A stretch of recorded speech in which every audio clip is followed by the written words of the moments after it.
Chapter 30, The Final Trial. Wang Wei spends a total of 10 days of rest to prepare for the 9th and final trial of the pagoda. With a strong and positive mindset, he sets out and enters the pagoda for the last trial. In this trial, Wang Wei lives a joyous ordinary life. He had a family that loved him, an abundance of wealth that allowed him to enjoy life as much as possible, fulfilling a job as government official who is loved by the common people, and a healthy body without any major disease. He did not participate in things like drugs, alcohol, or prostitution. Wang Wei could be considered quite the responsible and filial son. The only major event expected to occur in his life is the day when he chooses a bride and gets married. Unfortunately for him, he did not live for that long. On a certain cloudy day, Wang Wei had the day off from the office. While taking a walk in the garden with his mother and father, suddenly the heaven trembles. Wang Wei and his family hold each other as a form of support. Then, they raise their heads and look into the sky. What they say would leave an everlasting memory or trauma deep into their soul for as long as they exist. When Wang Wei looks in the sky, he sees a gigantic hand descending from the heavens heading toward him. His first reaction is that his idea is absurd, but as the massive hand starts to somehow enlarge itself, he realizes that his first assumption is actually quite right. In fact, the hand is not enlarging itself, but as it approaches him, all Wang Wei could see is the palm of the hand, which is quite massive in proportion to his size. As the hand approaches, Wang Wei finds himself incapable of talking, moving, or defending himself. Even his thinking process becomes increasingly slow and sluggish. The air or atmosphere around Wang Wei becomes solidified, which results in a heavy pressure both physically and spiritually, to the people around. It is often said that when a person comes face to face with death, they will see all the memories or significant moments in their history flashing through their mind. However, this did not apply to Wang Wei at this moment. All he could think about before his untimely demise is how powerless he is, followed by insurmountable anger. Then he left the mortal coil with regret and endless fear. After his death, Wang Wei did not immediately exit the pagoda. This time, the setting of the trial is different. After the first death, the participants will find themselves rebirthed to a younger version of themselves at around 15 years old with all the memories of the previous life intact. Their mission for this trial is to ensure their survival from that gigantic hand. On his second attempt, Wang Wei decides to follow the path of cultivation in order to fight the powerful being. In just a few decades, Wang Wei reaches the peak of cultivation and becomes one of the 9 giants of the cultivating world. On a fateful night, Wang Wei stands upright on top of a deserted mountain. He is waiting for the moment that will forever change his destiny. As expected, a gigantic hand tears apart the sky and heads toward him. Wang Wei awaits his enemy with a smile and endless fighting intent. Unfortunately, something out of his expectation happens. 2 unexpected people appear next to him. They are his parents. It was at this moment that Wang Wei realizes that this powerful being did not only want to annihilate him, but wishes to emotionally torture him.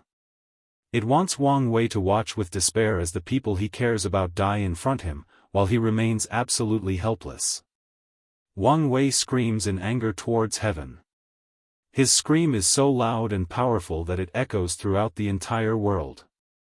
He rushes toward the still descending powerful hand to stop it. Unfortunately, things didn't go as he expected. Wang Wei soon discovers that he is not powerful enough to stop the almighty hand, or should say the wrath of heaven, as Wang Wei believes that no person or cultivator could be so powerful. Despite his fleeting thoughts, Wang Wei's situation is not looking good right about now. Despite the fact that he did not immediately disintegrate like his first life, his attempt at stopping the hand did not yield any result. All his attacks were literally useless as they disappeared before even touching the hand. As for Wang Wei himself, he manages to create a barrier around him with all his cultivation level. However, this method is only a stopgap measure. With the passing of time, the barrier around Wang Wei begins to crack. However, Wang Wei still insists on fighting even to his last breath. However, anguish soon envelopes him. Wang Wei watches as his parents, who were still located on the ground, slowly float in the air in front of the big hand, then they slowly disintegrate into sand-sized particles and fly away with the wind. Then, Wang Wei screams aloud again, this time not out of anger, but absolute despair. This burst in emotions dramatically increased his power. His barrier that was full of crack and on the verge of being destroyed slowly starts to heal and become stronger. With great anger and this powerful barrier, Wang Wei rushes straight toward the big hand and has a direct confrontation with it. Unlike last time, Wang Wei was not directly defeated or blasted off. Instead, he had a direct clash with the big hand. For a brief moment, Wang Wei had a standoff with the wrath of heaven. He manages to stand his ground in the face of such powerful force. Although this confrontation only lasted a brief moment before Wang Wei had to experience the eternal silence known as death, this brief moment meant a great deal to him and had a significant impact. This brief moment of confrontation represents hope for Wang Wei. Hope that one day he will be able to defeat this formidable foe, hope that one day he will not have to watch helplessly as his loved ones are killed. Although this hope or chance is actually quite minuscule, although Wang Wei will have to experience countless pain and suffering, although he will have to experience numerous death and resurrections, he did not mind. Because a slight hope is better than none at all. Unfortunately for Wang Wei, he did not know that this mode of thinking was actually the beginning of his endless despair. Chapter 31, The Final Trial. After his second attempt, Wang Wei took a few days to rest his spirit and think about how to go forward from now. When he designed the pagoda, he did not have any direct plan for the final trial. He only told the elders that the theme of the trial should be difficult and involve the theme of despair. As for the details and everything else, he did not participate in it. As the trial is used to help the participants, knowing everything is quite detrimental. After a few days of rest, Wang Wei once again enters the pagoda for the 9th trial. In his third attempt, Wang Wei follows the same path as he did in the 5th trial. He becomes a devil that cultivates the Tao of Devour. By swallowing the blood, flesh, and soul of countless cultivators, Wang Wei's cultivation soon reaches a realm incomparable to his second attempt. As for his parents, he hides them in a place where space is chaotic and teleportation is impossible, then awaits his opponent in the same deserted mountain from the previous attempt. When the fateful moment once again arrives, an extremely large hand descends from the heaven toward Wang Wei. Compared to it, Wang Wei is no more than an ant that can be accidentally trampled on. However, this time, things didn't go as previously. The hand did not attack Wang Wei directly, instead, it moved toward the place where his parents were located and hiding. Wang Wei became terrified when he noticed that. With rage and fury on his face, he turns into a 3,000 meters giant and flies toward the direction of the hand. As soon as he flies, countless sonic booms follow a few seconds afterward. The wind from the aftershock of Wang Wei's flying speed destroys anything and everything from his path. Houses made of different wooden materials collapse, the blowing wind cut many people into many pieces. And some unlucky people who were directly in the same path as the giant Wang Wei directly exploded with blood scattered everywhere. In the path of Wang Wei, all that were left are destruction and death. Many people die from the falling debris of the houses. Many different severed limbs could be found randomly distributed in the ground. Additionally, a blood path thousands of meters long could be observed from a high point of view. This path leads directly toward the direction of Wang Wei's parents. Wang Wei flies with utmost rage toward his parents. He did not expect that this big hand would actually play rogue and directly attack his parents. Unfortunately for him, no matter how fast he flies, no matter how many innocent casualties he causes, he did not reach his parents in time. The big hand directly annihilated them, then proceeded to deal with Wang Wei. When Wang Wei reached the big hand, he immediately had a direct confrontation with it. He uses all his magic power and with his powerful physical body, he throws a punch toward the big hand. With this powerful punch, the space around Wang Wei shatters. Cracks start to appear between heaven and earth.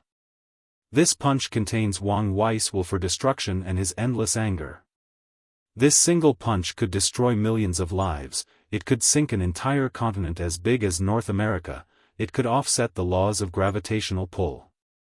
However, despite how powerful this punch was, it had a very limited effect.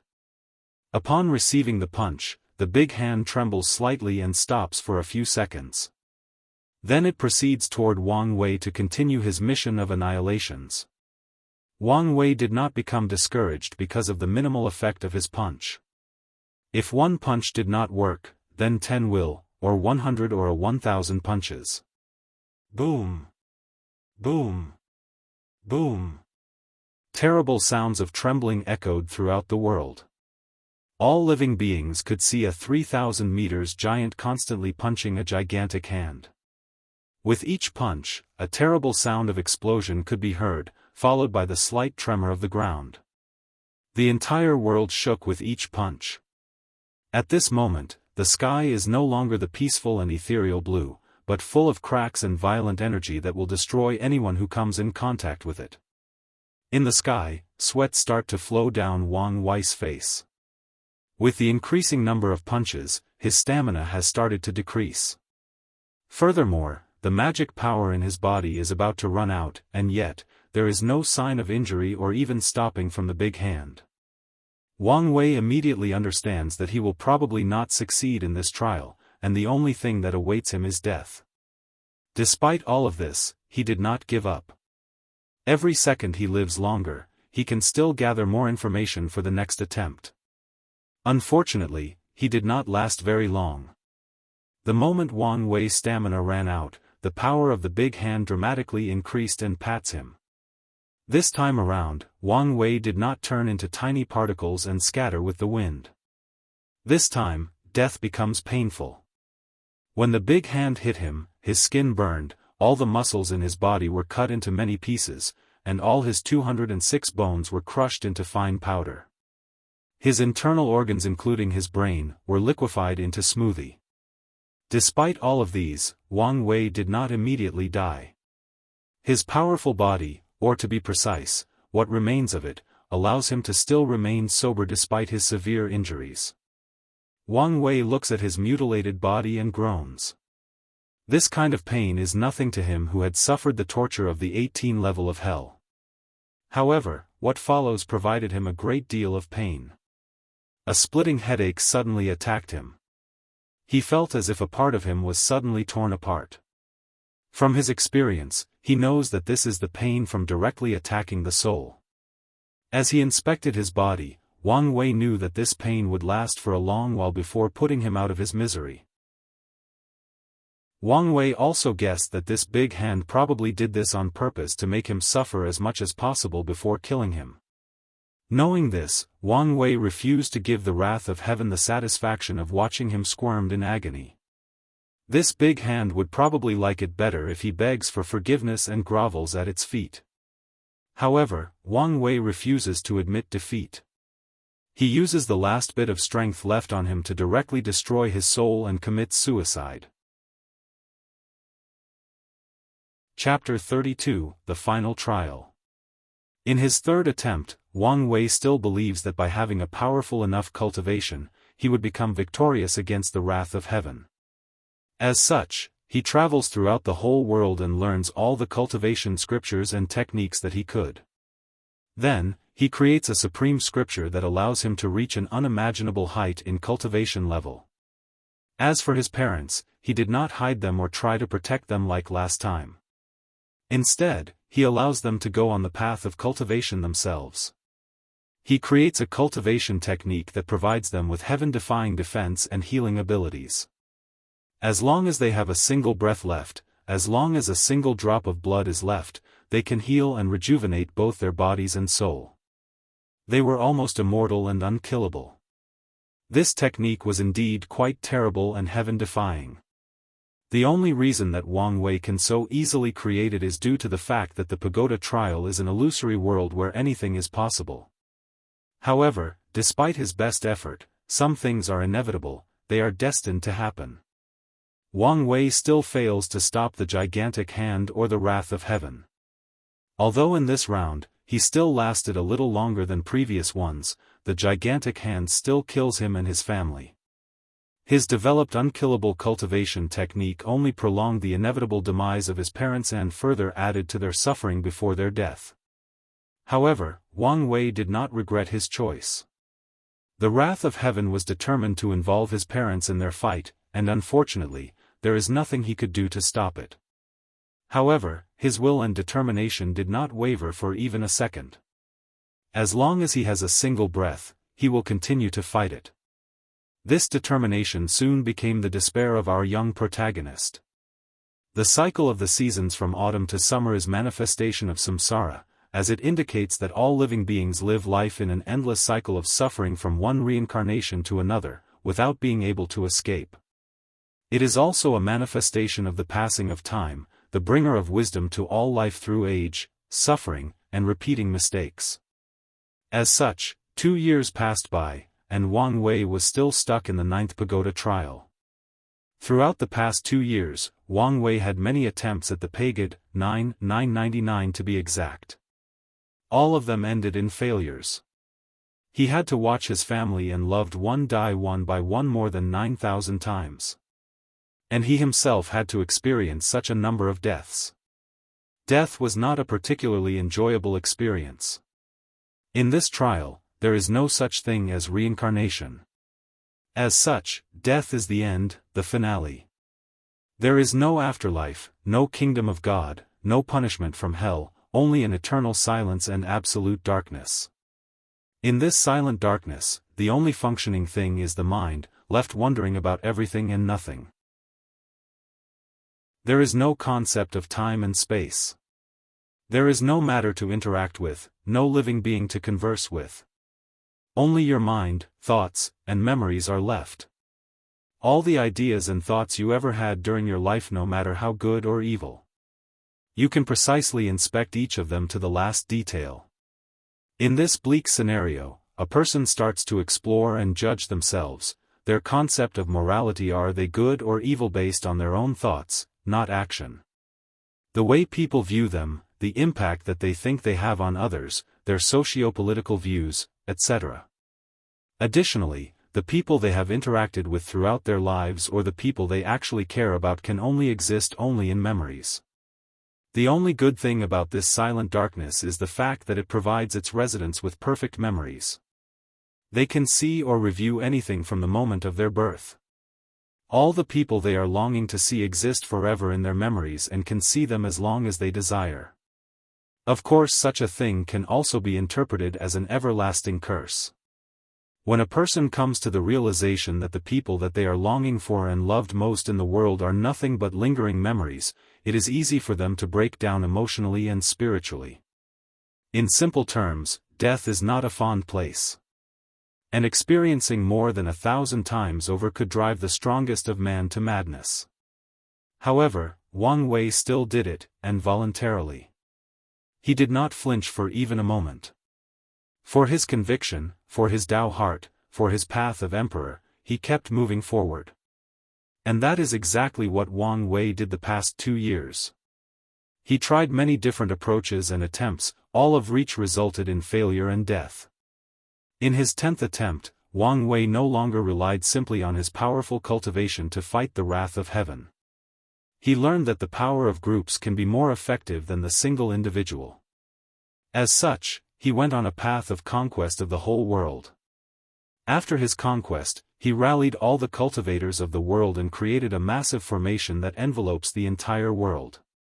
Then all the cultivators will inject their cultivation powers at certain nodes to fight the wrath of heaven. Although he was still unsuccessful, he learned from this attempt for his next several ones. As such, he created a powerful weapon with the help of all the refiners in the world, then a powerful talisman in his next attempt, then a powerful pill. On his 50th attempt, Wang Wei became an emperor with a massive kingdom that conquered the entire world. Then, he gathered the luck of all living beings and blessed himself to fight the wrath of heaven. He still failed and died miserable with all the people of his empire. On the 100th attempt, Wang Wei proclaimed himself as a supreme god and spread his benevolence throughout the world. He once again conquered the world and gathered the faith and incense of all living beings. He turned the mortal world into his kingdom of God, where he turned all his most devout believers into light messengers or archangels. Gathering the power of the whole kingdoms, he went on an expedition against the gigantic hand. In the end, he still failed and his god kingdom was destroyed. All his believers perished, but they still did so with a smile on their face as they embraced death with their beloved god. Despite his 100 attempts and 100 deaths, Wang Wei's will and fighting intent did not diminish for even a second. The fight must continue on. Chapter 33, The Final Trial. On his 250th attempt, a burst of madness enveloped Wang Wei. In order to win against the wrath of heaven, he set up a massive formation that surrounded the whole world, then used the world as a massive bomb against the gigantic hand. Afterward, only Wang Wei and his parents remained intact and alive, floating in the endless void of the universe. However, this fact did not remain true for long. The world bomb did not stop the gigantic hand, heck, it did not even hurt. Soon afterward, the wrath of heaven killed Wang Wei and his family. In his 587th attempt, Wang Wei once again established a supreme religion that engulfed the entire world. However, the god that the people worshipped was not him, but the supreme gigantic hand. In this attempt, Wang Wei placed himself in the role of servant and lauded the might and glory of the wrath of heaven. In desperation, Wang Wei had no choice but to humble himself in front of the big hand and see if he could spare him or at least spare his family. Unfortunately for him, his louche or shady action did not bring him the desired effect. The wrath of heaven still squashed him and his family into meat paste. Following this failure, Wang Wei became angry out of shame and fought more fiercely than ever against the big hand. On his 1200th attempt, he used the blood, flesh, and soul of all the people in the world to cast a powerful curse on the gigantic hand. This attempt did provide him with some success. The powerful curse managed to dramatically weaken the wrath of heaven, which in turn allowed Wang Wei to put on a slightly decent fight. However, the result was still the same: death and destruction. In the 2729th attempt, Wang Wei tried another drastic attempt. When the wrath of heaven came to him, he did not fight head-on. Instead, he kept dodging its attack. Their fight continued throughout the world, which resulted in the destruction of the world and extinction of all life. This was of course Wang Wei's plan. After the wrath of heaven destroyed the world and the people living in it, Wang Wei used a Tao of Karma technique to initiate a karmic backlash against the gigantic hand. With the cause and effect of destroying the world, the grievances of billions of lives severely weakened the gigantic hand even more than the previous curse. Unfortunately, he still failed and died. In his 5000th attempt, a deep despair overwhelmed Wang Wei when he realized that in all of his fights, he never managed to wound his opponent. He weakened it on many occasions, he fought with it to a standstill countless times for a long duration of time. However, he never managed to properly wound it. Wang Wei never saw the gigantic hand bleed even once. With such lingering thoughts, Wang Wei considered stopping the trial. At this period of time, he was the only person who kept on persisting. Both the first contemporary Sacred Sun and Li Jun had stopped after more than 2,000 attempts, only he kept on going. At this point of time, Wang Wei realized that there might be no way to actually win this fight. The design of this trial is the despair of having an undefeatable enemy. The point that the elders were trying to teach them is to always insist and keep on fighting to the last breath. And during the process, temper the will and the heart as much as possible. So Wang Wei asked himself, was his will and heart tempered during this trial? The answer is of course, yes. During the past 5,000 attempts, he had experienced countless suffering and deaths. Furthermore, he had learned a great deal of things and experienced many wonders of the world. Although this trial is a fantasy world and many of the things he did were actually not feasible in the real world, many of his experiences and knowledge that he acquired were actually quite real and useful. Especially those scriptures scattered all over the illusory world. In fact, the training of aristocratic families like him is actually quite rigid and severe. Do not look at novels in his previous life and see a bunch of young masters who are either unskilled or unlearned, yet they are the heir of their family with powerful cultivation. In fact, this is impossible, or at least in this world, it is impossible. Children like Wang Wei and Li Jun, or even the Branch family have to learn a great deal of things at a young age. They have to learn proper etiquette, mannerism, speech, literature, poetry, calligraphy, and Go. Additionally, they have to learn all kinds of sculptures that contain the laws and truth of heaven and earth, of the vast universe. These scriptures were the accumulation of countless sages and powerful cultivators throughout the inception of the Dao opening sect. In fact, many of the scriptures were written by the great emperors of the sect, as a way to enrich the foundation of the later generation. These children could not understand the majority of the content of these scriptures. Even Wang Wei could not fully understand some of them despite his heaven-defying understanding that his powerful soul provided him with. However, even if they could not understand them, they still have to memorize them. The same fact goes to the disciples of the sections. Although their training was not as strict as the family children unless they were the direct disciples of some powerful elders, they still had to read those boring scriptures. The reason for this is a form of enlightening of the Tao, a way to form a solid foundation for future cultivation. Many times some cultivators would suddenly become enlightening while doing mundane things or during a fight, which dramatically increase their cultivation levels or break through bottlenecks. The reason for that is due to the scriptures that they have studied at a young age. They may not understand these words of wisdom when they were young, but once the occasion arrives, the true meaning of these scripture will become clear to them and be the foundation of their enlightenment and understanding the laws of heaven and earth, thus furthering their path of cultivation. This is one of the main reasons that heaven-chosen from powerful sects and families dominate the myriad emperor world. It's not just because they have better talents and more powerful cultivation techniques. These scriptures are the foundation that these families and sects have gathered for millions of years. In this world, there have been countless casual or loose cultivating geniuses, and many have even proven the Tao and proclaimed themselves great emperor. These people who have not formed families and sect have also left their legacy scattered all over the world. As long as someone is predestined, they could acquire these techniques that are not inferior to the heaven-chosens of the sects and families. However, not all of the lucky people could rise and make a name for themselves. The reason for that is not just the fact they did not have the same amount of resources from these powerful sects, but because they lack a certain background and foundation. Even if someone acquired a peerless cultivation sutra, if that person could not truly understand it, then it serves no actual purpose. At the very least, it could not bring to fruition its full potential. As such, the pagoda trial is more than a tool for polishing Tao heart, but a way to secretly train the knowledge and experience of these disciples. Although the cultivation techniques and realm in the pagoda are not real, the disciples can use them as reference when creating their own techniques if they have such talent. At the 5,000th attempt, Wang Wei came to the conclusion that he had learned a great deal of knowledge and experience, and his Tao heart has been greatly tempered. However, he kept asking himself, as he reached his limits? Chapter 34, The Final Trial, Despair Part 5, Re-edit. Wang Wei's dilemma on the 5,000th attempt lasted a while. He kept asking himself whether he had truly reached his limits and should have stopped. After agonizing with this question, for a while, he decided to stop.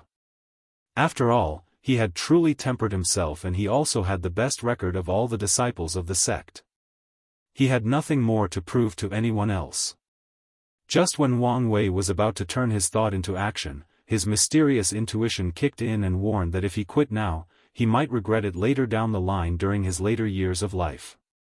Wang Wei had always trusted his intuition as it had helped and saved him countless times, even when he first reincarnated.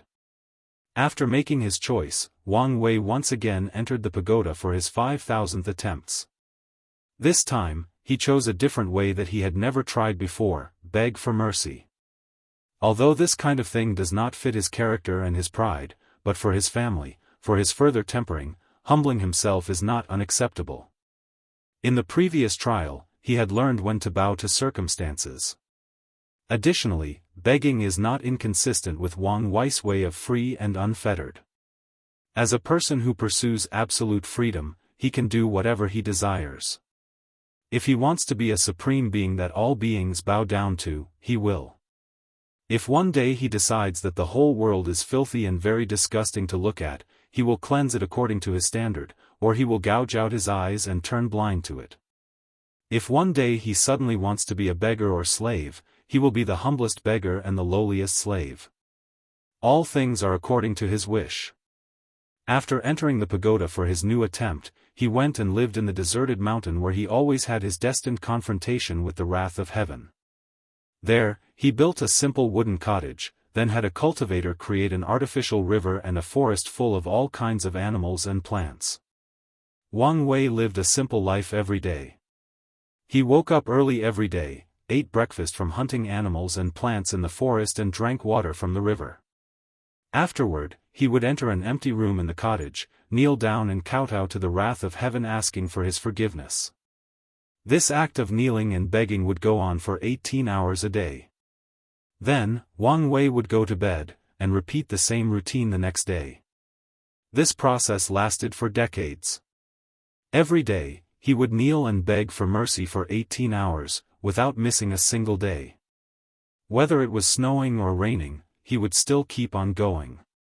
Even if he was riddled with diseases and feebleness, he would continue on this practice, for 18 hours, no more or less. As time passed and Wang Wei continued his ascetic-like life, his body became thin due to malnourishment. Although he ate every day, he had only had enough food to barely sustain him for the next day. Additionally, there were countless calluses on his knees due to the constant kneeling.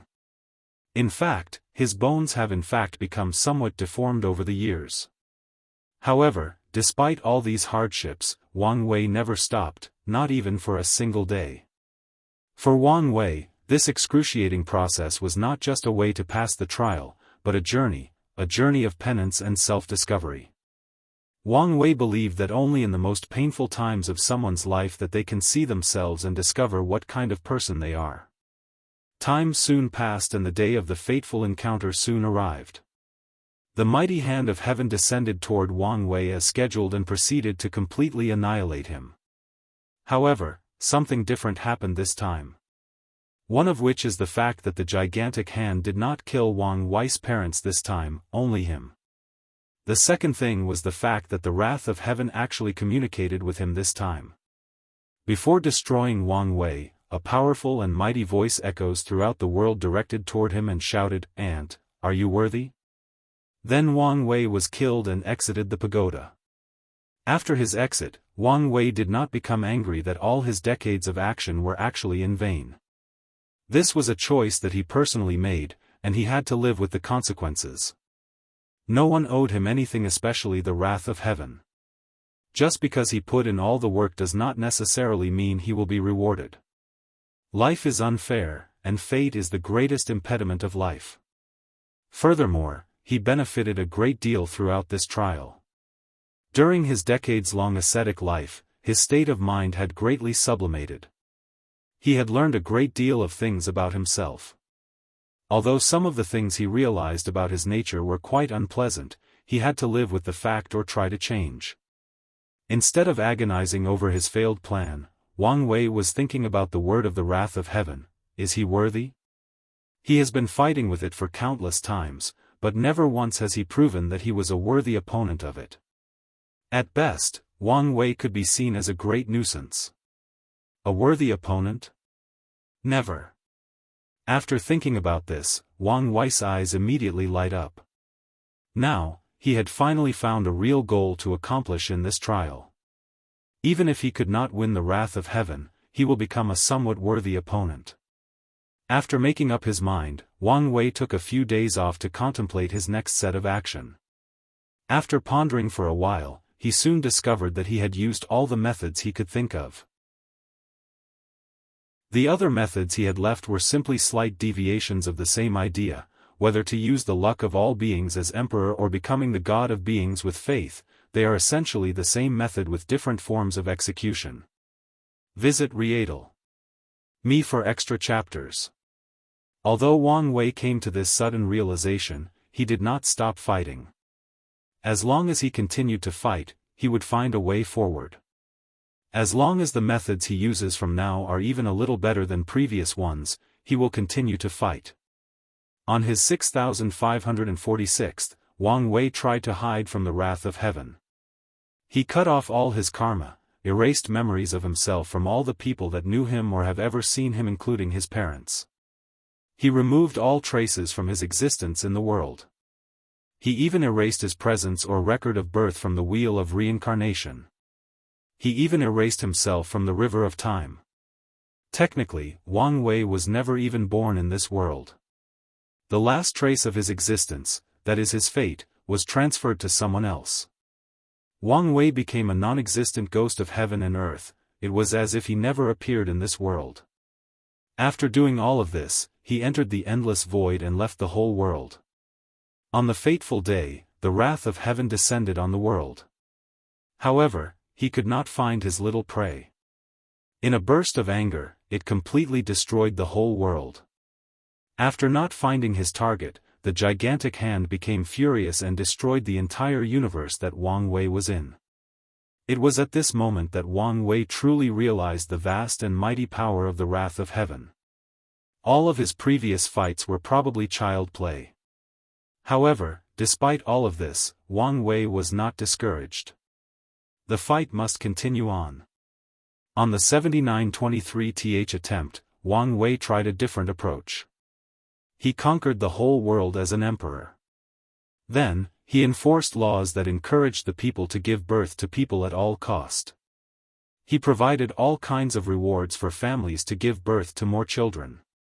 The more people a family has, the greater the status and wealth they have. In his madness, women throughout the world literally became birth machines, and men became stallions whose sole purpose was to impregnate women. In just a couple decades, the world's population increased from a few billions to a few trillions. Then he encircles the whole world with a powerful formation that takes the soul power of all living beings and blesses it to his soul. During this fight with the wrath of heaven, Wang Wei did not fight him head-on, but on the soul level. Unfortunately, he still failed and died miserably with the world. How could a being of such proportional strength have a weak soul? A soul is probably a low-level thing for the wrath of heaven. Wang Wei's actions were doomed to fail from the beginning. On his 9789th attempt, Wang Wei tried to parasitize the wrath of heaven. He believed that if he could acquire a few % of the hand's power, then he could have a prolonged fight with it and eventually be the last winner. This attempt was somewhat successful. Wang Wei created a cultivation technique that could parasitize a host, then take over their power. With this powerful Dao art, Wang Wei did acquire some of the powers of the wrath of heaven. However, before he could control said power, the gigantic hand triggered the imprint he had on its power and Wang Wei was backlashed and died. Today is a great and memorable day in the Dao opening sect. The young sect master is going to try his last attempt in the pagoda, the 10,000th attempt. Many disciples and elders of the sect gather together to witness this momentous event. Discussions of this event are ubiquitous, from the lowest of servants to the highest echelons of the sects, all are discussing this event. Wang Wei, who is now 11 years old, stands in front of the pagoda with a calm look. In the past 2 years, he had changed a lot. He has become a lot taller, more handsome, and more mature. The biggest changes are his eyes and temperament.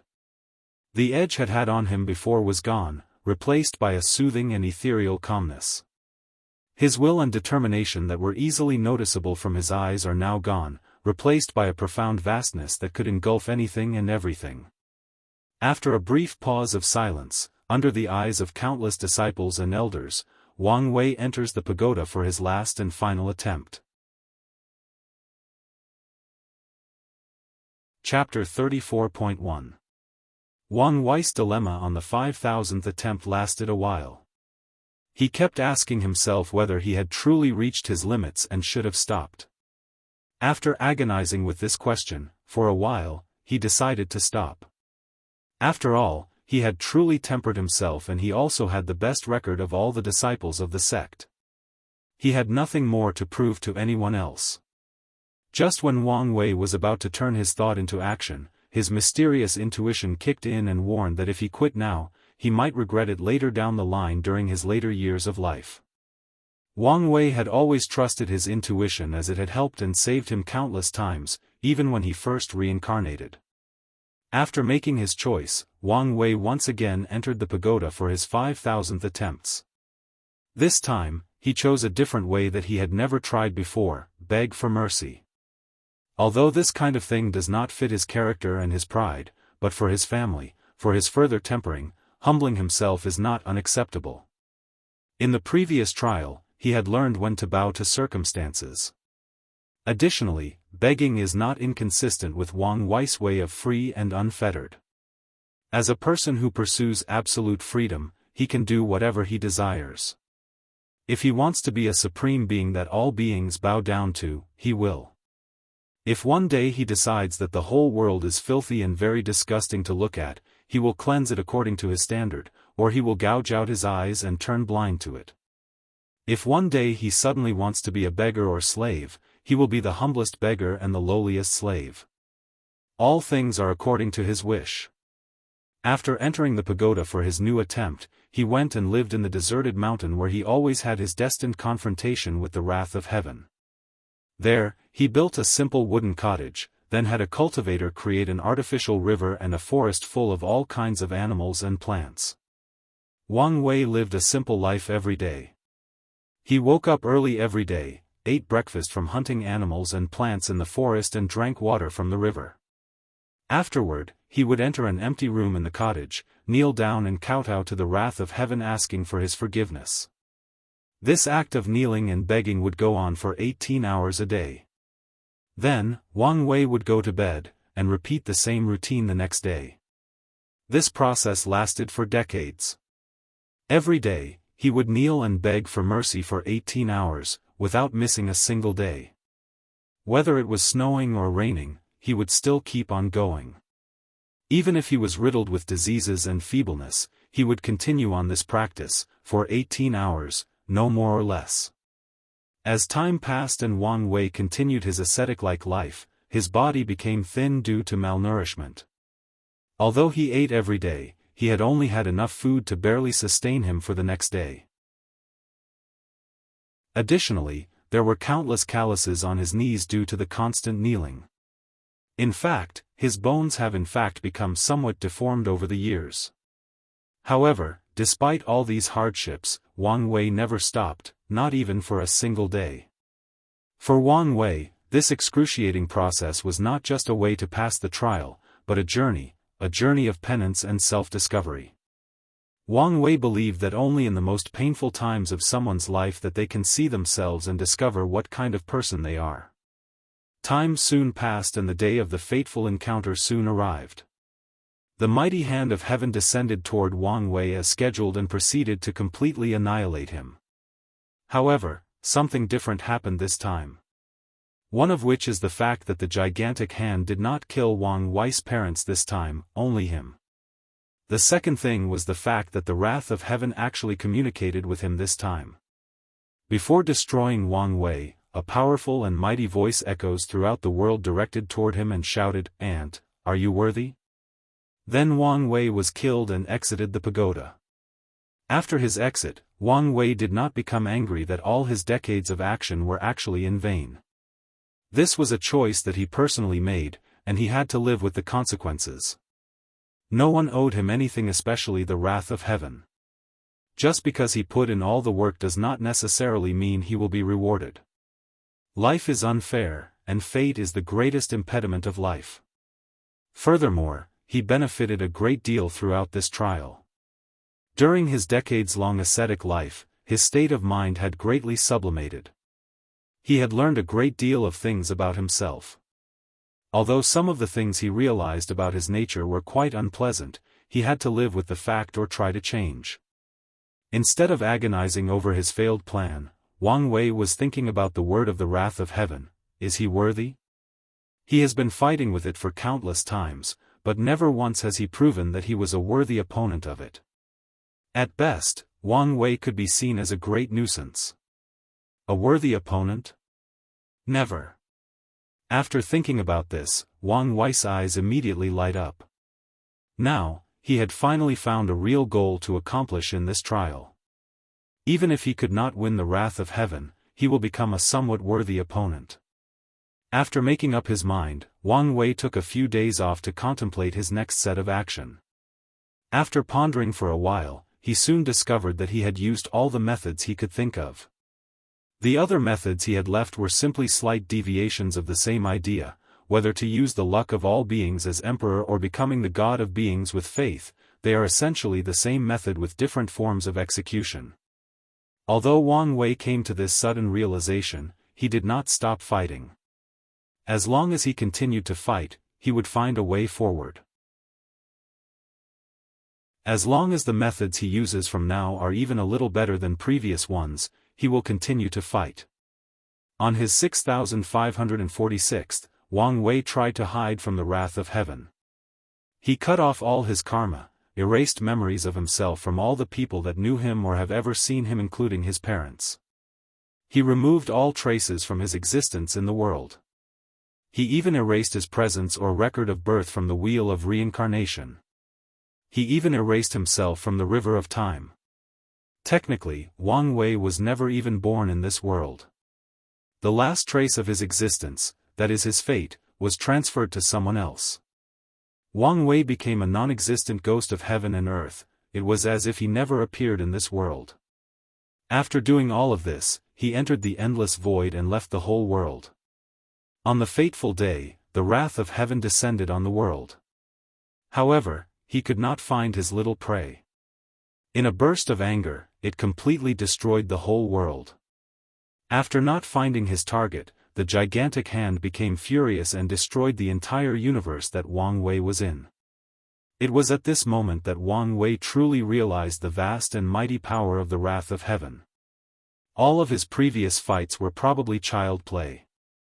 However, despite all of this, Wang Wei was not discouraged. The fight must continue on. On the 7923th attempt, Wang Wei tried a different approach. He conquered the whole world as an emperor. Then, he enforced laws that encouraged the people to give birth to people at all cost. He provided all kinds of rewards for families to give birth to more children. The more people a family has, the greater the status and wealth they have. In his madness, women throughout the world literally became birth machines, and men became stallions whose sole purpose was to impregnate women. In just a couple decades, the world's population increased from a few billions to a few trillions. Then he encircles the whole world with a powerful formation that takes the soul power of all living beings and blesses it to his soul. During this fight with the wrath of heaven, Wang Wei did not fight him head-on, but on the soul level. Unfortunately, he still failed and died miserably with the world. How could a being of such proportional strength have a weak soul? A soul is probably a low-level thing for the wrath of heaven. Wang Wei's actions were doomed to fail from the beginning. On his 9789th attempt, Wang Wei tried to parasitize the wrath of heaven. He believed that if he could acquire a few % of the hand's power, then he could have a prolonged fight with it and eventually be the last winner. This attempt was somewhat successful. Wang Wei created a cultivation technique that could parasitize a host, then take over their power. With this powerful Dao art, Wang Wei did acquire some of the powers of the wrath of heaven. However, before he could control said power, the gigantic hand triggered the imprint he had on its power and Wang Wei was backlashed and died. Today is a great and memorable day in the Dao opening sect. The young sect master is going to try his last attempt in the pagoda, the 10,000th attempt. Many disciples and elders of the sect gather together to witness this momentous event. Discussions of this event are ubiquitous, from the lowest of servants to the highest echelons of the sects, all are discussing this event. Wang Wei, who is now 11 years old, stands in front of the pagoda with a calm look. In the past 2 years, he had changed a lot. He has become a lot taller, more handsome, and more mature. The biggest changes are his eyes and temperament. The edge had on him before was gone, replaced by a soothing and ethereal calmness. His will and determination that were easily noticeable from his eyes are now gone, replaced by a profound vastness that could engulf anything and everything. After a brief pause of silence, under the eyes of countless disciples and elders, Wang Wei enters the pagoda for his last and final attempt. Chapter 35. Outside the pagoda, after Wang Wei enters the pagoda, all the disciples and elders stand in front of the visual formation watching. In the clouds, the sect master Wang Tian and all the great elders and elders float in the void watching the trial while discussing the past 2 years. The great elder of the formation hall says, "I cannot believe the amount of changes that have taken place in the sect during the past 2 years. This polishing Dao Heart Pagoda is a truly marveled idea.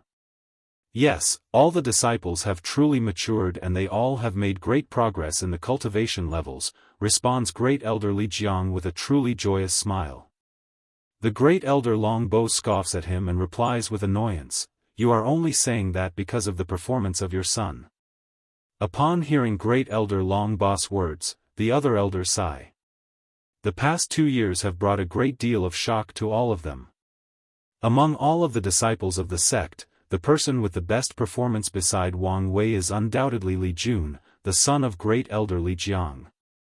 Even the number 1 contemporary sacred son, Hanli, did not have a better record than Li Jun. You should know that Hanli has the number 12 physique, the heavenly thunder body, and has been cultivating for countless years. As for Li Jun, he is nothing but the most common genius in the Dao opening sect or even the entire myriad emperor world during this generation. On top of that, he is still a mortal who has not started cultivating yet. Despite all of these facts, his performance can still outshine Hanli. Many people might ask, what about Wang Wei? But, the elders will never list him in the category of normal person.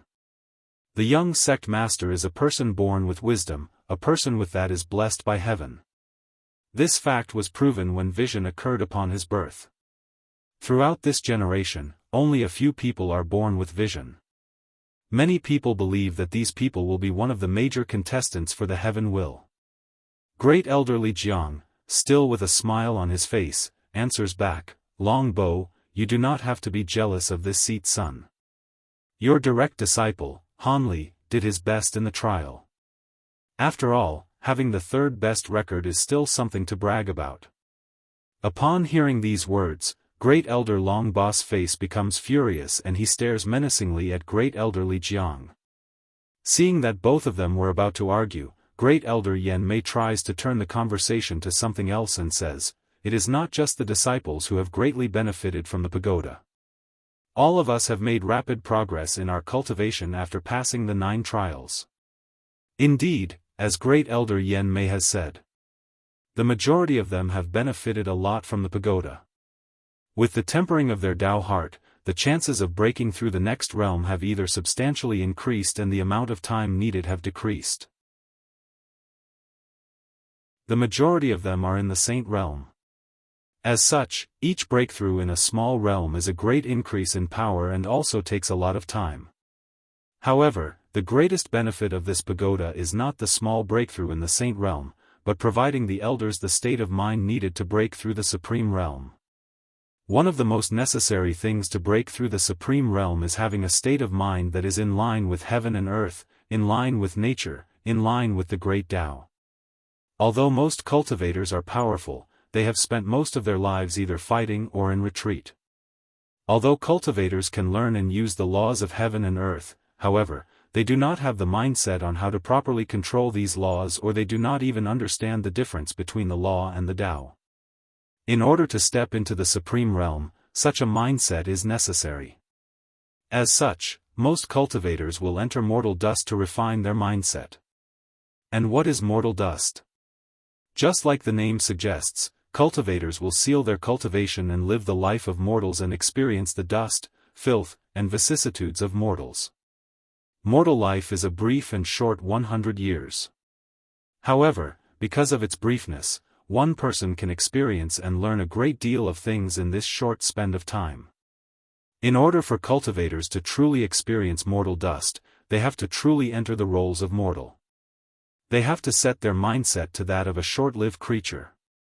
Many cultivators have to experience many cycles of 100 years before they can get into the roleplay of mortal life. Some extreme cultivators have even sealed their memories as a way to get into the mindset of mortals and learn enough about the world to step into the supreme realm. The elders who have entered the pagoda have tempered their mindset throughout the 9 pagoda trials, as many of the trials required them to be nothing but mortals. Some trials have even sealed their memories and provided them with a new different identities, which in fact is similar to the way cultivators experience mortal dust. As such, when it is their turn to experience mortal dust, they have a great advantage ahead of many people. Just such pagoda have increased their chance to step into the supreme realm by at least 5%, which is a high number given the fact that the supreme realm is the highest cultivation level that a person can step to on their own. Back to the pagoda. After entering the pagoda, Wang Wei did not do anything outrageous or daring in order to fight the wrath of heaven. In fact, he did not do anything extraordinary at all. He spends all of his life with his family and loved ones. He did not cultivate, conquer the world, or create some grandiose and elaborate plan. He lives all of this attempt as a normal person blessed with wealth, health, and a loving family. Many of the people watching outside became confused, but they did not stop watching. They know that things will never be as simple as seen, and they are right. When the fateful encounter arrived, Wang Wei set out to the place he always had his fight with the wrath of heaven. This place is where everything begins, and it is also the place where everything should end. Wang Wei stands on top of the mountain with a calm face, waiting for his predestined foe to arrive. He did not have to wait long. Soon, a gigantic hand descended from heaven heading toward Wang Wei to squash him.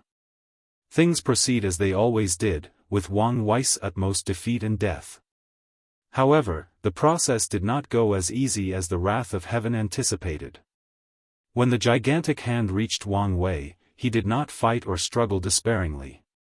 Instead, he looked straight at the gigantic hand. A supreme and indomitable will flows out of Wang Wei's weak mortal body. The will resisted the mighty power of the wrath of heaven for a whole 10 minutes. In those 10 minutes, the gigantic hand manages to destroy the whole world and all of its billions of lives, then proceeds to destroy the entire universe just like he did previously. However, he still could not kill Wang Wei, he could not even slightly injure him. Despite the destruction of the world, despite the annihilation of the universe, despite being a mortal floating in the endless chaos, Wang Wei still looks at the gigantic hand with a calm look on his face for a whole 10 minutes. His look conveys his will that no matter how powerful the wrath of heaven is, no matter what heaven-defying action he takes, in these 10 minutes, his will is supreme. As long as his will is strong and firm enough, in all heaven and earth, he is almighty, he is transcendent. No one can kill him. Even if he was an actual ant right now, the gods, Buddhas, and immortals could do no harm to him. Not even the power of heaven could kill him right now. Chapter 36. During the 10 minutes fight against the wrath of heaven, Wang Wei did suffer some injuries, but it was not due to the power of the gigantic hand. It was due to himself actually. 5 minutes into the fight, Wang Wei's body suddenly collapsed and disappeared, followed by the annihilation of his soul. However, he was still not dead yet. An illusory figure that looked exactly like Wang Wei appeared in the place where his body used to be. This illusory figure was not his soul, but a physical manifestation of his will. It turned out that Wang Wei's mortal body was too weak to bear his supreme and powerful will, as such, it was destroyed. However, his will still maintained a fight against the wrath of heaven. In fact, Wang Wei believed that even if he had cultivated to the highest cultivating realm possible, his body probably would not be able to support such will and determination. Back to the fight. During the confrontation with the wrath of heaven, a roar of anger echoes throughout the infinite chaos. The wrath of heaven was enraged at the fact that the ant that he should be able to squash it will manage to resist his might to such a degree. This was a great insult. As such, the gigantic hand decided to increase its power. With the wave of its hand, all the 3,000 Tao that make up heaven and earth were completely obliterated, the infinite chaos was shattered and the illusory world returned to its origin of nothingness. However, despite all of these, Wang Wei's will still remained intact, it remained indestructible and unbreakable. Meanwhile, outside of the pagoda, when the wrath of heaven used such a powerful method, a great change occurred. The pagoda started to tremble and shake wildly. Suddenly, the atmosphere of the entire Dao opening sect changed. A mysterious feeling enveloped the entire sect, everything suddenly became bleak and somber. The upper echelons of the Dao opening sect were able to feel the atmosphere more seriously than the disciples. They suddenly felt that the confrontation between Wang Wei and the gigantic hand was more than a mere trial, they felt as if this confrontation involved the fate of all the people in the world. Although this mysterious feeling only lasted a few minutes and then disappeared, the upper echelons of the sect knew that their feelings were not wrong. They instinctively knew that something beyond their comprehension must have happened. They took notes of this change and planned to review the sect's record to see if they can find any precedent or information. In the 10th minute of Wang Wei's fight against the gigantic hand, right before he exited the pagoda, something unexpected happened again. A drop of blood suddenly dropped from the gigantic hand and fell into the nothingness of the universe. In the palm of the wrath of heaven, there was a slight opening, a slight wound in which a drop of blood flew out. The wrath of heaven was injured. For the first time in 10,000 battles, the gigantic hand suffered from an injury and actually bled. This was truly a miracle. Everyone watching this scene outside of the pagoda were shocked, even the elders. No one has managed to ever wound the gigantic hand, not even the great elders and sect master. In fact, the people most shocked were actually the great elders of the formation hall and refining hall. As they participated in the refining of the pagoda, they both knew that the setting of the 9th pagoda trial was designed as an almighty and powerful supreme being that brought absolute despair to the testers. According to the setting, it is impossible to wound the wrath of heaven. What the young sect master did was like someone finding a bug in real life. Life can be considered the most perfect program, it is smooth, absolute, and perfect. How can there be a bug in life just like in games? However, that is exactly what Wang Wei did. He found, or should say created a bug in a perfect and absolute program. This is, in essence, a true miracle. Meanwhile, inside the pagoda, Wang Wei watched the blood of the wrath of heaven drop down and fall into emptiness. He smiles happily and mutters to himself and to the gigantic hand, "Now, I am more than worthy." Soon afterward, Wang Wei's will disappears and he exits the pagoda. After his exit, Wang Wei ponders the state he experienced in the pagoda. He tries to do it again, however, he fails. This is not a surprise, after all, this is the real world, not the pagoda. However, Wang Wei knows that a seed has been planted. When the right circumstances arrive, he knows that he has the foundation to reach such a state again. All he has to do is wait for the right time and place. While Wang Wei was pondering his experience in the 9th trial, a huge shadow suddenly appeared behind him. The shadow, who looks exactly like a grown-up Wang Wei, sits on a throne with countless beings bowing to him. This is the shadow representing the young emperor. Unlike last time, the full figure of the shadow became transparent and a throne was added. When the shadow appears, an overbearing aura surrounds the whole Dao opening sect. All the disciples except for the contemporary sacred son kneel down and were forced to bow to Wang Wei. In fact, both the contemporary sacred son and the elders felt a very spiritual pressure forcing them to bow their head. Of course, due to the vast difference of cultivation level, they could ignore the pressure. However, imagine if they had to fight while resisting this pressure. This would be quite the difficult fight. Unfortunately, the shadow did not fully manifest. After Wang Wei finishes his pondering, the shadow disappears like an illusion. Upon waking up, Wang Wei sees a bunch of disciples kneeling and bowing to him and he becomes shocked. Immediately, he thought of something and said, "You can all stand up." After hearing his words, all the disciples stood up and looked at Wang Wei with awe and reverence, and a little bit of fear. Upon seeing the change of emotions of the sect's disciples, Wang Wei knew that his prestige in the sect would reach a high time from now on. No one can shake his status from now on. Although he will still have to deal with some temptations in the future, as long as he deals with them in a timely manner, everything will be fine. Wang Wei then makes a gesture toward his head maid, who then holds him and flies toward the Wang family mansion. Wang Wei knows that the first step of his rise in the path of the emperor has been taken. All he needs to do is to slowly walk the path he laid out and prepares for the future. As long as he prepares as much as possible, then no matter the outcome, he can accept it and calmly says that he had tried his best.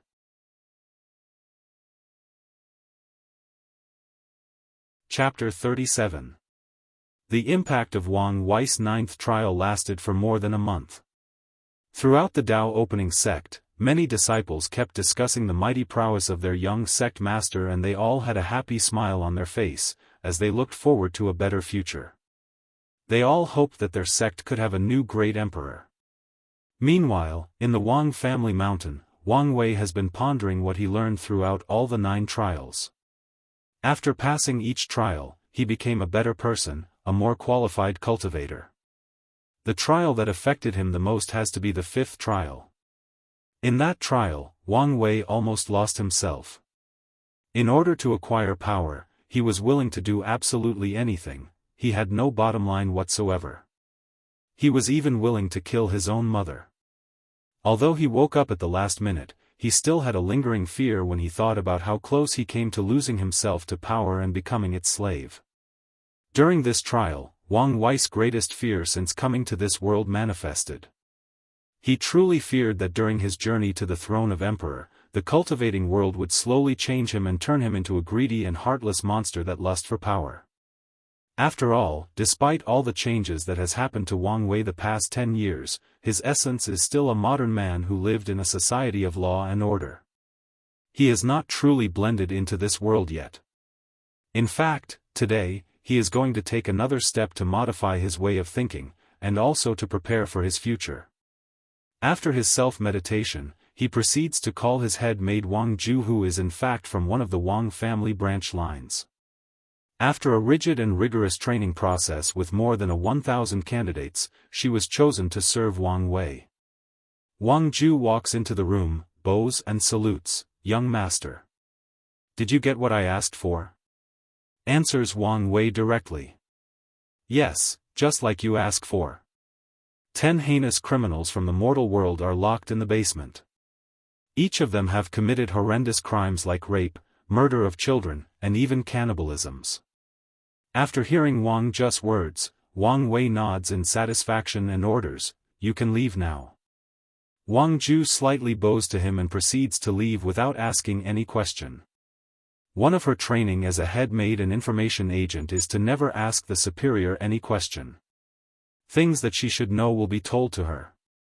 Things that she should not know, she does not dare to ask. That's the motto of every properly trained maid. If one day she ever crosses any of these 2 rules, she knows what awaits her is only death. After seeing his head maid leave, Wang Wei was even more satisfied with her. The Wang family trained her properly, and Wang Ju is actually quite capable. After taking a few breaths to calm down, Wang Wei journeys toward the basement. Today, he is going to do something to prepare for his future. He is going to take another major step toward his future.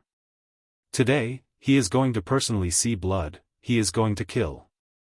Although Wang Wei has committed many acts of mass genocide during the pagoda trial, however, things are actually different in real life.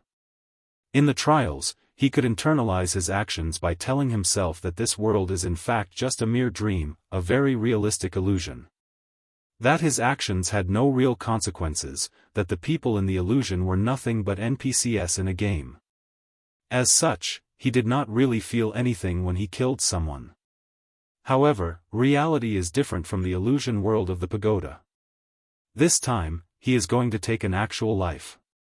As a person born in modern society with normal ethical views, how could he easily kill someone and shrunk it like it was nothing?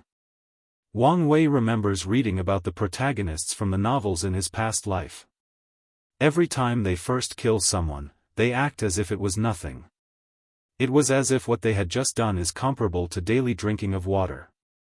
These protagonists usually defend themselves by saying that the world is the law of the jungle, big fish preys on little fish.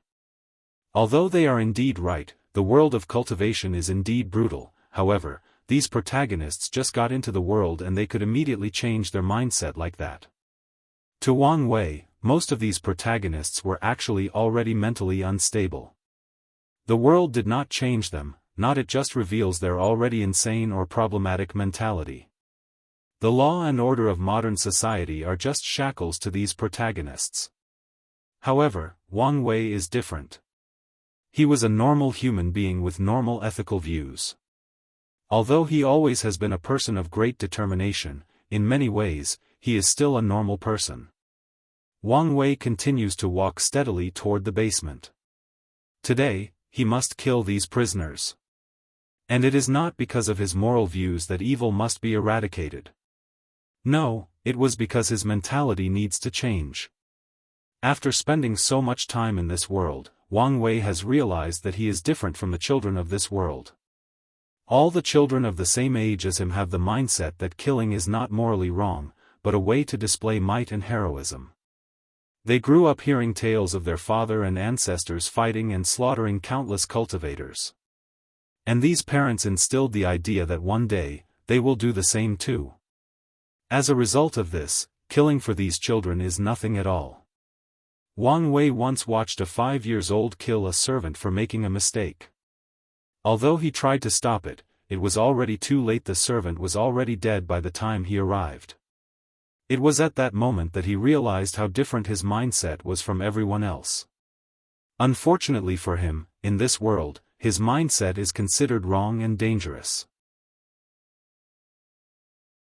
As a person who hopes to one day walk the path of emperor, being compassionate is the last trait that he needs.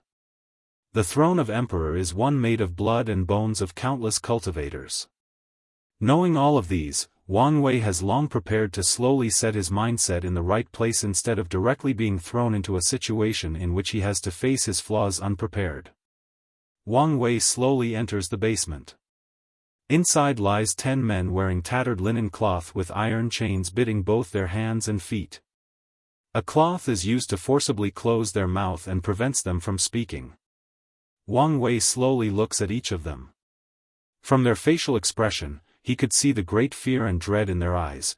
It was the fear of death approaching them, yet being totally powerless to prevent it. In fact, not all of them are actually afraid. From the subtle soul fluctuation that Wang Wei could perceive, a few of them were actually quite calm and a cunning gleam of light could be seen deep in their eyes. Wang Wei could tell that these criminals were actually trying to find a slight chance of survival. The fear that they have displayed on their face is nothing but a farce to disarm him, a way for them to try to get him to either have sympathy for them or lower his guard. Wang Wei ignores all of the looks that these prisoners were given him. He walks to a table in the room and picks up a long knife. Then, proceeds toward the first prisoner and stands in front of him. Wang Wei looks at the prisoner while his hand holding the saber tremors slightly. A great amount of dread suddenly overcomes him. He hesitates.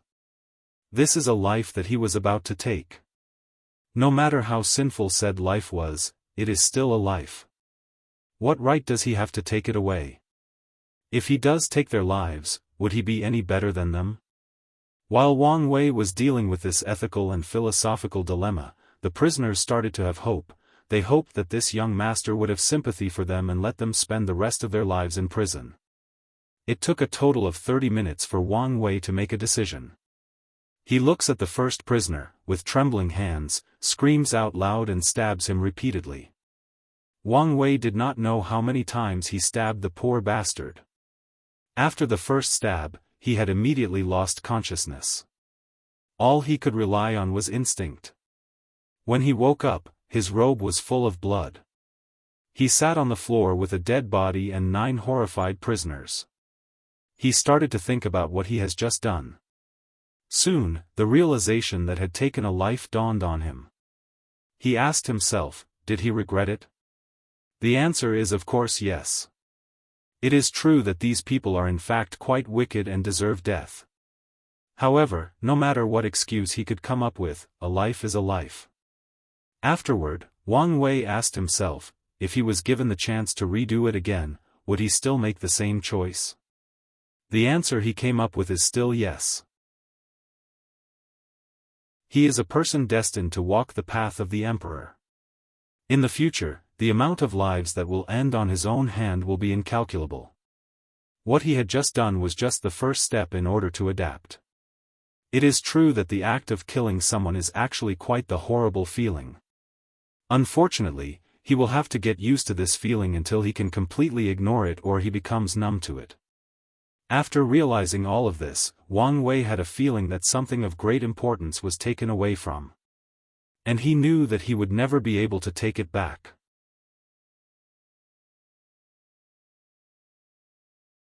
Chapter 38. Soon after Wang Wei entered the basement, someone appeared in Tianwei Peak to report to Sect Master Wang Tian.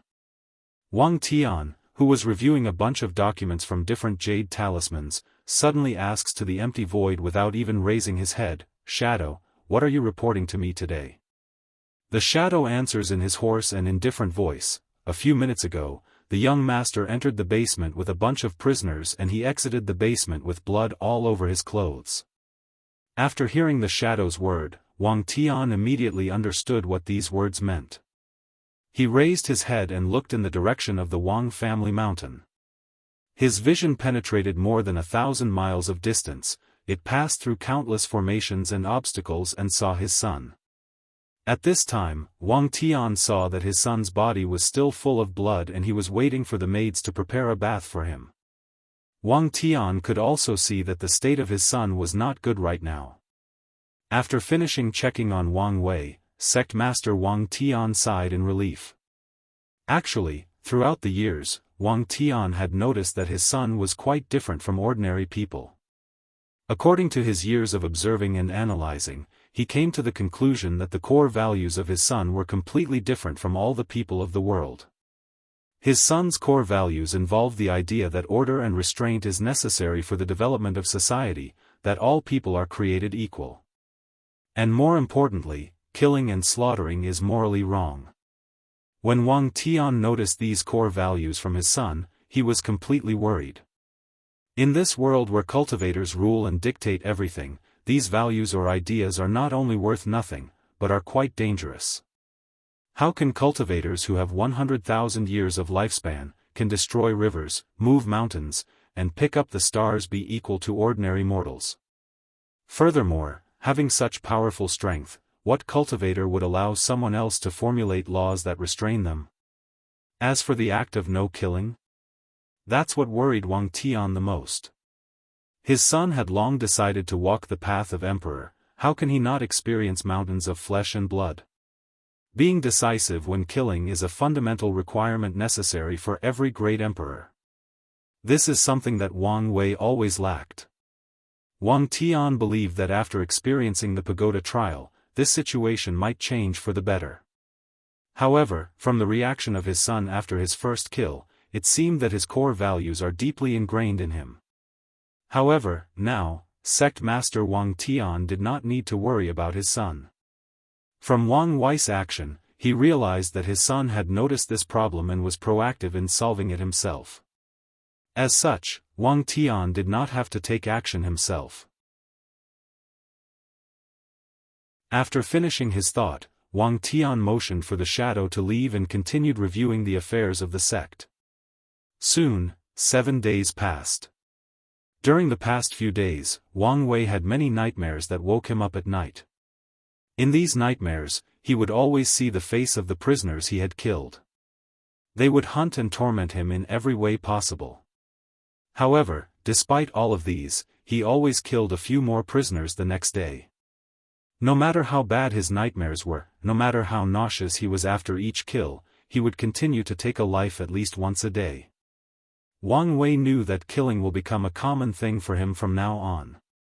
It is imperative that he learns how to get used to it. Today, Wang Wei was having dinner with his mother. He chatted with her while eating. However, Yu Yan could tell that her son was not paying attention. She had already learned about what happened with her son through her husband. Additionally, she also noticed the recurring nightmares he had in the past 7 days. When it comes to this matter, there were only a few things that she could help and she was already ready to do her part. Yu Yan lightly shook her son and asked him, "Wire, are you listening to what I'm saying?" Wang Wei woke up from his daze and answered apologetically, "I'm sorry mother, I was a little distracted." "What were you saying?" "I was talking about the story about how me and your father met and fell in love."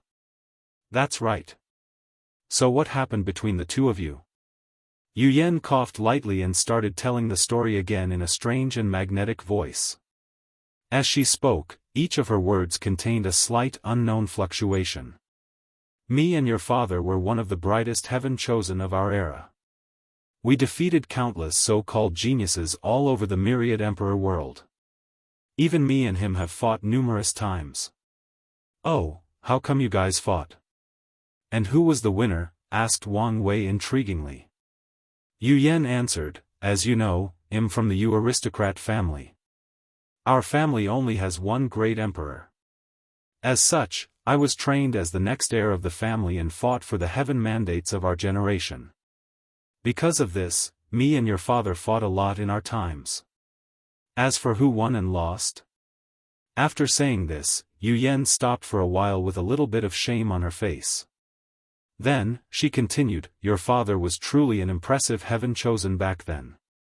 His created, absolute cut sword sutra, was truly a magnificent technique with boundless prospect. I never beat him in a direct confrontation." Wang Wei immediately replied, "Direct confrontation? Does that mean you won against him using crooked methods?" Upon hearing, Yu Yan became angry out of shame and lightly slapped the back of Wang Wei's head and said, "What do you mean by crooked method? Boy, on the path of emperor, any victory accomplished by any means is still a victory."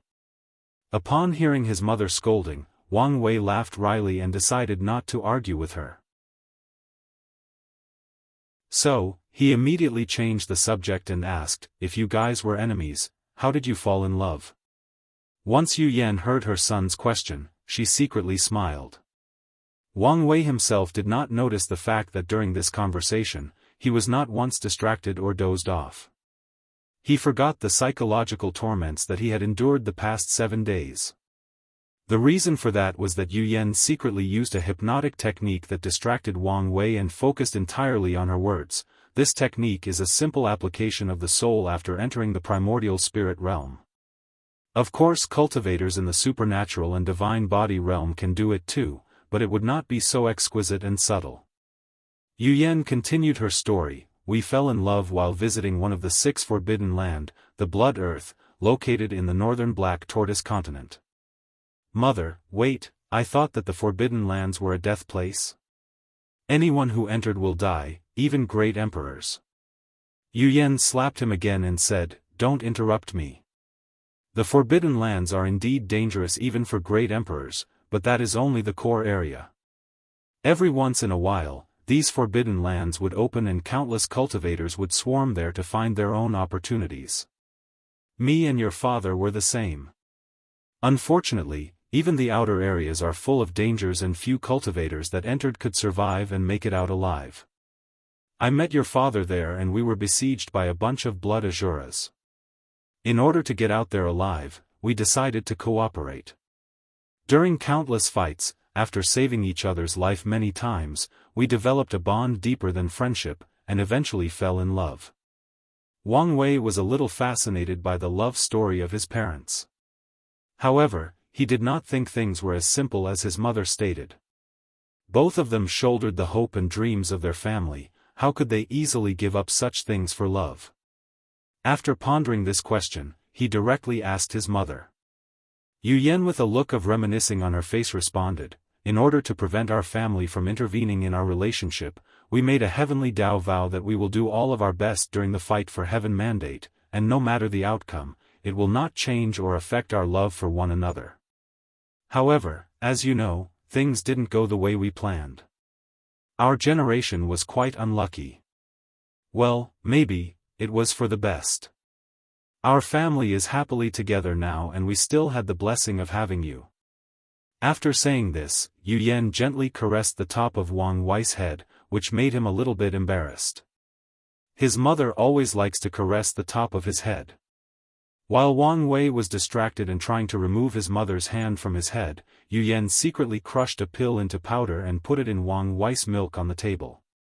Following this, she said, "Okay, there is no need to be embarrassed. I am your mother after all. I've changed your diaper countless times when you were a baby.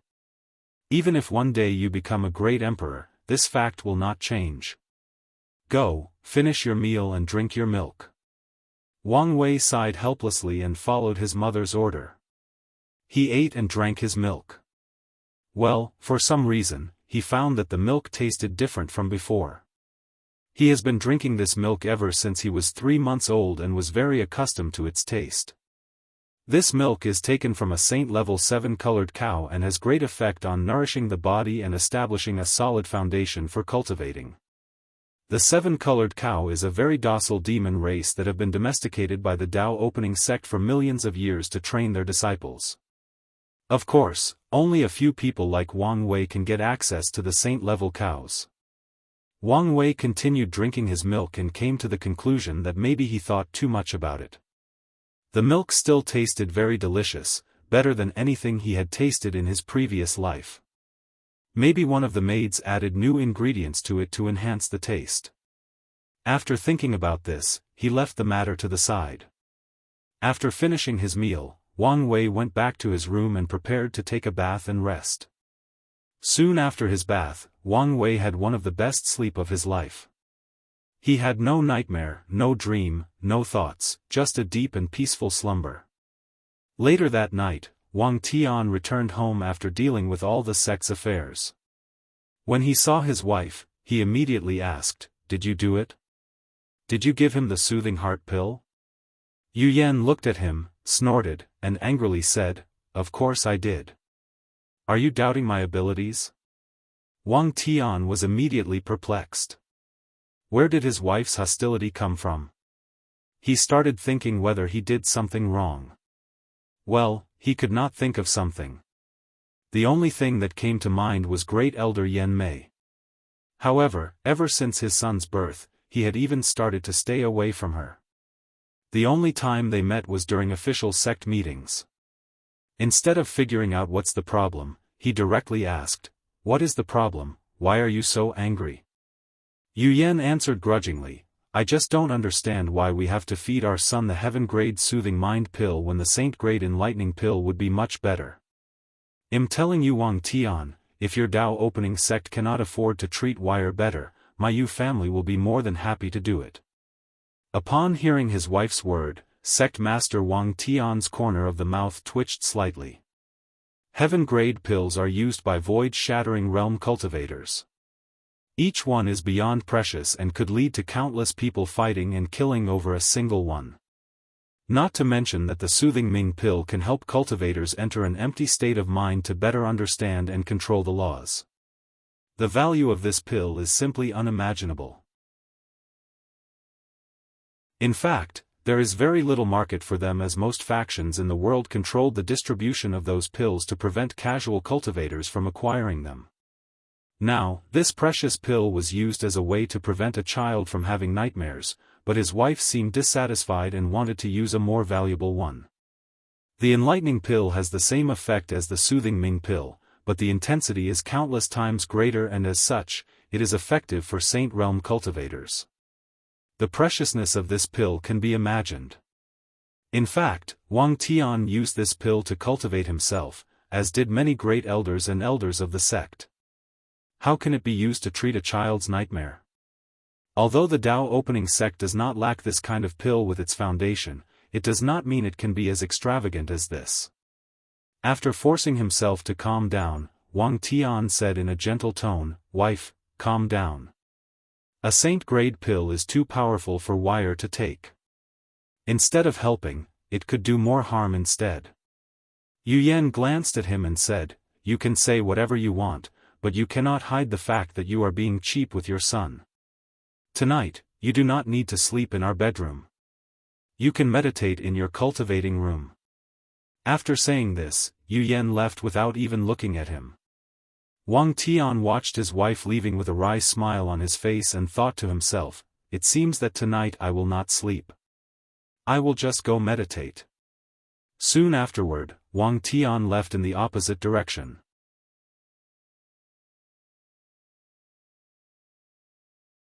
Chapter 39. After his wonderful rest last night, Wang Wei woke up full of vitality and spirit. He had no nightmare, no haunting dreams of the people he had killed, he just slept peacefully. After waking up, Wang Wei started to ponder about the past 7 days. He asked himself, why is killing so wrong? Why was such a strong aversion to killing deeply ingrained into himself? To Wang Wei, such a strong ethical concept of right and wrong was not in tune with his way of free and unfettered. How can someone who aspires to reach the highest state of absolute freedom be restrained by societal constraints or shackles such as not killing people? To Wang Wei, the idea of not killing was actually ingrained in him by modern society as a way to better control the masses. Throughout the history of Earth, the act of killing was actually quite the normal act. Whether it was our ancestor who did it as a way to survive the wild or even throughout the Celestial Dynasty's history, killing was a way for people to not only defend themselves, but to display their superior status. It was only during modern eras that killing was declared wrong.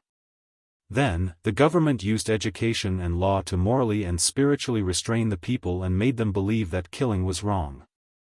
As a person who aspired to be free and unfettered, Wang Wei should never be restrained, he should never have any shackles on him, especially on his mind, on his way of thinking.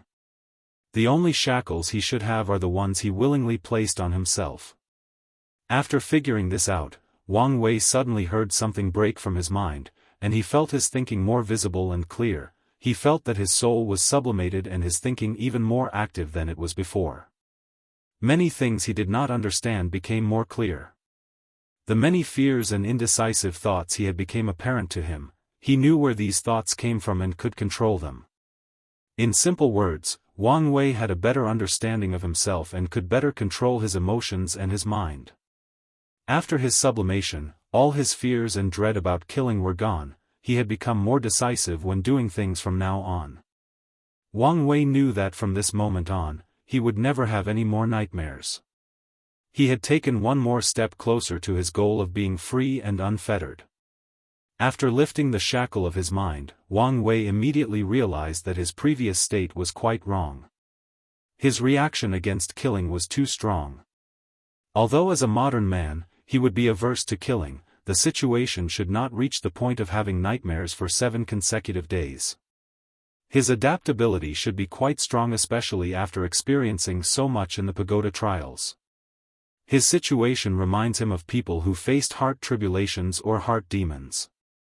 However, such things as heart tribulation usually occurred to cultivators of the primordial spirit realm. How can it happen to a mortal like him?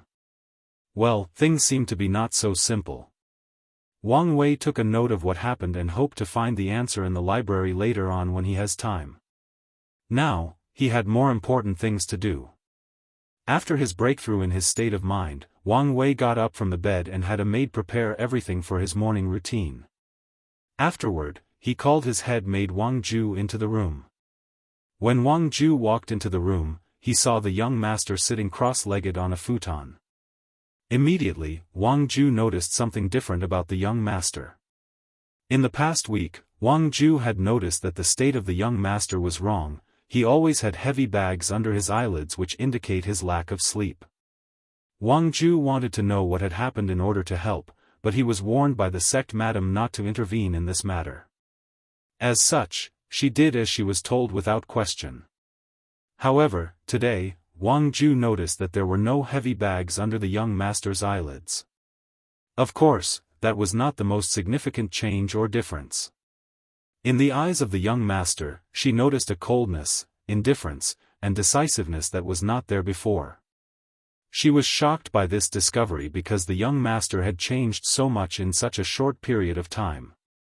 In fact, in normal circumstances, it was very difficult for Wang Ju to notice such a drastic change of temperament from Wang Wei, as he was used to hiding his emotions and remaining calm. However, he had just had a change in his state of mind and had not quite adjusted yet. Furthermore, Wang Wei had decided not to always keep a poker face all the time and hide his emotion. This did not fit his philosophy of freedom. If he wants to show his emotion, then he will show it. There is no need to hide it unless he desired to. He had nothing to hide and nothing to prove to anyone. After seeing Wang Ju, Wang Wei asked her to report the information from the past 7 days. Since he was in a bad state, he had not listened to her during the past week. After finishing hearing her report and noticing that there was nothing important to take note of, he got down to business. Wang Wei then said to her, "Wang Ju, you did a good job keeping things in order during my absence in the past few days." Wang Ju bowed and responded, "Thank you, young master." Wang Ju was just doing her jobs properly. Wang Wei nodded slightly and continued, "Now, it is time to get things in motion. Go to my father and tell him that 3 days later, I'm going to invite Hanli to meet me and accomplish the previous abolished plan." After saying this, there was a cold and ruthless light that rapidly flashed from Wang Wei's eyes, then immediately disappeared afterward. Upon hearing Wang Wei's word, Wang Ju was shocked and her mouth was opened in O shape. As someone who was trained to always keep her emotion in check, this was indeed a big change for her. Wang Ju can be considered one of the people that spend the most time with Wang Wei. As such, she knows a great deal about him. From his habit to his preferences, from his temperament to his secret action, she knows all about it. As such, she knows a lot of his secrets, including his secret plan toward the #1 contemporary sacred son, Hanli. She also knows that the young master had shelved or stopped this plan because it could be quite detrimental to Hanli, and the young master did not want to hurt people from the same sect. However, now, the young master had changed his mind and decided to go on with this plan. How would she not be shocked? As a person who deals with information, she was used to creating profiles for people she met and distinguishing their habits and temperament in order to determine their actions. As such, she did the same for the young master. Of course, it was not to anticipate his actions, but to understand him and better serve him. She was one of the few people who knew that Wang Wei was actually quite the docile and gentle person who did not want to hurt anybody, especially for his own interest. However, now, things seem to have changed. The young master was no longer the gentle person he used to be. Now, he seemed more ruthless and decisive. Maybe this was for the best, thought Wang Ju as she left the room and headed toward Tianwei Peak to meet the sect master and delivered the message.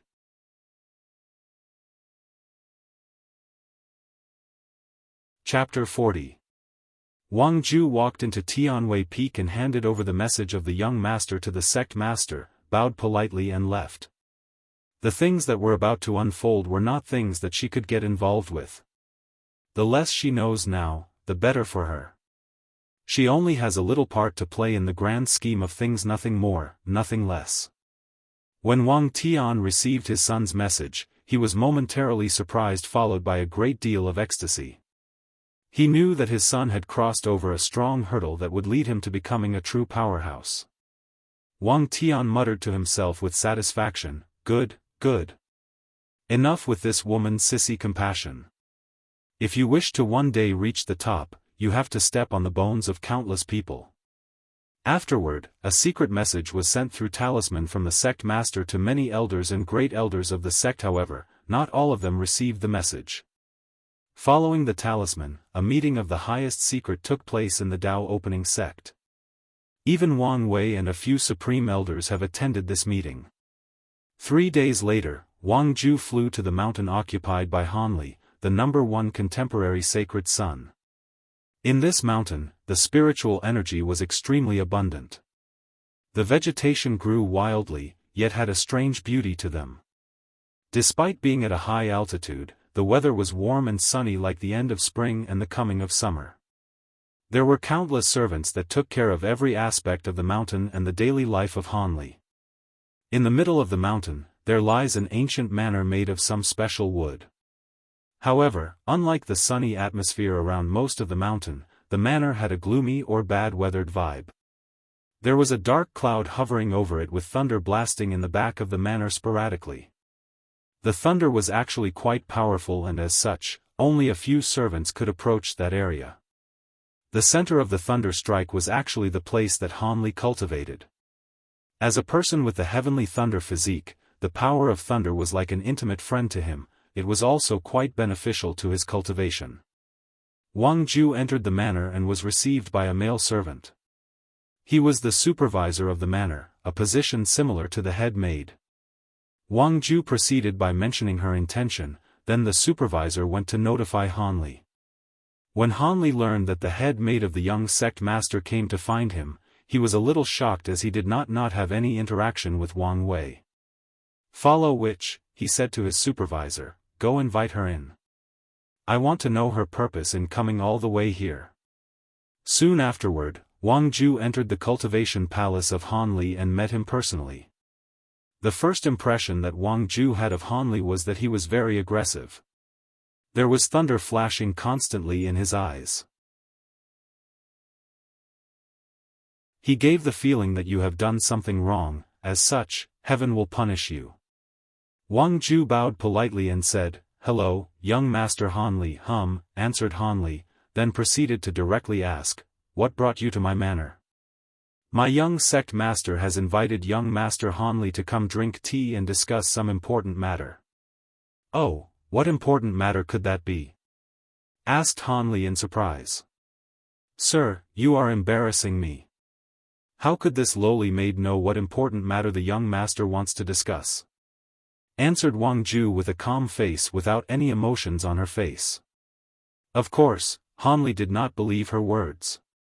He knew that Wang Ju was in charge of the intelligence network of Wang Wei. Even if she did not know the exact details, she was bound to know a little information. Hanli knew that such an invitation was not a simple discussion. As a direct disciple of Great Elder Long Bo, he belonged to the sectarian faction of the sect, while the young sect master belonged to the Wang family.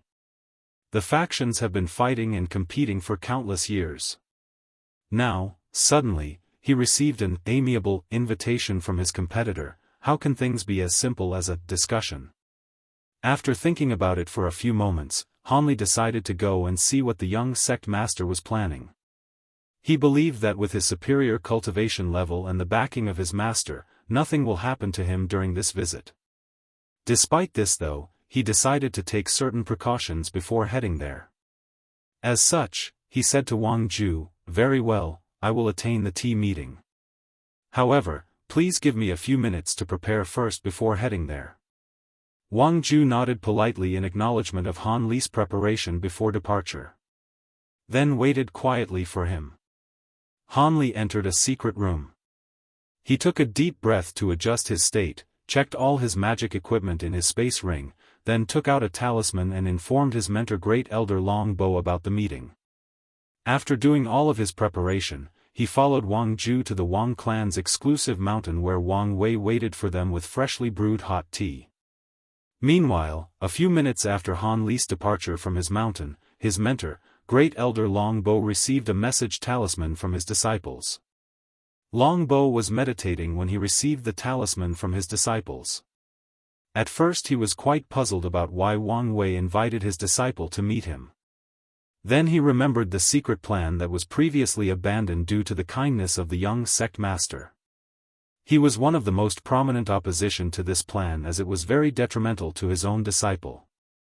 After thinking about this, Long Bo immediately opened the formation and left his cultivating hall and headed toward the Wang family mountain to stop his disciple. However, as soon as he exited the mountain, a few powerful aura immediately locked on him and prevented him from going further. Great Elder Long Bo's face became angry and he immediately appeared in the cloud where he saw Great Elder Yan Mei and Li Jiang leading a few other elders to surround and stop him. Long Bo became more furious when he saw these people as he knew that he could not stop the suffering of his disciples. Long Bo asked them angrily, "Yan Mei, Li Jiang, I thought we have already decided to stop the previous plan. Why are you doing this now?" Great Elder Yan Mei answered nonchalantly, "The young master changed his mind, so the plan must go on." "What about my disciple?" replied Long Bo furiously. "Some sacrifices are necessary for the future of the sect." The Dao opening sect had not had a great emperor for too long. If the so-called 9-emperor curse is not lifted, the only thing awaiting us is the inevitable downhill of the sect. Our status as the most powerful sect will be impacted, following which the chi luck of the sect will also start to go downhill. If sacrificing your disciples can provide the young sect master a better chance at proving the Dao, then he must be sacrificed for the greater good of the sect. Upon hearing Li Jiang's cold and ruthless answer, Long Bo became quiet. He knew that what Li Jiang said was right and if he was in their shoes, he would make the same choice. However, now, it was his faction that had to make the sacrifice. He was quite unwilling. Long Bo did not give up immediately. He looked in a certain direction and said, "Can you guys not do anything? Just watch as they sacrifice one of our own like this."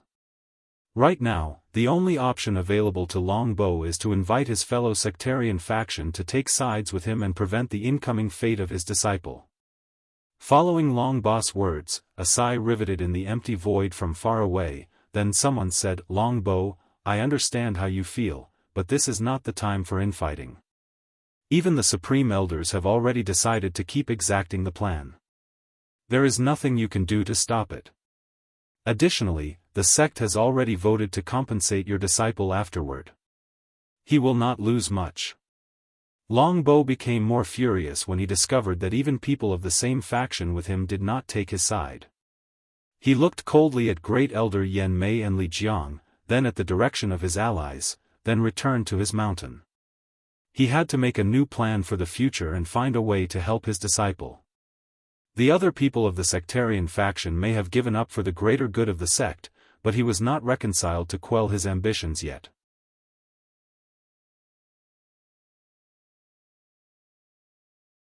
Chapter 41. The person who answered Great Elder Long Bo was actually Great Elder Fan Lei, who is in charge of the Tibetan Scripture Pavilion or the library of the Dao opening sect. He is also a member of the sectarian faction as Long Bo and Han Li. However, unlike Long Bo, Great Elder Fan Lei can be considered a team player. He has no problem putting the benefit for the sect before his own faction. Despite the contradicting personality, Fan Lei and Long Bo are actually quite close, or should say they were close.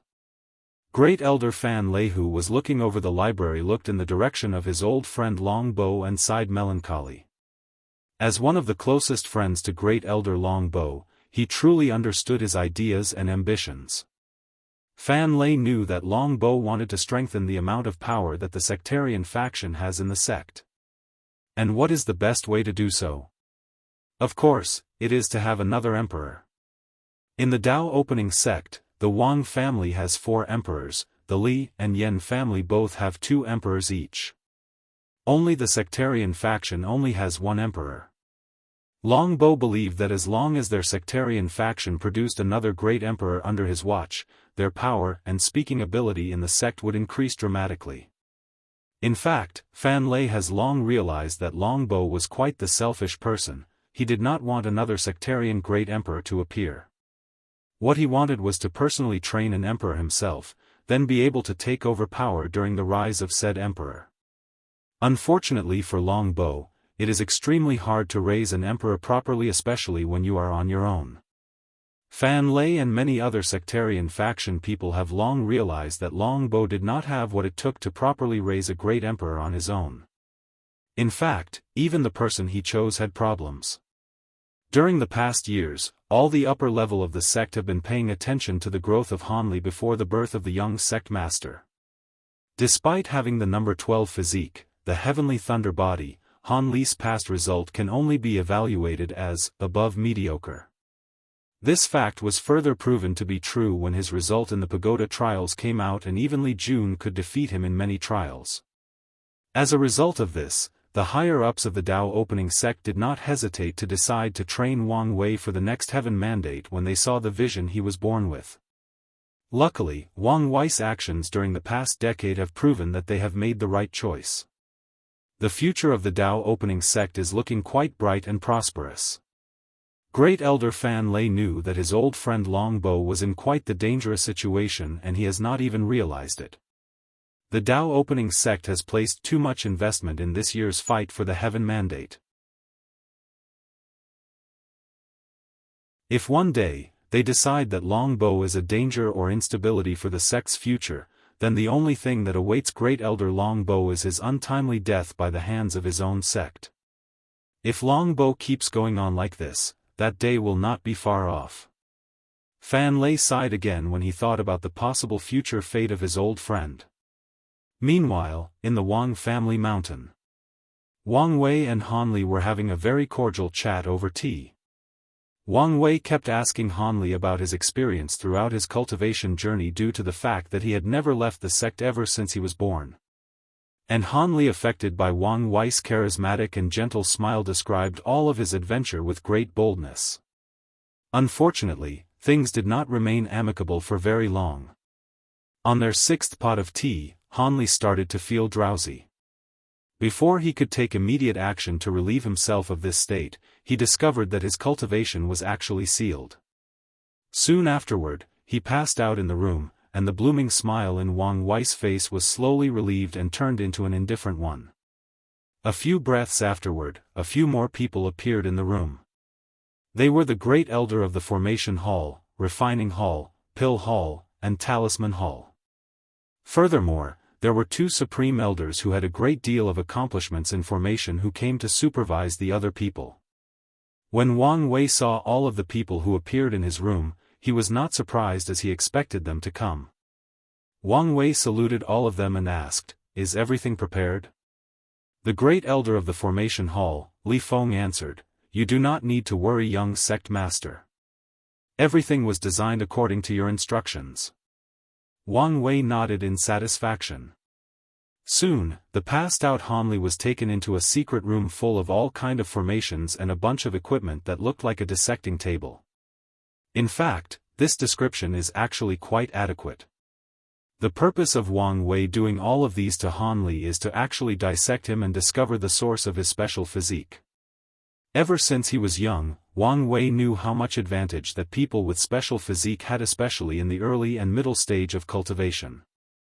Wang Wei was quite jealous of these special physiques. Unfortunately for him, heaven did not give him one. So, Wang Wei concocted a plan to acquire a special physique on his own. Since heaven did not give me one, I shall take it for myself. This thought has been riveting in his mind for countless years. In order to make things happen, he plunged straight into the library and read all the knowledge that the sect had about special physique. Some notes even contain some great emperor understanding of special physique.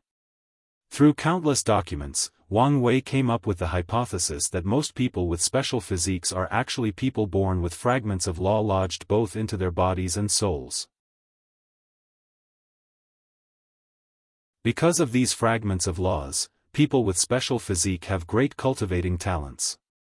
And as their cultivation grows higher, the fragment of law in their body will be perfected and provide them with all kinds of amazing and weird talents. In order to prove his hypothesis, Wang Wei studied the blood of his father, who also has a special physique, and the blood of countless other people with special physique. In order to get these bloods, the Dao opening sect had to activate many of the sleeping spies they had all over the world. However, it was not enough to truly discover the truth of special physique from studying a few drops of blood. Although Wang Wei's father donated a drop of source blood, which in fact hurt his cultivation level and took years to heal, to his son for his study, it was not enough to unravel the mystery of special physique. In the scenario, this is where Han Li came into play. As the only person with a special physique available to the Dao opening sect, he could provide much more information than a few drops of blood. However, studying Han Li would involve searching both his soul and source blood, which is quite damaging to a person. As such, Wang Wei previously did not want to harm him. But now, he changed his mind and a terrible fate might await him.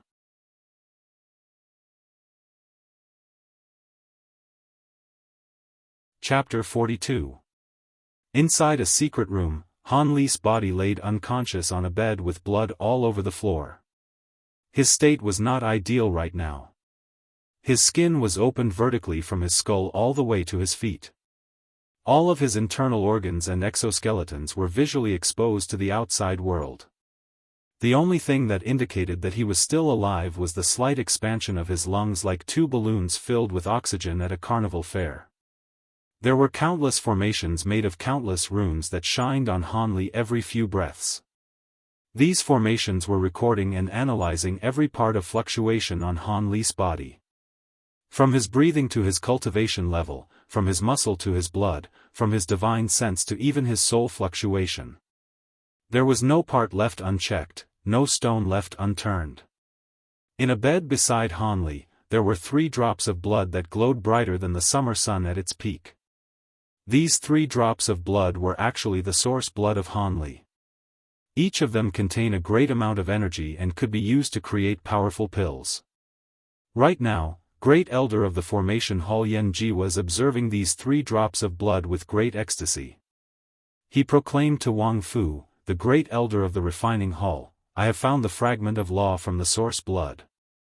The young master was right. "What about you guys, did you discover anything?" Great Elder Wang Fu responded, "Me and Great Elder Li Jian have also discovered the fragment of law in his soul." Great Elder Li Jian, who was responsible for the alchemy hall, said in reverie, "Han Li is only in the peak of divine body realm, yet he already has access to some power of law that only void-shattered realm powerhouse can have.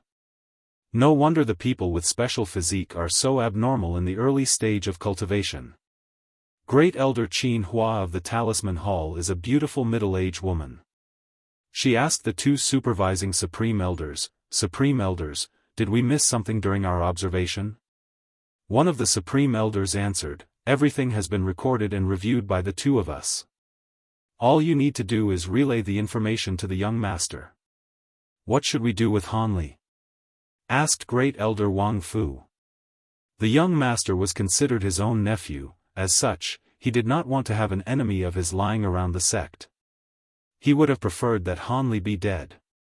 Great Elder Qin Hu, who belonged to the sectarian faction, immediately replied, "According to the order of the young master, we just need to put Han Li's body back the way he was. Although from now on, Han Li will only have less than 80% of his previous strength."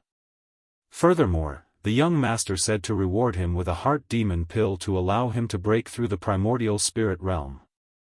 Why would the young master leave him alive? Does he still have so much compassion? Asked Great Elder Li Jian. Great Elder Qin Huan answered back, "No, according to the young master, Han Li still has certain values in the future. As for what values he was referring to, I have no idea." "Very well," answered Great Elder Yen Ji. "Since the young master has orders to spare him, then do so. However, someone should be sent to monitor him and Longbow at all times." Everyone agreed with Great Elder Yen Ji, especially the 2 Supreme Elders. Seeing the different factions of the sect working together for the better future of the Dao opening sect, they knew that their generation had excellent successors. The future of the sect is going in the right direction. A few hours later, Han Li was sent back to his mountain with a weakened body and a few memories missing. Although he immediately felt something was wrong with him when he woke up, he did not know the direct cause. Even his mentor did not dare tell him the real reason even if he wanted to. Great Elder Longbow knew that one of the main reasons that his direct disciple was still alive right now was due to his ignorance. If he ever discovered the real cause of his Bodhi's abnormality and became resentful, then only death will follow him. As such, He lied and told his disciple that he might have done something wrong during his cultivation and he will find a way to fix him. Meanwhile, in the Wang family's mountain, Wang Wei was reading the result of the analysis of special physique from the Great Elders and the Supreme Elders. It turned out that his hypothesis was right. People born with special physique were granted fragments of law by heaven upon their birth. The number 1 absolute chaos physique was granted a fragment of the law of chaos. The number 2 heavy axe physique was granted a fragment of the law of power. And the number 3 7 emotion 6 desire physique was granted the law of 7 emotion and 6 desires. Wang Wei believed that as long as he can get the source of a law and baptized both his body and soul with it and survive, then he will acquire a special physique. However, the process will not be as simple as stated. Fortunately, Wang Wei was long prepared and made sufficient preparation for this endeavor. To make sure that everything goes as planned, enough preparation is always needed. Suddenly, Wang Wei thought of something. If he had enough data from one of the top 3 physiques, his plans would not only be much safer, but also have a higher chance of success.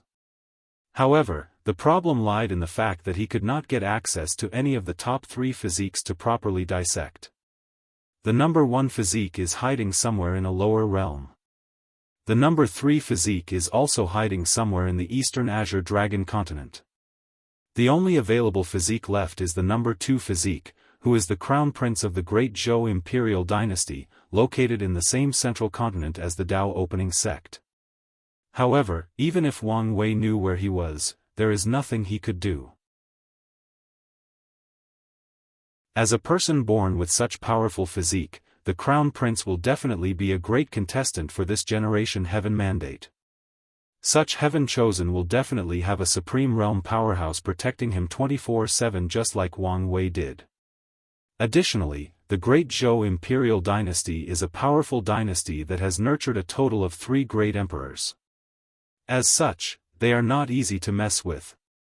Although Wang Wei is the young sect master of the Dao opening sect, he did not want to abuse his powers and create powerful enemies for the sect all over the world.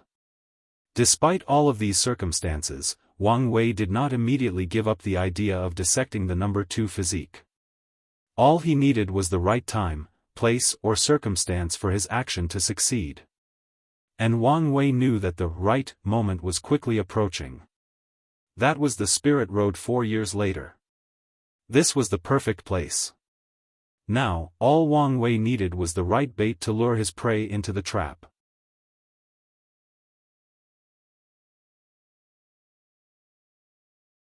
Chapter 43.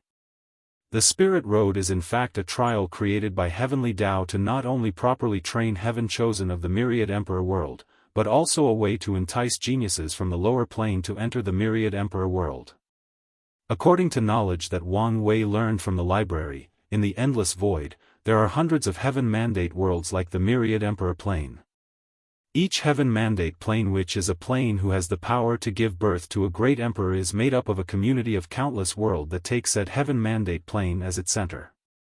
In each community, there are countless great thousand worlds, middle thousand world, and lower thousand world. All these worlds combined together can be called the lower plane. Of course, it does not mean that the Myriad Emperor world is in charge of these worlds. No, there are so many worlds out there, some have not even been discovered. However, the Myriad Emperor world can be considered the ruler of the community it is currently located in. In the Myriad Emperor world, mortals usually start to cultivate between the age of 15 to 18 years. These years are the optimal age when both the mind and the body have matured enough to start cultivating without leaving any hidden dark injuries. Before each generation starts to cultivate, there is an event that usually takes place, the Spirit Road. The Spirit Road is a secret realm organized by Heavenly Dao itself where Heaven Chosen are left to fight, survive, and kill each other alone for a whole year without any cultivation level or any help from the outside. As long as you enter the Spirit Road, your cultivation will be completely stripped or sealed and you will not be able to cultivate for a whole year. Participants cannot use any kind of weapons or help from the outside. The purpose of the Spirit Road trial is in fact to hone the killing and survival instinct of every geniuses. More importantly, during the year-long slaughter, these heaven-chosen can actually plunder the chi luck of each other. The more a person kills, the more luck he can gather. It is totally normal for a person's chi luck to go from a carp fish to a true dragon, or from a red color chi luck to a purple color. Of course, the participant still cannot achieve a chi luck of purple gold.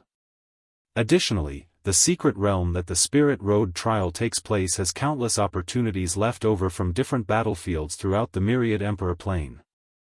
It is possible for someone to be lucky enough to acquire quasi-emperor artifacts or even an emperor-level scriptures.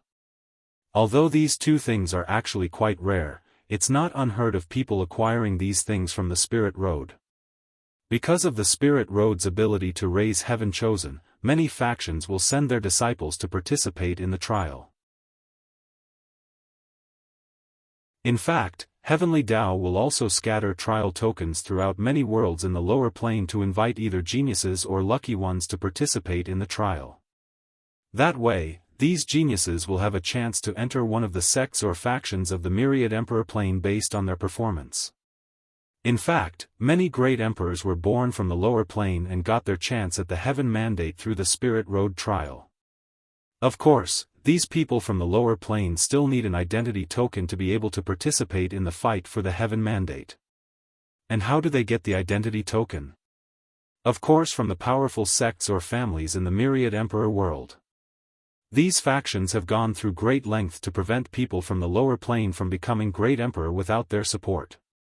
No matter how talented a person from the lower plane is, without an identity token, he or she cannot participate in the fight for heaven mandate. So, even if they do not want to, they have to attach themselves to a powerful force if they want a chance to proclaim themselves emperor. Wang Wei notices that this year's Spirit Road is quite different. Due to the fact that the top 3 physiques appeared at the same time, this year's Spirit Road should be a festival fest of powerful heaven-chosen slaughtering each other like gladiators locked in a caged arena. However, things seem to be the opposite. The number 1 physique seems to be still somewhere in the lower plane, the number 3 physique is nowhere to be found. And the number 2 physique showed no desire to participate in the trial 4 years later. Everyone seemed to ignore the Spirit Road this time, which is in fact bad news for Wang Wei, who actually wanted to meet the top 3 physique to further his plans. In the Wang family mountain, inside the main courtyard, Wang Wei called his head maid Wang Ju for a meeting. Upon seeing her, Wang Wei asked her to hand over all the information she had of the number 2 physique. Wang Wei read the information: Ji Song, male, 12 years old, heavy axe physique, crown prince of the great Zhou imperial dynasty. When he was born, there was a vision of a giant slaughtering countless demons and gods with an axe. Personality: he is rash and arrogant. Prefers to use his strength to solve most problems. He has an older brother named Ji Su who he loves very much. Despite the fact that his eldest brother has been deprived of the right to the throne due to his birth, the relationship between the two is actually quite harmonious. The eldest brother has no problem supporting his younger brother. After reading the information, Wang Wei begins to ponder. Based on the information at hand, he came to the conclusion that Ji Song is the kind of person who will rush to any kind of situation as long he believed it was beneficial to him. As such, as long as he provided him with the necessary bait, maybe he could lure him to change his mind and participate in the Spirit Road trial. Wang Wei suddenly asked Wang Ju, "What do you think the great Zhou imperial dynasty would do if they heard a rumor that there was a complete version of the ancient desolate body refining scripture in the Spirit Road trial, and that our Dao opening sect was sending me personally to retrieve it?" Wang Ju was a little surprised by the sudden question, thought about it for a few seconds and answered, "The ancient desolate body refining scripture was created by a great emperor of our Dao opening sect who also had the heavy axe physique. You could say this scripture fits perfectly with the heavy axe physique. If the higher-ups of the great Zhou imperial dynasty had the opportunity to acquire it, they would go to great lengths to do so. Even if it was just a rumor, they will still try to discover if it was true." Wang Wei nodded in acquiescence. However, Wang Ju continued, "But, young master, what is the point of doing this? Do you want to take the chance to kill Ji Song during the Spirit Road trial?" Wang Wei looked at her and said, "Do not be silly, Wang Ju. You should know, although the Spirit Road trial claimed to be fair and without any outside influence, the truth of the matter is that every heaven chosen raised by powerful groups like our sect have secret techniques implanted on them that would save their lives if they ever faced true mortal danger. It will be nigh impossible to kill Ji Song during the trial." Upon hearing this, Wang Ju nodded in agreement. Then she thought of something and asked in shock, "Young master, do you want to do the same thing you did to Han Li to Crown Prince Ji Song?" Wang Wei responded positively, "Yes. The top 3 physiques are actually quite special in nature compared to the others. If I had enough knowledge about them, then when I execute the plan to acquire my own special physique, not only would my chances increase exponentially, but there is also a chance to acquire a physique that is on par with the top 3. Wang Ju nodded while listening, then she answered, "To pull up a plan of this magnitude, young master, you should probably enlist the help of the sect master and the great elders." Wang Wei agreed with Wang Ju's caution. He knew that this plan is quite feasible and the elders will be more than happy to help him. However, the Spirit Road is still 4 years away, and there are other things to be done before then.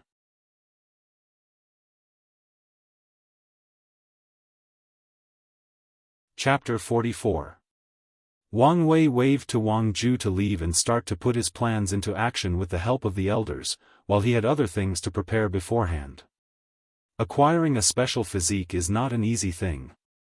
Just knowing that people with special physique have fragments of laws into their body will not magically turn someone into a person with special physique. How to turn this knowledge into practical action? Can you just place a fragment of law into someone else's body? No, the power of law is unimaginably powerful. Even a fragment of it is enough to blast any cultivator below the void-shattered realm into smithereens, let alone a mortal. In order to enjoy all the benefits of people with unique physiques, Wang Wei believed that the transition should be done before he starts to cultivate. As such, he did not have a lot of time to prepare. Now, many other problems appear. How do you allow a mortal to survive the baptizement of the law without being completely annihilated? How to allow the fragment of law to be beneficial to the users instead of being harmful? How to ensure that the fragment of law will not directly destroy the person's soul, but evolve to make it more powerful? Wang Wei came up with a variety of methods including the use of pills, formations, and other auxiliary items, but the core of which is a cultivation technique that his father and grandfather took years to help him create. This technique is called by him as the 10,000 things adapt to one sutra. This technique or Tao art was inspired by the concept of evolution from his last life. Evolution can be simplified into the idea that among a group of individuals, they have certain traits that allow them to survive or adapt to a drastic change in the external environment. The surviving individuals then reproduce and pass on the trait that allowed them to survive the change in environment to the next generation. This process is slow and could take from thousands to millions of years. The idea that Wang Wei had when creating this cultivation technique was to take the concept of adaptation in natural evolution and turn it from a passive evolution to an active evolution. What that means is that by cultivating the 10,000 things adapt to one sutra, Wang Wei will endow his body with the ability to adapt to extreme circumstance such as fragments of laws embedded in his body then survive and evolve into a better or higher state of life. This process will not take as long as natural evolution. As matter of fact, the process will be almost instantaneous. Of course, as a price, an enormous amount of energy will be needed. Luckily for Wang Wei, this world does not lack energy as it is filled with boundless spiritual energy all over heaven and earth or in the form of minerals such as spirit stone or source. Additionally, spiritual qi is actually a wonderful type of energy that allows people to evolve into higher beings with powerful strength and unlimited lifespan. It is the best catalyst for Wang Wei's technique. Although the prospect of the 10,000 things adapt to one sutra seems quite appealing, the process is in fact quite arduous and tortuous. In order to cultivate this technique, Wang Wei will have to place himself in countless kinds of harsh environments and force his mortal body to adapt and survive these environments before he could take on the power of Lano, a fragment of it. First, Wang Wei will be placed in both high and low temperature, then he has to cultivate the 10,000 things adapt to one sutra, to the point where his body can generate heat on his own and control it to survive. His body has to be able to generate enough heat to keep him warm in extreme cold, and lower the temperature during extreme heat. Furthermore, his body has to adapt to be able to generate enough moisture to keep him hydrated during extreme heat. Another step in cultivating the 10,000 things adapt to one sutra is that Wang Wei has to place himself in a vacuum environment similar to space from his past life without any oxygen to breath. During this process, Wang Wei's body has to evolve to be able to breathe internally without outside interference, and to be able to use other kinds of energy in the environment to produce enough glucose for the body to function properly. After that, Wang Wei has to ingest all kinds of different poison, then allow his body to evolve to be able to analyze any poison and develop the necessary antibodies for them. In fact, every cultivator will have these qualities as long as they reach a certain cultivation level. What Wang Wei has to do is to acquire them beforehand, before he starts to cultivate. When all of these conditions are met, then Wang Wei will be ready to integrate some fragments of law into his body, then evolve into someone with special physique. This process will take some time, at least 4 to 5 years, and numerous precious resources are needed to ensure the safety of Wang Wei. Of course, Wang Wei will not be alone during these suffering times. Li Jun will also cultivate the 10,000 things adapt to one sutra, in order to try to get a special physique too. Wang Wei needs a powerful general that he trusts during his fight for the emperor throne. And he chose Li Jun after much consideration. Him and Li Jun grew up together and had established a high level of intimacy. They treated each other as brothers. Furthermore, Wang Wei can be considered the only person in the sect that treated Li Jun better and acknowledged him as a person, of course, except Li Jun's mother. It did take Wang Wei a while to convince the elders to properly train Li Jun, as the amount of resources needed to cultivate this technique will be quite large and precious, but in the end, at the insistence of Wang Wei, they finally agreed. Furthermore, the accomplishments of Li Jun the past few years during the pagoda trial proved that he is worthy of being properly cultivated by the sect. While Wang Wei and Li Jun were preparing to start cultivating the 10,000 things adapt to one sutra, a meeting took place in another domain in the Qilin central continent. This domain, which is approximately the size of 2 Earth-togethers, was the location of the capital of the Great Zhou Imperial Dynasty. This domain is an enormous city, exactly like the Emperor Enlightening Academy. However, unlike the city of the Emperor Enlightening Academy that is clearly divided based on each student, this city seemed to be one entity, with a magnificent palace in the center. There live the sovereign and all the members of the royal family, including Ji Song with the heavy axe physique. In the myriad emperor plane, no one dares to bear the title of emperor, except for cultivators who have borne the heaven mandate and proved the Tao. Even if someone rules millions of li of land, and has power over billions of citizens and can determine their life and death, that person still cannot have the title of emperor. He or she can be called king, rulers, monarch, or sovereign, but never emperor. This is a title reserved to the most supreme beings of this plane, the most noblest of existence that stand at the peak of the food chain. Back to the topic.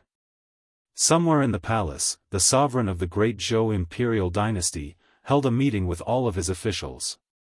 The sovereign named Ji Wen was a majestic middle-aged man wearing an embroidery robe filled with 3 multicolored dragons, each representing a great emperor of the Great Zhou Imperial Dynasty. He had a magnificent crown on his bun-like hair. Sovereign Ji Wen asked with an authoritative voice, "Is the news true? Is it confirmed? Is there really a copy of the ancient desolate body-refining scripture in the Spirit Road trial?"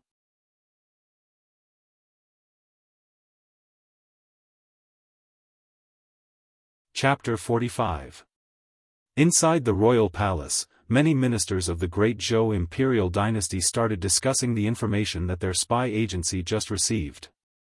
After hearing the question asked by His Majesty Ji1, the room immediately became quiet.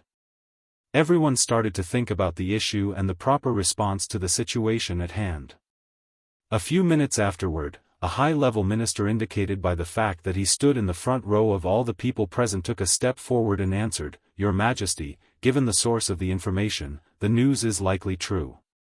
We should take immediate action to try to take possession of the ancient desolate body-refining scripture." While this minister was talking, his head was looking at a person a few feet from him. This person was the head of the dynasty's brocade guard, which was in charge of intelligence gathering both internally and externally. After hearing his minister's word, Sovereign Ji1 looked at the head of the brocade guard, who nodded his head in acknowledgement of the fact that the news was in fact reliable. Following the first person to speak up, another high-grade minister also stepped up and said, "I agree with this statement, Your Majesty. The ancient desolate body-refining scripture is of great importance to Crown Prince Ji Song's rise to becoming a great emperor. Although our great Zhou imperial dynasty has 3 great emperor-level cultivating scriptures, none fit the Crown Prince as perfectly as the ancient desolate body-refining scripture. If there is a slight chance of acquiring it, we must not let it go." Following this minister's statement, many people spoke in agreement with him. This generation, their empire has the opportunity to groom a 4th great emperor. No matter the cost, they have to try it. Sovereign Ji1 started thinking about the words of his ministers, and deep down, he also agreed to do anything possible to acquire that scripture, as it would be a tremendous help to his son during his fight for the emperor throne. However, as a ruler and Saint Realm powerhouse, his vision was much broader than most of his ministers. As such, he did not immediately agree with them. Instead, he asked someone's opinion, someone he has trusted and relied on for countless years during his reign.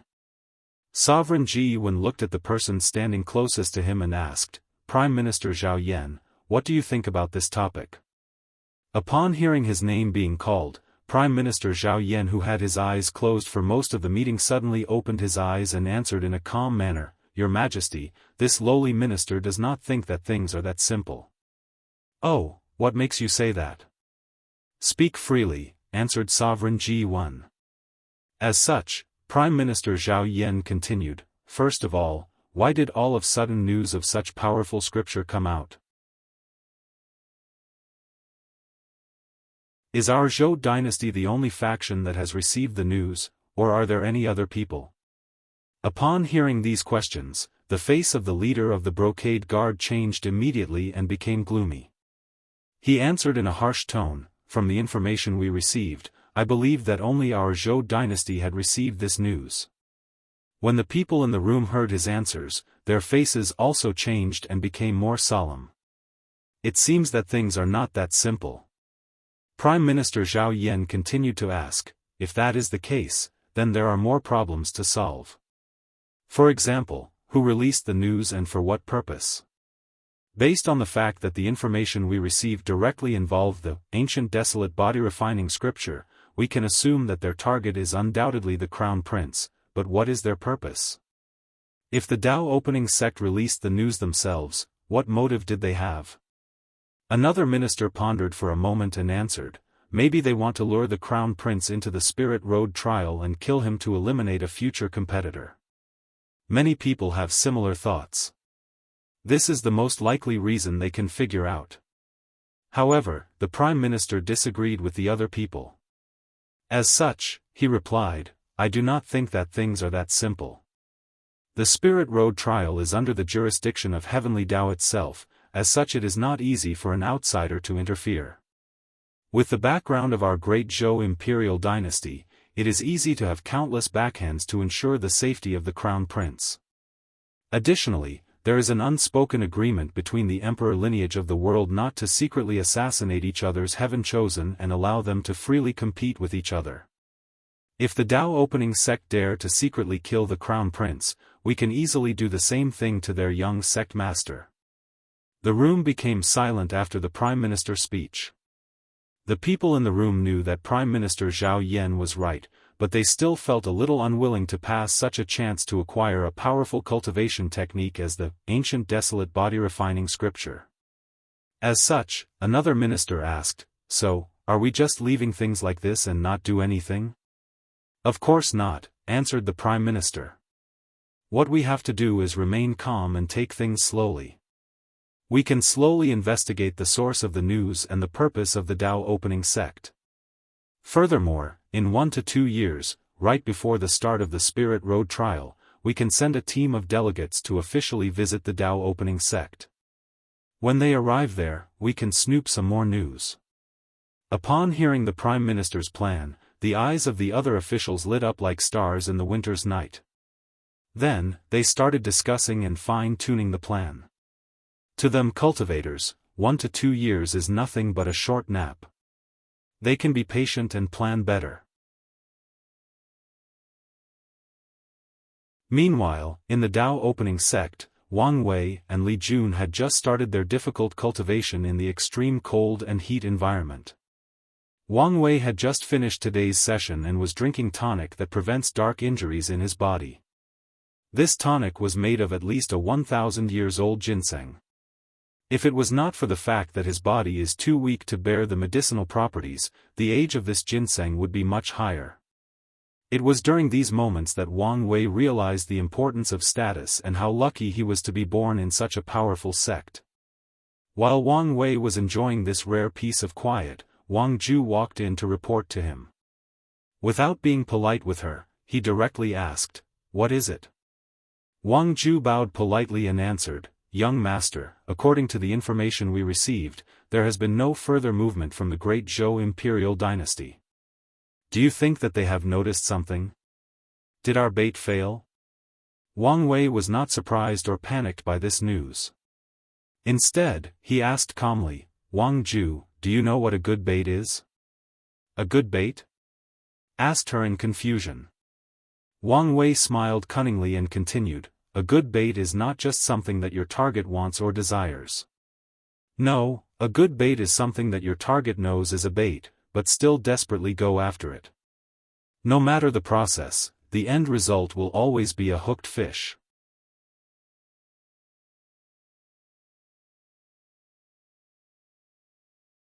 Chapter 46. Suddenly 2 years of quiet passed by, and Wang Wei turned 13 years old. In the past 2 years, the Dao opening sect seemed calm and quiet on the surface. And the same can be said for the great Zhou imperial dynasty. It was as if the shocking news about the whereabouts of a powerful cultivation technique such as the ancient desolate body-refining scripture was nothing but a stone sinking into a river without creating any ripples whatsoever. The situation seemed that it would remain stale for quite some time. However, today was destined to be different, to be more exciting at least for the people of the Dao opening sect that is. Wang Wei was enjoying a rare relaxing day by drinking his ginseng tonic, when his head maid, Wang Ju walked in with some fresh information. Wang Ju walked into the Wang family's manor, bowed as usual, and reported the information that she had just received. While Wang Wei was concentrating on the information at hand, Wang Ju looked at the young sect master. He had changed greatly the past 2 years. His figure became more thin, his complexion more pale. There were many heavy bags under his eyes. In general, he had the demeanor of a sick and dying man. However, Wang Ju knew that these were just external changes. As a cultivator in the supernatural realm, she could easily notice the internal difference of the young sect master. His single breaths were deep and long, signifying the ability to internal breathing and conserving energy. There was a large amount of medicinal energy embedded in the young sect master's body. Despite not having started cultivating, there was a large amount of blood qi scattered all over his body. These blood qi will make it a lot easier and faster for the young master to cultivate in the body-refining realm, and lay a powerful foundation for the future. A few minutes passed by before Wang Wei finished reading the information, then he said, "So, they are finally making a move?" "Yes, young master. A delegate composed of both Crown Prince Ji Song and First Prince Ji Su is currently on the way to the sect right now. They will arrive in about 2 days. What excuse did they use for this so-called visit?" We received a diplomatic invitation concerning the dispute over a certain origin source mine. They also emphasized that it is necessary for the younger generation to get to know each other properly. Wang Wei sneered and continued, so, they can both investigate the news about the ancient desolate body-refining scripture, and also try to find my information and determine my level of threat for the Heaven Mandate battle. Wang Wei then kept on looking at the window, looking like nothing in this world mattered to him. Then, he said, continue with the plan we had already prepared. As for the challenge, let the Crown Prince enter the first trial of the pagoda.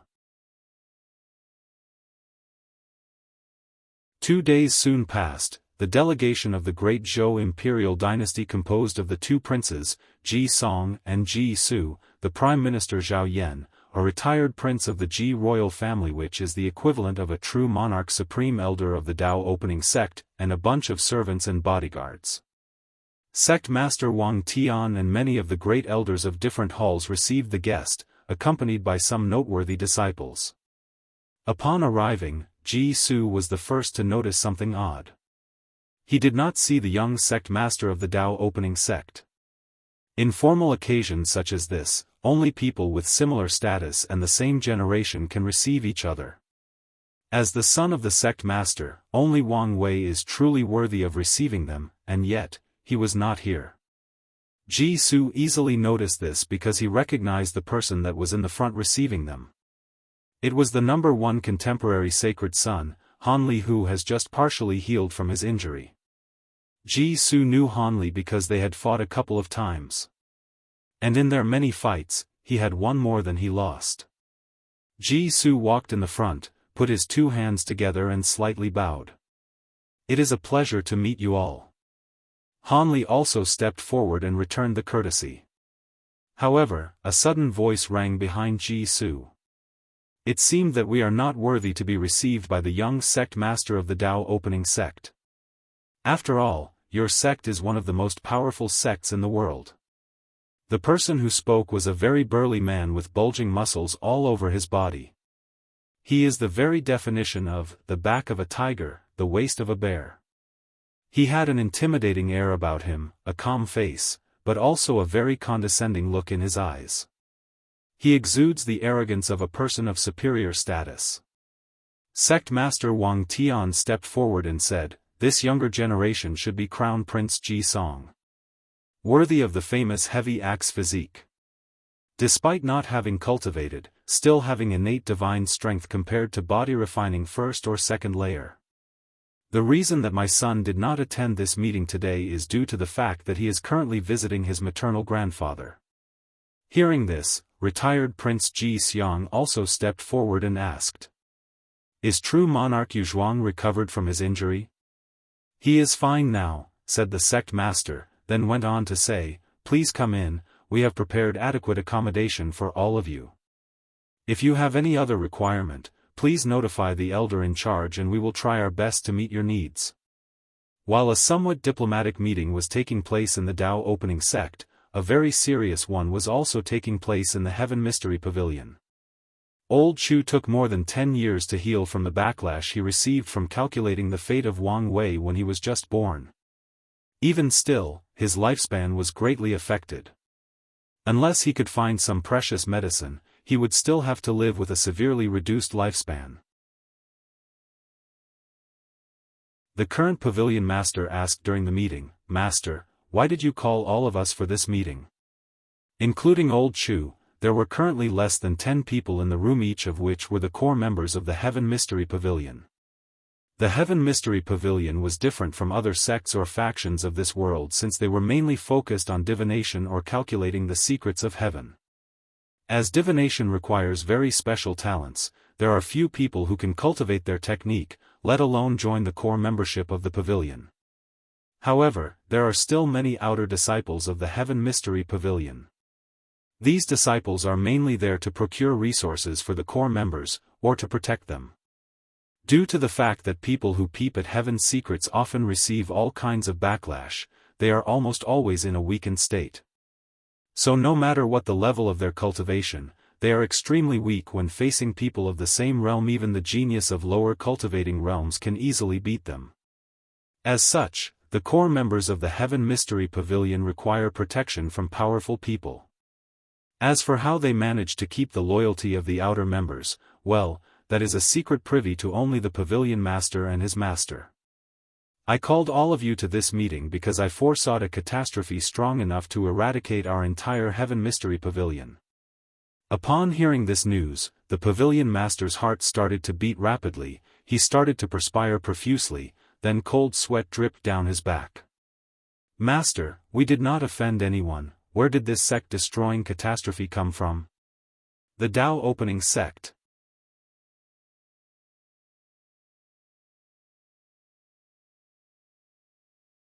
Chapter 47. Inside the meeting place of the Heaven Mystery Pavilion, only the sound of the swaying wind could be heard. The room started to heat up due to the vapor of untouched hot tea slowly evaporating inside the small courtyard. Pavilion Master Zhu Tai rapidly swallowed his cold tea with trembling hands, then proceeded to take many deep and long breaths. Inhale. Exhale. Inhale. Exhale. He asked. Master, did you calculate the reason? And what should our next step of action be? Supreme Elder, we did not offend the Dao opening sect and had no enmity with them. Why did they want to destroy us? I did not manage to calculate their reason for taking action against us, said Old Chu. As for our plan of action, we only have two variable options. First is to ask help from our allies and see if they are willing to help or at least put pressure on the Dao opening sect. The second option is when the time arrives, try to be as submissive as possible. The Dao opening sect must want something from our pavilion. As long as we give it to them, we might have a chance to survive. Master, how long do we have to prepare? About 2 to 3 years at the very least. So, until after the Spirit Road trial. A few days passed on quickly. The delegates of the Great Zhou Imperial Dynasty have long settled into their accommodation and the talks over the origin source mine have officially begun. Wang Wei never showed up in front of the people of the Great Zhou Imperial Dynasty. A fact which was very upsetting to Crown Prince Ji Song as he kept subtly reminding the people around him of the lack of etiquette on the side of the Dao opening sect. Of course, Wang Wei was aware of his presence. With the special power of his eyes, he could easily notice the Qi Luck Dragon of Crown Prince Ji Song. Although his Qi Dragon was only purple like himself, it exuded a special or unique aura that was easily noticeable. Soon, Crown Prince Ji Song had things to do since he was notified that he will take part in the first trial of the Polishing Dao Heart Pagoda. He took a few days to prepare. He was the kind of person that never backed down from a challenge, and he took it seriously, or so he thought. On the day of the challenge, many disciples and elders of the sect accompanied the delegates of the Great Zhou Imperial Dynasty to watch the trial. The disciples were the most excited. They wanted to know how they stack up against the heaven chosen of other factions. This was the perfect opportunity to compete and compare. Ji Song stood in front of the pagoda, ready to enter at any moment. The visual formations were turned on so that everybody can watch what happens inside. On top of the pagoda, there was a list of the top records in each trial. Ji Song looked at Wang Wei's number 1 spot and said with disdain, "Only 13 days, how weak can you be?" After saying that, he strode into the pagoda with great confidence. However, his words did provoke a lot of people outside. How can they allow this stranger to look down on their young sect master? However, the disciples did not do or say anything, especially the ones who have participated in the trial. They know more than everyone else how difficult this trial is. In a platform not far from the pagoda, the higher-ups of both factions sat cross-legged on futons made of silk, served with fresh hot tea. Sect Master Wang Tian said nonchalantly, "Confident I see. This is good quality." Prime Minister Zhao Yan responded, "Thank you. The Crown Prince has never lacked anything, especially confidence." Sect Master Wang Tian and the other great elders smiled with a playful look on their faces. However, they did not say anything else. Su was able to catch on the meaning behind these smiles. As such, he had a feeling that things might not be as simple as it seemed. However, he soon calmed himself down. He had a great deal of confidence in his younger brother's heavy axe physique. Meanwhile, Ji Song was having a hard time in this test. Upon entering the trial, the first thing he noticed was the fact that his proud heavy axe physique was gone, or to be precise, ineffective. All of his innate divine strength that he was proud of are all gone. He frowned, but still continued on with the trial. He walks in this endless desert supported by his will only. Ji Song lasted 4 days before he gave up and exited out the pagoda. His record was much higher than Han Li on his first trial. But it was way worse than Li Jun's whopping 8 days, or Wang Wei's 13 days. The challenge was actually quite lackluster. The record of the Crown Prince did not come even close to Li Jun, let alone the young sect master. And many people or disciples of the sect were actually quite disappointed. They left afterward and sneered at Ji Song's previous comment. The people most disappointed by this result were actually the people of the great Zhou imperial dynasty. This was a massive failure on their part. While Ji Song was recuperating, a secret meeting was taking place between Prime Minister Zhao Yan, His Royal Highness Ji Su, retired Prince Ji Xiang, and a few advisors that were secretly mixed into the servants and guards. Suer asked retired Prince Ji Xiang. "You have been frowning for quite some time. What are you thinking about?" "Uncle Ji Xiang, I'm thinking about the previous trial." "Are you worrying about Songer? You do not need to be too worried. It is just a failure. Give him enough time and he will soon recover." "No, uncle, the situation is more severe than we thought." "Retired Prince, His Royal Highness is right. The situation is truly drastic." "Oh, Prime Minister, what makes you say that?" "Well, let His Royal Highness Ji Su express his opinions first." Everyone in the room then fixed their eyes on Ji Su, who then began to express his thought process. "Just like my uncle said, failure is not a major problem for my younger brother. However, the problem lies with the young sect master of the Dao opening sect. The purpose of this pagoda was to polish the Dao heart of the participants. Now, compare the result of the younger brother with the Dao sect's young master. Can you imagine how powerful the Dao heart of the young sect master is? Following this statement, a few people in the room gasped aloud. This is indeed quite a scary thing. The person most affected was in fact retired Prince Ji Xiang. As the person with the highest cultivating level here, he knew more secrets than most people in the room. For most cultivators, the concept of Dao heart might be an illusory idea or thing to them, but Ji Xiang knew the importance of Dao heart. Without the proper Dao heart, it is impossible for a person to reach the supreme realm, let alone bear heaven mandate and prove the Dao. In fact, even great emperors have to have a strong enough Dao heart. Do not think that as long as you acquire the heaven mandate, then you automatically can become a great emperor. No, if you wear the crown, then you must bear the weight. The same concept applies to the heaven mandate. Ji Xiang knew those cultivators who acquired the heaven mandate, but did not have the necessary Dao heart to bear it are referred to as pseudo-emperors. However, these people are still unimaginably powerful compared to the supreme realm true monarch that people still called them great emperor. Of course, these knowledge are considered the highest secrets of this world. Only when someone reached a certain cultivation level that they might be privy to said information. While everybody was still processing this news, Prime Minister Zhao Yao reminded them. Do not also forget that this pagoda trial has at least 9 layers. We can only imagine how powerful or effective the other trials are. Prime Minister Zhao Yan, you should notify His Majesty of the situation here. A few days passed after the secret meeting. Prime Minister Zhao Yan was standing in front of a formation, while seemingly talking to somebody else on the other side. Your Majesty, the Dao opening sect refused to let us participate in the pagoda trial again, let alone witnessing the other 8 trials. I figure things would not be so simple. In that case, we will offer that material to them as bargain chips. Are you sure of this, Your Majesty? This material is very rare and precious.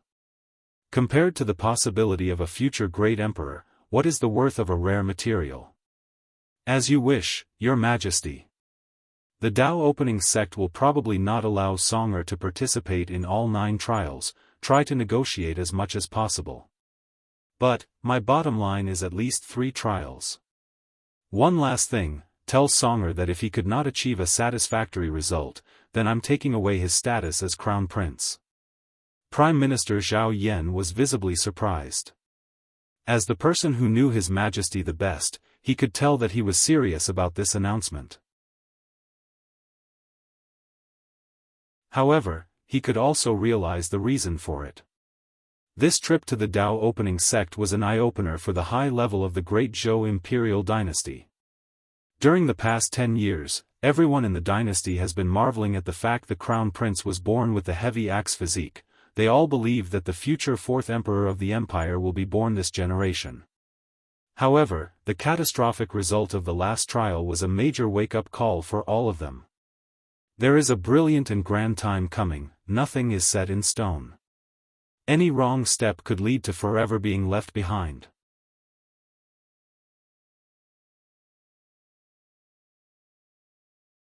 Chapter 48.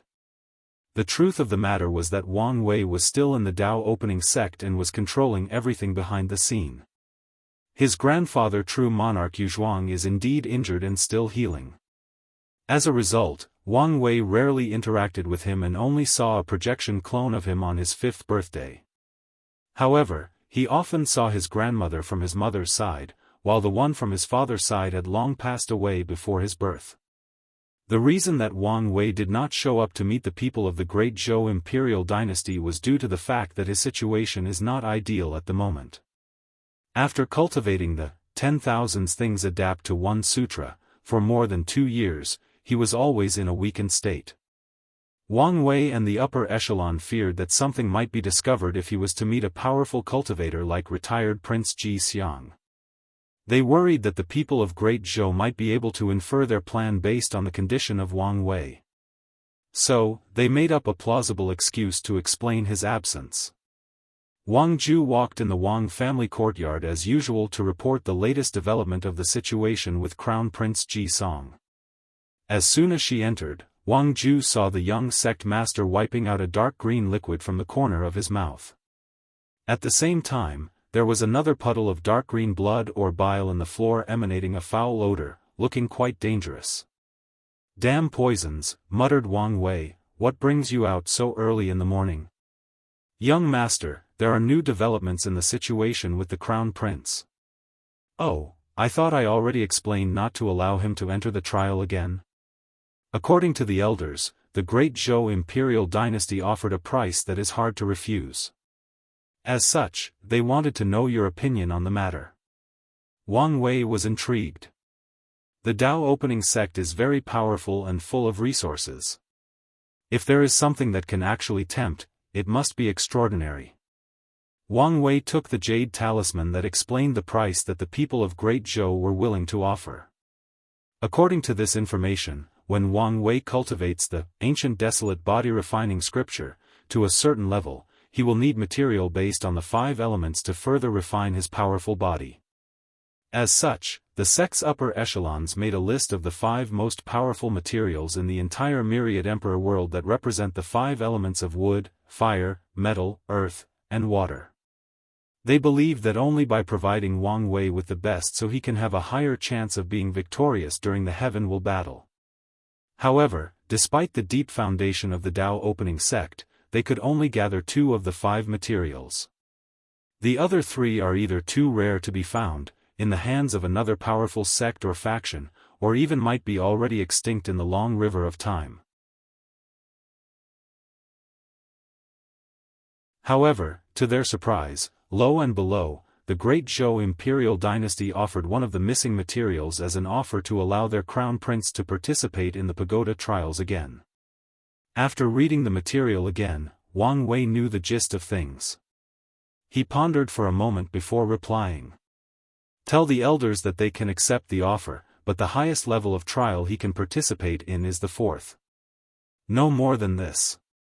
If they insist, tell the elders that they can just refuse the material. After saying all of this in a single breath, Wang Wei coughed again and spewed out a few more puddles of black blood. Also, add a time limit. Wang Wei was not too worried about this precious material. Since he knew where it was bound to be his. Even if he was not strong enough to take it by force, he could still take it by other means. From what he learned about Crown Prince Ji Song, he is a very rash and arrogant person. When the time comes, just use the material as the prize for a competition, then arouse him by reminding him of his defeat in the pagoda trial, then he can legally or openly acquire it. Wang Wei has this level of confidence in himself. Suddenly, Wang Wei asked, "Did you release our bait properly?" "Yes, just like you ask, young master. One of the disciples got drunk and revealed the news that you were not originally going to participate in the Spirit Road trial, but suddenly changed your mind for no reason." "That's good," replied Wang Wei, satisfied with Wang Zhu's work as usual. Soon afterward, Wang Zhu left the manor to relay the young master's order to the elders. Of course she did not forget to remind a few maids to go and clean up after the young master and bring him a few more tonics to ease his pain. A few days later, in the guest hall of the Dao opening sect, Prime Minister Zhao Yan was talking to His Majesty Ji Wen through the long-distance communication formation. "How was the result?" "Your Majesty, they accepted our offer. The Crown Prince can participate in 4 trials in the pagoda. However, they still gave us a time limit of half a year. Well, better than our bottom line. As for the time limit, it's not necessarily a bad thing. Having more pressure can inspire Songer to work harder. It is a shame that the Dao opening sect did not allow His Royal Highness Ji Su to also participate no matter what price we offered them. Well, Sewer will understand like always. Additionally, there are other ways to polish Dao heart, although not as effective as this pagoda, it still counts better than nothing. Well, what about the main cause of the visit? Did you discover anything?" The brocade guard could not find any useful information, but we did learn something useful from the discussions of the disciples. According to the information we received, the young sect master did not initially plan to participate in the Spirit Road trial, but suddenly changed his mind around the same time that the news was released.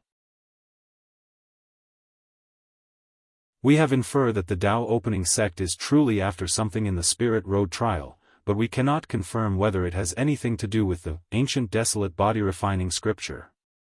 No matter the odds or what plan they have, it is worth it to take the risk. We just have to take extra caution this time around. We will use multiple methods to ensure the safety of Songer during the Spirit Road trial. If it was normal times, Sovereign Ji Wen would be extremely cautious and would never allow his most favored and talented son to take such risks. But recent events have put him on constant edge. Sovereign Ji Wen realized that this generation's Heaven Mandate battle will truly be extraordinary. Any advantage that his son can acquire would be of immense benefit. Furthermore, lately, he has been reminiscing of the Heaven chosen of his generation, especially Wang Tian, the current sect master of the Dao opening sect. This man's swordsmanship was truly unique and unparalleled. Even through this day, he still has lingering fear when he thinks of that year's unmatched sword cut. In fact, when he learned that his generation did not have a Heaven Mandate battle, part of him was truly relieved not to have to face Wang Tian in battle. This thought has been the greatest shame of his entire life. And he knew that many Heaven chosen of his generation felt the same way. As such, he did not want his son to be like him, he did not want his son to live in the shadow of his past enemy son.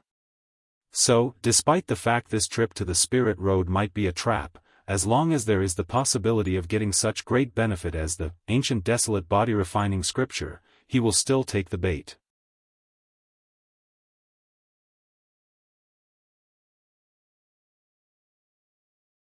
Chapter 49. Another 2 years passed by quickly. Wang Wei had reached the bare minimum age to start cultivating, and the Spirit Road trial was only a few days away. Nothing new or exciting happened the past 2 years except for the Great Zhou dynasty visit.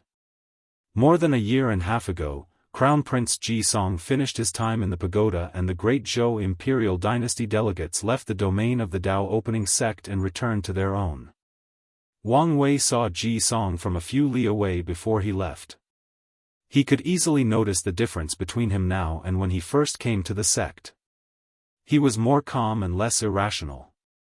He still had the arrogance on him, but now it was more hidden.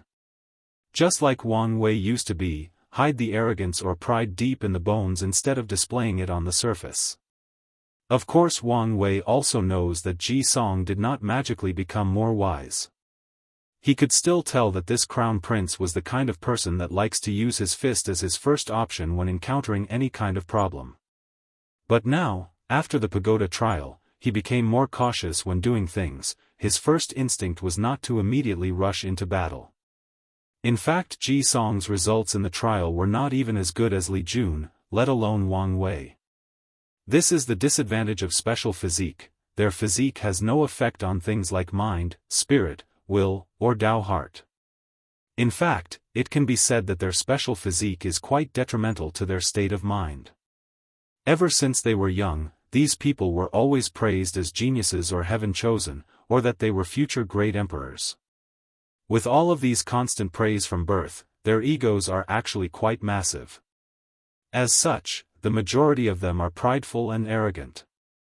Compared to people like Li Jun who have lived in a world of loneliness and without any significant presence, these people with special physique are actually lacking a lot.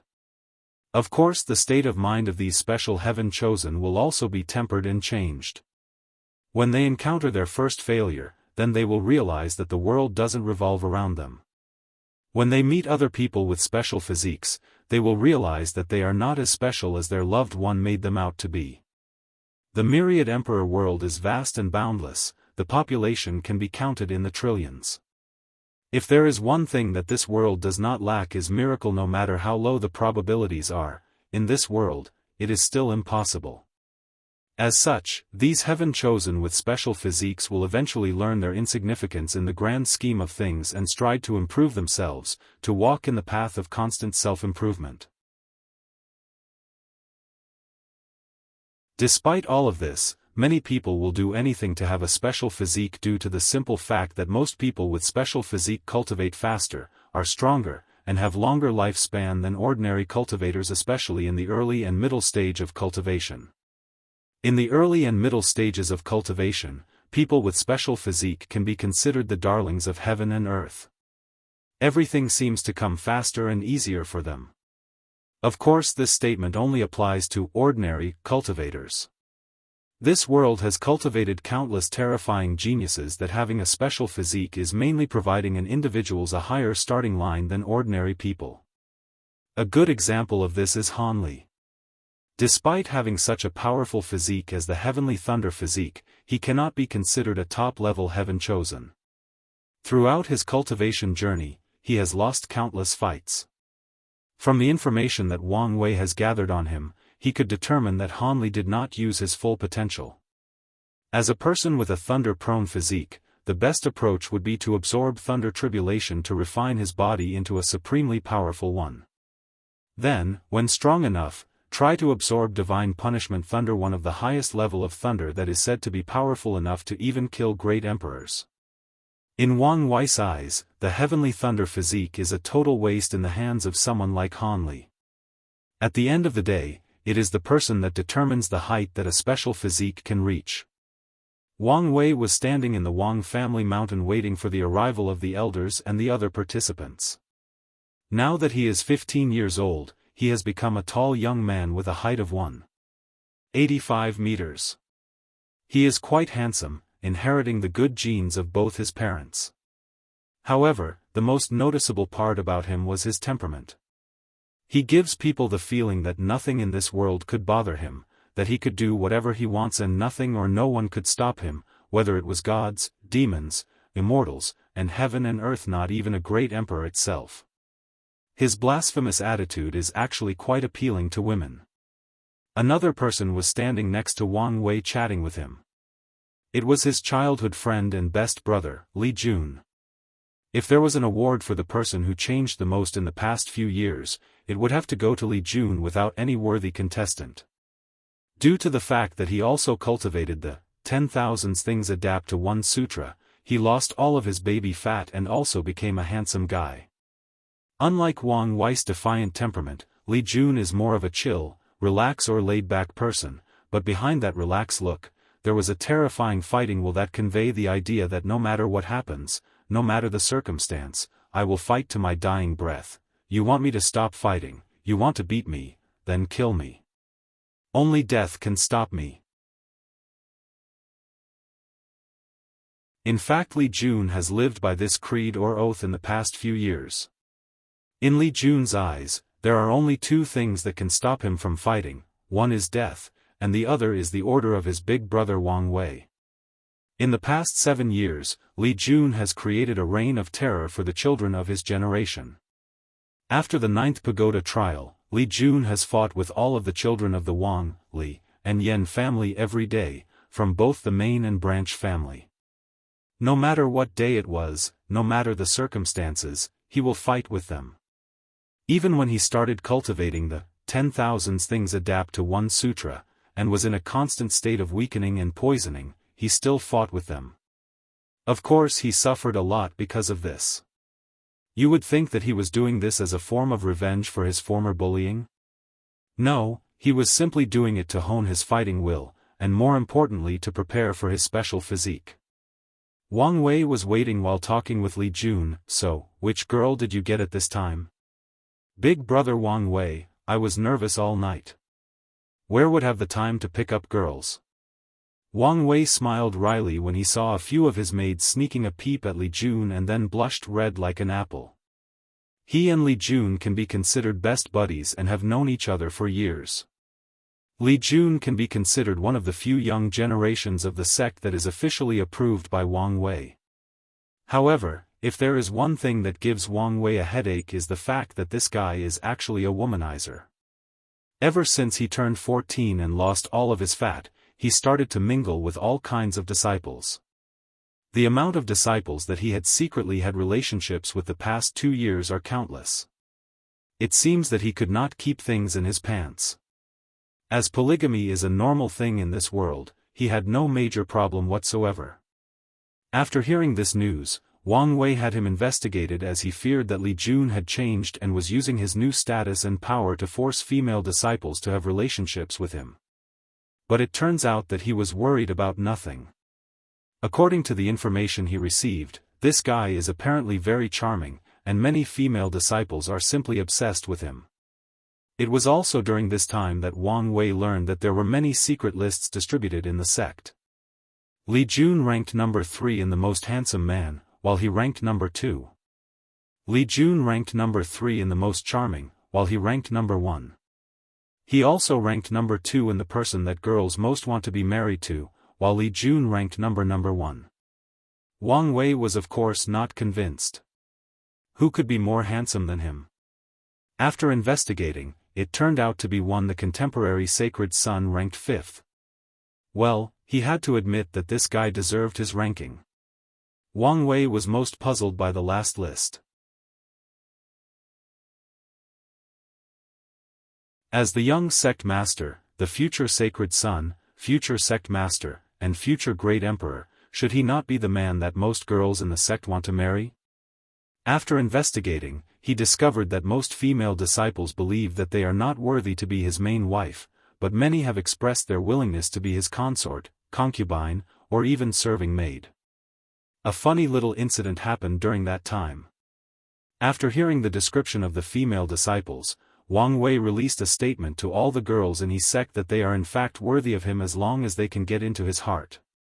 After releasing this statement, Wang Wei's popularity in the sect increased greatly, but it also brought him a great deal of problems. Every time he left the Wang family mountain, he would always, accidentally, encounter a bunch of beautiful female disciples that struck up a casual discussion with him. He talked to them all. No matter who they were, as long as they approached him, he would get to know them. With his powerful memory brought by his soul, he could remember each one and call them by their names, which brought a lot of favor to him. An odd thing was the fact that he kept thinking about the girl he had seen in his fourth trial in the pagoda, the one that only he saw. His intuition told him that there was some kind of connection between the two of them and he would meet her again one day. However, after more than a month, things got out of control. There were too many accidental encounters. One time he met more than 100 female disciples at once. Then they started fighting for who would get to meet and talk to him. The battle was quite fierce. If Wang Ju was not accompanying him and protecting him from the aftershock of this battle, he possibly could have been severely injured. It was at that moment that Wang Wei truly realized the power of cultivators and strengthened his determination to cultivate the highest realm possible or even go beyond it.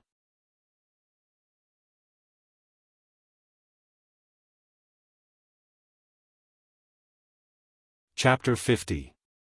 Soon someone walked over toward Wang Wei while he was talking to Li Jun. To be precise, it was two people, one being sect master Wang Tian and an old man full of white hair dressed in very plain and ordinary clothes. He looked like an ordinary grandfather that doted on his grandchildren by secretly giving them candy when their parents strictly forbade them not to eat sweets before dinner. Li Jun was the first to notice, so he quickly bowed. "Hello, sect master." "Oh Li Jun, how many times that I have told you that you can call me uncle." Li Jun smiled wryly, then answered. "I will remember from now on, uncle." "Father, what brought you here? I thought we had already said our goodbyes." "Wire, I'm here this time to introduce you to your Dao protector, true monarch Yan Chen. He will follow you throughout most of your life and protect you. In most cases, he will not intervene unless someone of too much higher cultivation level attacks you." True monarch Yan Chen smiled and said, "Young master, you do not need to worry. Unless I'm dead, nothing will happen to you. Then I will be in your care, Supreme Elder Yan Chen. There is no need to be so formal, just call me by my name."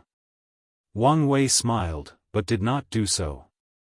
Although he had a high status, Wang Wei knew the importance of respecting people of much higher strength than him. Unless he reaches a certain level himself, he will still respect these people. Furthermore, Wang Wei can easily guess that the appearance of true monarch Yan Chen was in fact due to political negotiations between the upper echelons of the sect. As the future emperor groomed by the sect, the Wang family will yield a great amount of power in the future. As such, as a compromise, the Wang family has to find ways to tie the other families with them and gain their unwavering support. Due to the brotherhood of Wang Wei and Li Jun, the Li family was more than happy. What can be closer than childhood friends who grew up together and wear the same pants? However, the Yan family was not satisfied yet. As a compromise, the Wang family had to allocate the position of Dao protector to the Yan family, hence the appearance of true monarch Yan Chen. The status of Dao protector is actually quite high. As the name implies, the person is in charge of protecting your Dao, even if it means at the cost of their own life. Being a Dao protector means taking an oath to put the safety of someone else above everything else, even yourself. This is the reason that the Wang family allowed someone else to protect Wang Wei instead of doing it themselves. After finishing introducing himself to Wang Wei, Yan Chen then looked at Li Jun and said, "You must be Li Jun. Not bad, not bad. Your Li family has a good successor this generation. You will meet my grandniece during your journey. Help me protect her during the trial if you have the chance." "I will do my best to protect her, sir." Meanwhile, on the other side, Wang Wei and his father were having their own discussion. "Is there anything else, father?" "No, that is all I have to say to you. Be safe and do everything according to plan. Unless necessary, do not try to improvise." "Father, you already said these to me. By the way, I meant to ask. Why did you turn into a middle-aged man during the past few years? Is something wrong with your cultivation?" "No, nothing is wrong. It's just that now that you are a young man, I cannot look like him, your brother, can I?"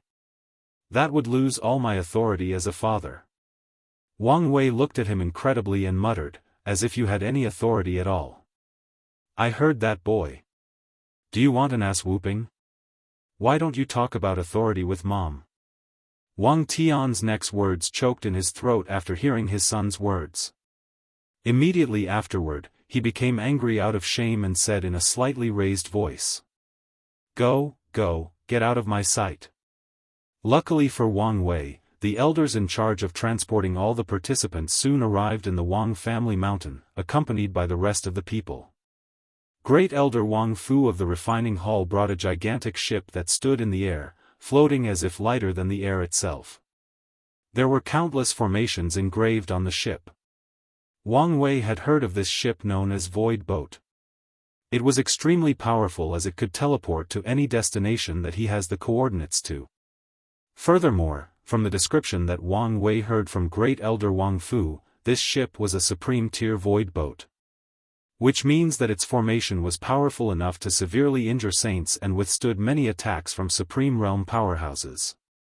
Wang Wei could guess that this ship was taking out as a form of protection for him, but to be honest, he thought that the sect were taking things a little too seriously. Before departure, many of the participants including children from different families and disciples accepted outside by the sect from a very young age started getting to know each other and promised to protect one another if given the chance. In the corner of the ship, there was a beautiful and lively young girl staring intently at Wang Wei. She thought to herself. According to the family's order, this is the main target of the mission. And if everything fails, then... Immediately afterward, she looked at Li Jun next to Wang Wei. Initiate Plan B. She walked over and introduced herself.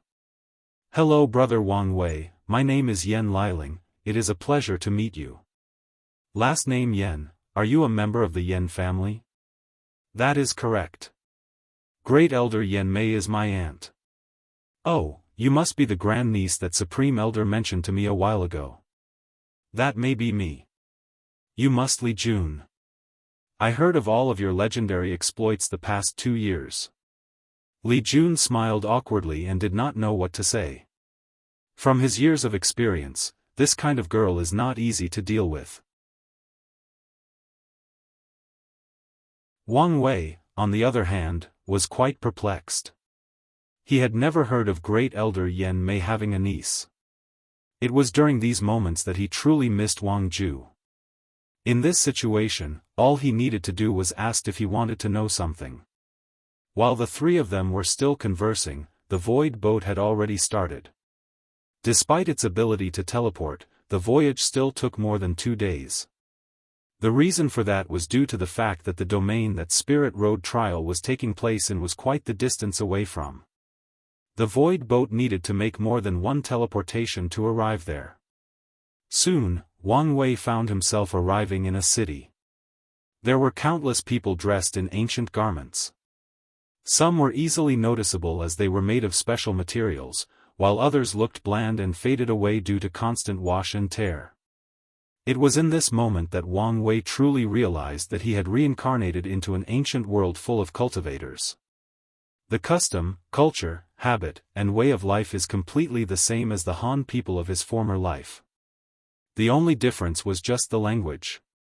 As the void boat arrived in Falling Leaves City in the Blowing Wind domain, which is located somewhere in the south of the Chilan central continent, a lot of commotion arose among the people. Many people were truly awed at the sight of that beautiful and powerful-looking void boat. In a famous inn called Autumn Bloom somewhere in the city, many disciples participating in the Spirit Road trial stayed there accompanied by their senior brother and sisters. A conversation took place in the corner table of the room. A young mortal was drinking and talking to 2 other people, one woman and another much older man.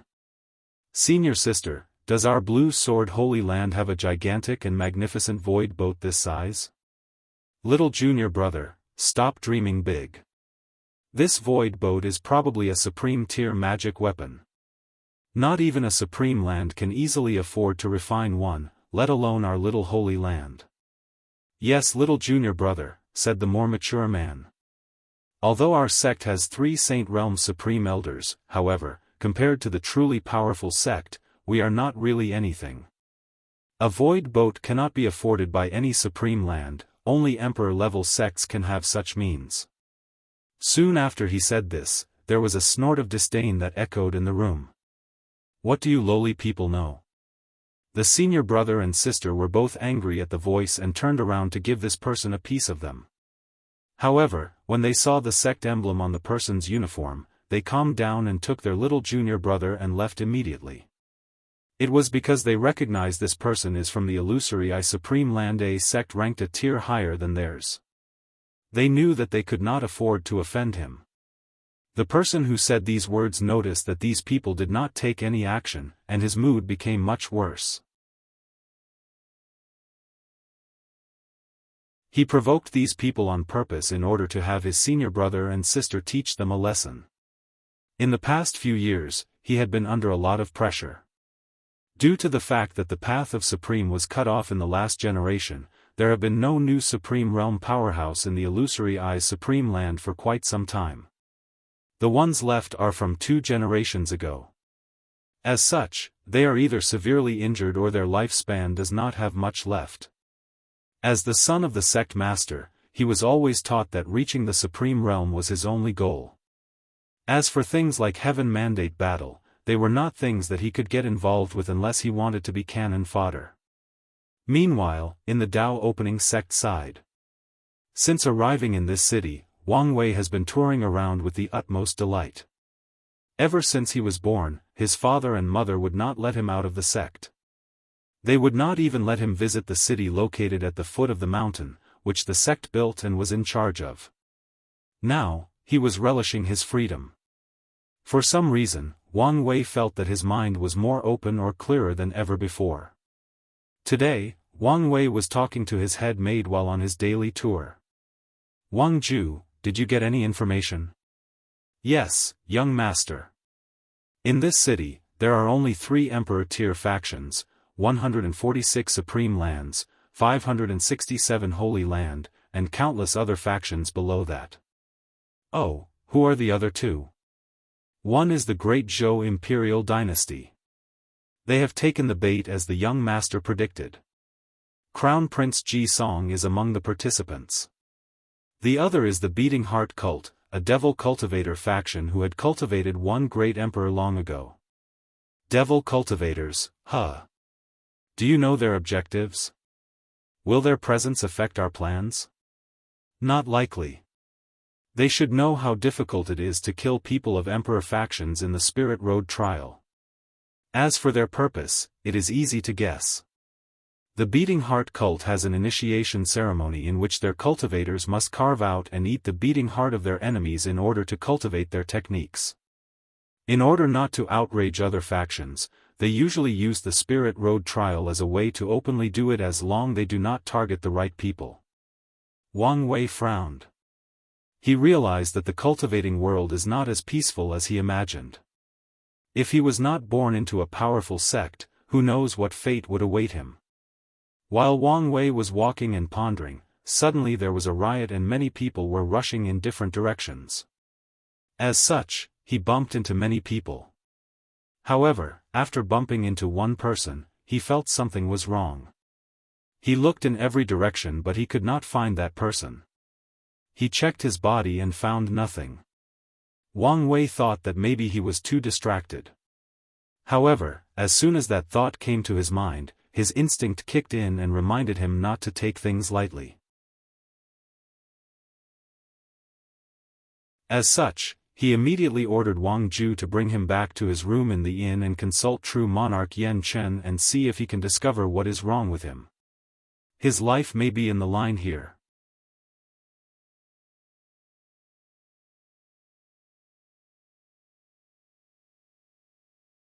Chapter 51. When Wang Wei arrived at the inn, he immediately called true monarch Yan Chen and great elder Wang Fu, then explained to him the feeling he had a few moments ago. Wang Fu then placed a formation in the room to isolate it from the outside world, providing true monarch Yan Chen a quiet room to operate. Soon, Wang Wei felt a powerful force scanning every part of his body. Whether it was his body or soul. Although he felt a little discomfort at the fact that he had no privacy whatsoever, well considering what is at stake, he did not say anything. Yan Chen, noticing the young master's discomfort, said a few words to appease him. "Young master, I know this feels uncomfortable, but bear with it for a few moments." A few moments later, Yan Chen frowned. Noticing the change on his facial expression, Wang Wei asked, "Did you find something? Is there something wrong with me?" "No, that's not it. Young master. I'm just surprised at how powerful your soul is." "Oh." Of course Yan Chen did not tell the whole truth. What he did not say was that he noticed a strange breath deep in the soul of the young master. However, as he approached to scan it, an overwhelming sense of dread came to him. His instinct was warning him that if he got closer, he would suffer dire consequences. After the scan, Yan Chen did not find anything worthy of taking note. There was nothing wrong with the young master. However, he was not happy. He suddenly realized that the young master's soul might become a big problem on his path of cultivation before it would become his boost. He should warn the other old guys so that they can prepare in advance. There is still plenty of time left. "Young master, I did not find anything wrong. Maybe you had noticed the wrong person or thing? Is Supreme Elder Yan Chen right? Am I too on edge?" Wang Wei started thinking. Then, he immediately overthrew this idea. He believed in his intuition. So now he had to find the exact cause of the problem. Then, he thought of the situation during the day. That riot was too coincidental. "Supreme Elder, check again. This time focused on the arm that I was bumped into. Do not leave any place unchecked." "As you wish, young master."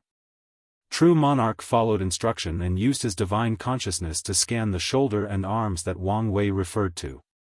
Suddenly, he asked, "Young master, did you ever have a tattoo or mole on your clavicle?" "Tattoo? Mole? No, never." Wang Wei slid off his robe and noticed a little mole on his shoulder. It was never there before, so he was perplexed. As true monarch Yan Chen scanned the moles carefully, he finally discovered something. This seemed to be some kind of talisman. What a fascinating idea to make one so small and plants on people. However, I'm not really proficient in runes, so I do not know what it is for. Wang Fu, come look and see if you can discover something. Wang Fu walked over and also scanned the small tattoo. What a genius design. If I'm not mistaken, this should be a tracking talisman. Another person should have a similar talisman on his body allowing him to track the whereabouts of the young master at all times. However, who would do such a thing? The great Zhou imperial dynasty, answered Wang Ju in the corner. Only them have sufficient motives to know the whereabouts of the young master at all times.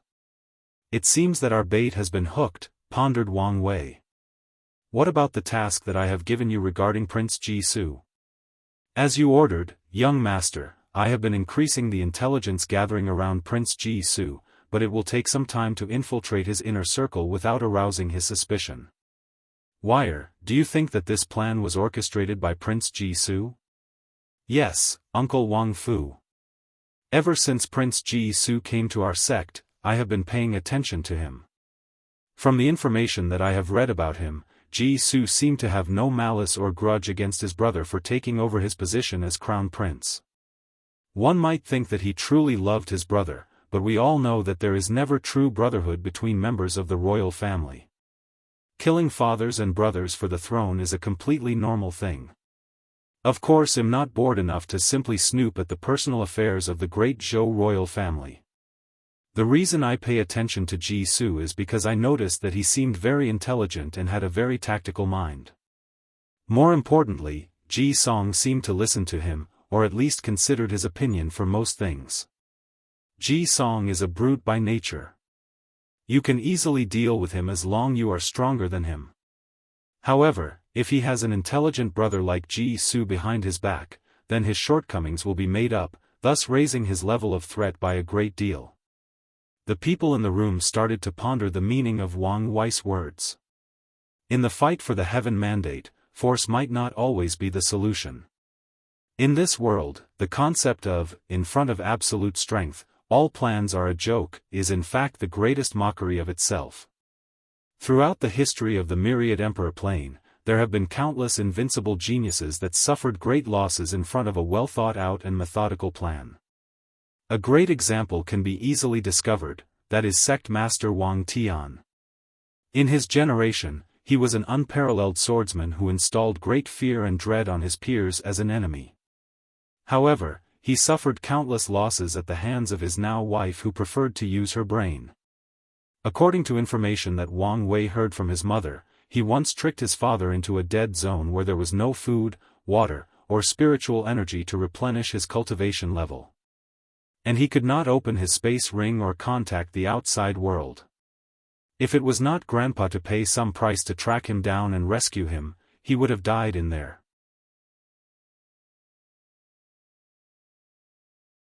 In the fight for heaven mandate, intelligence can be a great asset. That is why Wang Wei had someone monitor Ji Su, and even try to infiltrate his inner circle. Young master, do you want me to remove the talisman? There is no need, Supreme Elder. Leaving it will make things easier for us as we do not need to use our own way to track Ji Song. He will come to me on his own. After a brief moment, Wang Wei suddenly asked.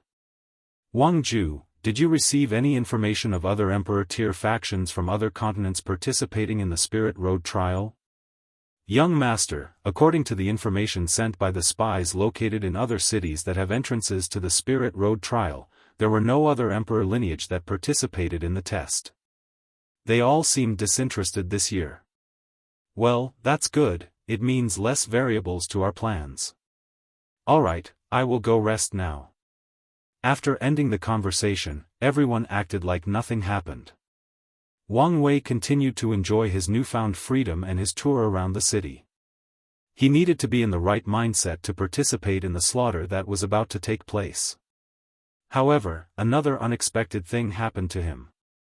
During one of his tours, on the day before the opening of the secret realm where the Spirit Road trial takes place, he encountered a boy who made his Chi Dragon act weird. After observation, Wang Wei came to the conclusion that this boy would have a lucky encounter that is of great value to him. As such, he did not hesitate to use a similar method of the great Zhou dynasty and secretly tracked him. The day of the trial soon arrived. A massive formation appeared in front of the participants, forming a gate. Wang Wei was the first person to enter, followed by the people of the great Zhou imperial dynasty and the beating heart cult, then the rest of the participants. In the Dao opening sect, as soon as Wang Wei and the other participants left, a group or delegate of the sect left and headed straight toward the Heaven Mystery Pavilion. Among the people present in the delegation, there were more than 10 Saint Realm True Person, 3 Supreme Realm True Monarchs, and a middle-aged man that seemed to have the highest status in the group. All the people stood patiently and awaited his order, without the slightest impatience or arrogance, only boundless awe and envy. As soon as that person appeared, all the powerful people in the world felt a unique pressure that emanated from his presence alone. As such they all looked in the direction of the Dao opening sect and uttered the same thing, Immortal Venerable.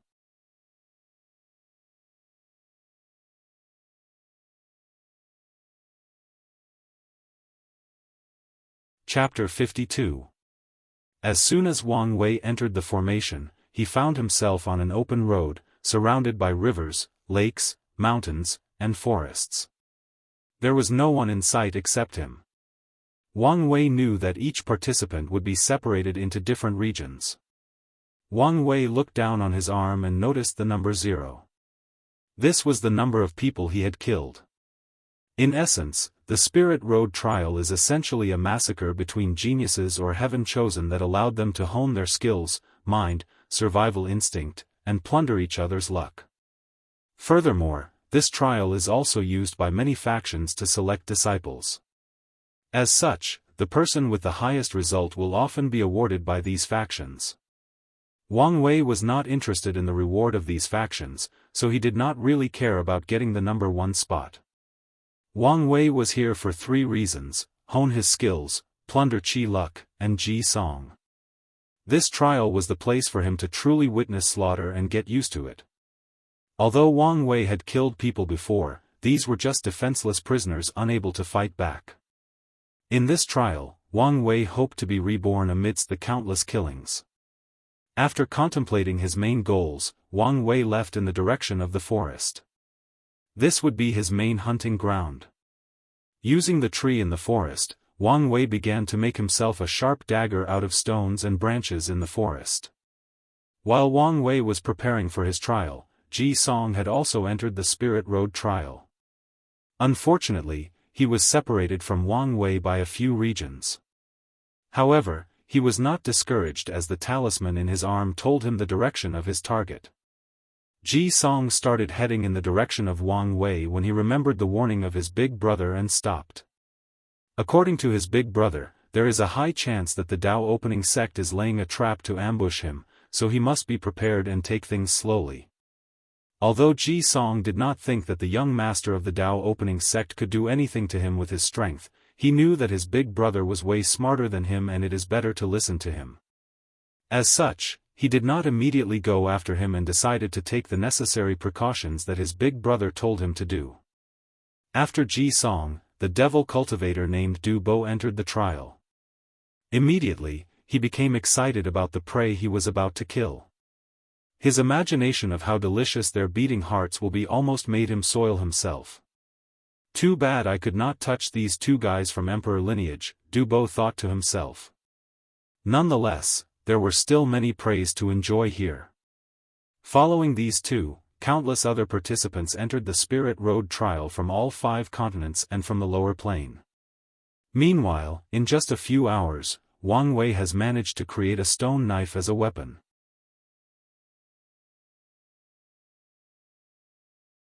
In fact, Wang Wei does not really like to use weapons, he preferred to use his first.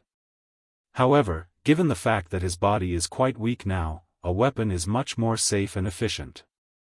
After making a weapon, Wang Wei did not immediately start killing, but started scouting the environment and becoming familiar with it. Then, he found the perfect shelter that can prevent sneak attack at night and was close to a water source. After resting for more than an hour, Wang Wei started his hunting. The Spirit Road trial is divided into 2 segments. In the first half year, the participants must slowly adapt to surviving in the wild. And, they must track their opponents using their own method if they want to know their whereabouts. In the second segment, the location of each person will be displayed once they reach a certain distance. Furthermore, the locations of the top 10 will always be displayed to all contestants. Another important part of the second half is the fact that many secret realms will be opened and many people can have lucky encounters. In the first half it is quite difficult for other participants to track other people, but it is different for Wang Wei. With his true vision ability, he can see the Qi dragons above the heads of any participants. As such, he can easily track them. Wang Wei soon located the nearest target near him. It was a beautiful girl dressed in clean and beautiful clothes. Wang Wei could tell that she was a pampered rich girl and had no experience as she was cleaning the dirt in her clothes and left herself wide open for an attack. Wang Wei heard the girl mutter something about her bodyguards. From this information, Wang Wei can guess that this girl was sent by her parents to experience life and tempered her, thus they send powerful bodyguards to protect her. Unfortunately, the girl was separated from her protection service and became alone. Wang Wei wondered what her parents were thinking. Didn't they know that everyone will be transported to different places in the trial? Of course Wang Wei will not show any sympathy for her because she is a girl. Anyone who stepped into this trial should do so with the awareness that they may not leave here alive and in one piece. As such, Wang Wei sneaked behind the girl, tripped her into the ground with her face upward facing the blue sky, pinned her down with his knee and then stabbed her into her throat.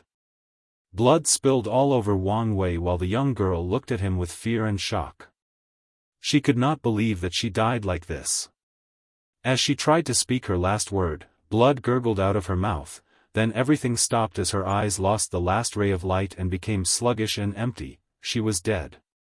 After killing the girl, Wang Wei noticed that her Qi dragon disappeared and was swallowed by his own, thus increasing the intensity of the purple color. He had plundered her luck. Afterward, Wang Wei started to ponder his actions during this fight.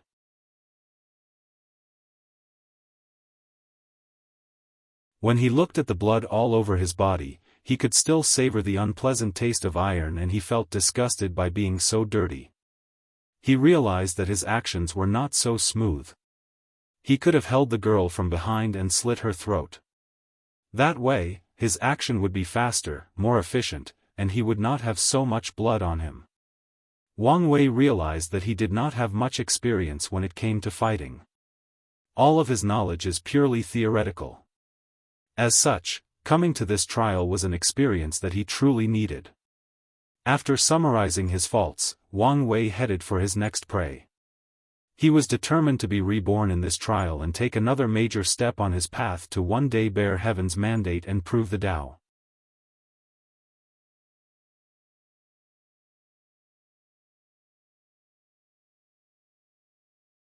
Chapter 53. After the first battle, Wang Wei had to find a new outfit as his old one was unusable. As such, he had to stitch a new outfit out of the pelt of the animals he hunted. He burned his old one as the blood could attract certain dangerous animals in the forest. After resting for a day, Wang Wei hunted his breakfast and headed toward his next target. There were 3 of them at the same time camping further down the river from the previous rich girl. It was a combination of 2 boys and 1 girl. Wang Wei stalked them from a distance based on their Qi dragon. Wang Wei pondered his next course of action and came up with the idea of assassinating each of them at night, while they were sleeping. However, he soon gave up this plan as he realized that his purpose in this trial was to experience combat, not just to kill people and reach the number 1 spot to receive the rewards at the end. Only by fighting in direct confrontation can he learn something and increase his fighting experience. Although he did a lot of training with Li Jun before he came here, it was not as effective as true experience in life or death battles. However, there was still a problem. There is one Wang Wei, while the enemy has 3 people. Wang Wei knew his limits, he was not yet ready to fight more than 1 person at once. So, he waited for one of them to be separated from the group. Those 3 people were very cautious, unlike the rich girl. They spent most of the time in a group, and they took turns as watch guard to provide the other 2 with enough rest to fight when necessary. Wang Wei was very patient and observed the 3 of them for more than 4 days without any rest. Unlike ordinary people, Wang Wei's body was already inhuman. He did not need food every day to survive. Due to the fact that he cultivated the 10,000 things adapt to one sutra, Wang Wei only needed a bit of sunlight every day and his body could function normally for a whole 7 days without problem. Soon, Wang Wei's patient was rewarded. The female companion complained that she was tired of eating fish from the river for 4 consecutive days and she wanted to go hunting for other animals for food. The other 2 agreed with her and one of them left with her, while the other stayed and guarded their home base made of cozy tents. As soon as they were separated, Wang Wei approached the guy left behind. However, things did not go as easy as last time. The other guy was always on guard and immediately noticed someone approaching him. Wang Wei watched as his opponent took out a knife similar to his. He was not flustered at the fact that his enemy was alerted to his presence. In fact, his objective was never to be subtle. Wang Wei watched this guy carefully. He was slightly shorter than him, but more robust. He noticed the calluses in his hands signifying that this man was well either trained or used to do hard labor as a living.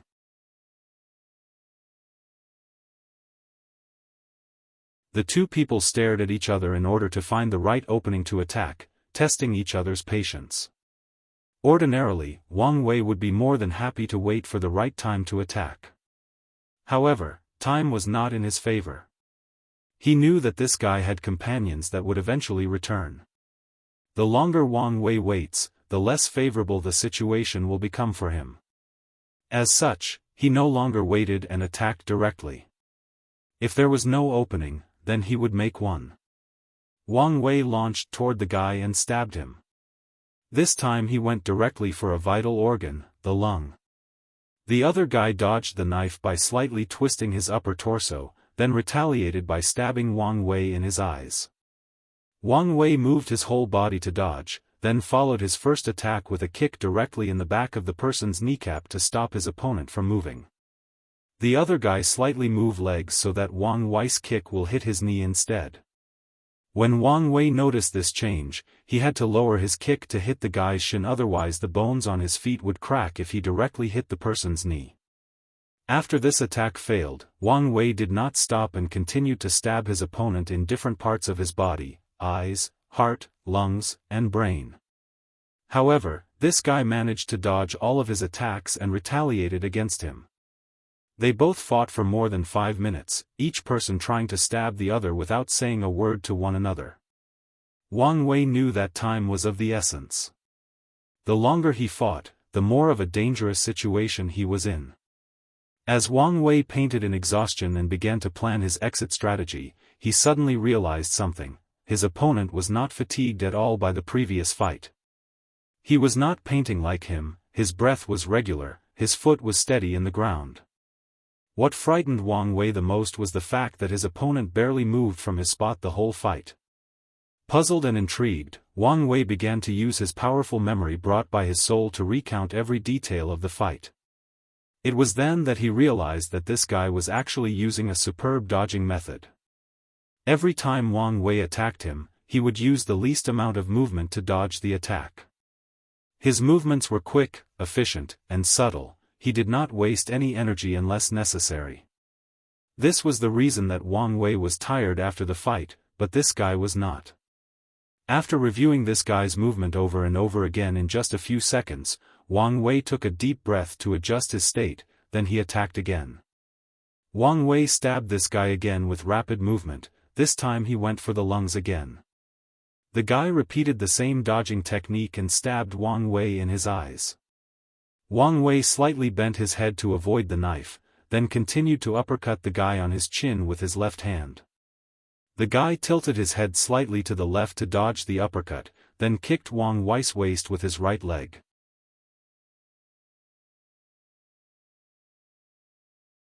Right when his leg was about to hit, Wang Wei lifted his left leg and allowed the kick to directly hit his knee. The guy groaned in pain. The timing was so perfect that he did not have time to redirect his kick. Wang Wei immediately took advantage of his enemy's distraction due to physical pain and stabbed him on his right leg. The guy tried to pivot his leg to dodge again. Unfortunately, his nerve response was decreased due to the pain and a deep cut was left on his leg. Wang Wei managed to draw his first drop of blood during this fight. Of course, he did not let his guard down. He continued to attack the guy non-stop. The fight continued for another 5 minutes. They stab and dodge each other's attack using the least movement necessary. Suddenly, the guy said, "You copied my dodging technique." "So what?" responded Wang Wei. "Is there any rule that says you cannot learn from your enemy?" After saying that, Wang Wei attacked him again, this time heading straight for his eyes.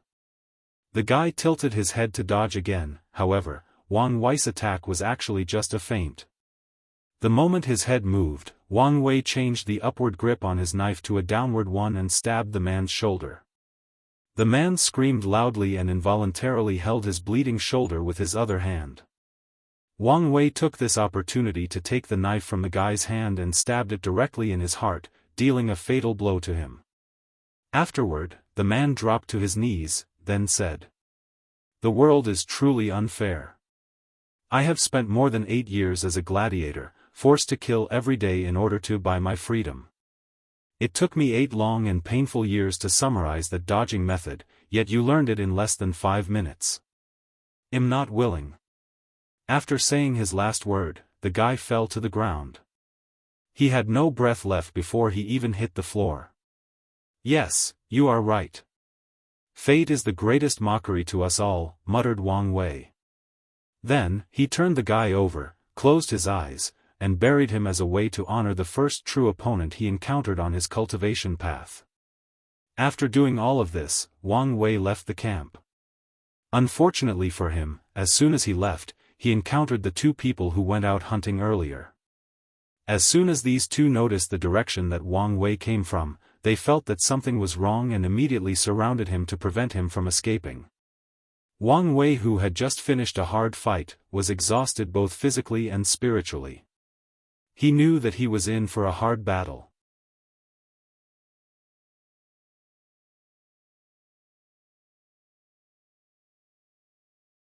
Chapter 54. When Wang Wei saw the appearance of the other two people, he knew that he was in for another fierce fight. As such, he took a deep breath to calm down.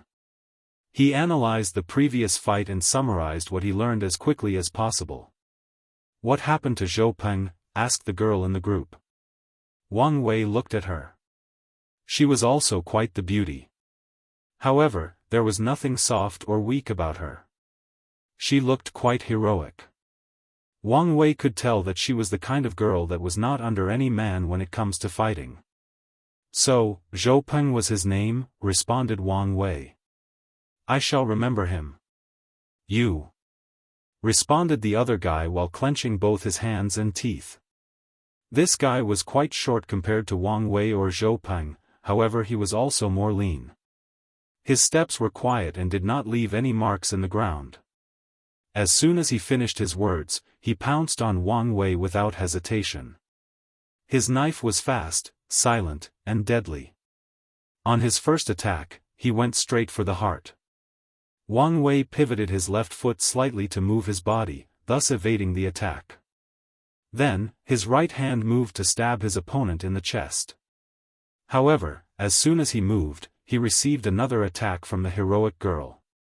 So he had to use his dagger as a defensive move to stop her attack. As soon as he placed his attention on her, the short guy attacked again. This time the attack was directed towards Wang Wei's head. As he moved his neck slightly to evade this stab, the heroic girl seemed to have anticipated this, so she immediately followed the short guy's action and stabbed him in the heart. Wang Wei did not have much space or time to properly evade this knife.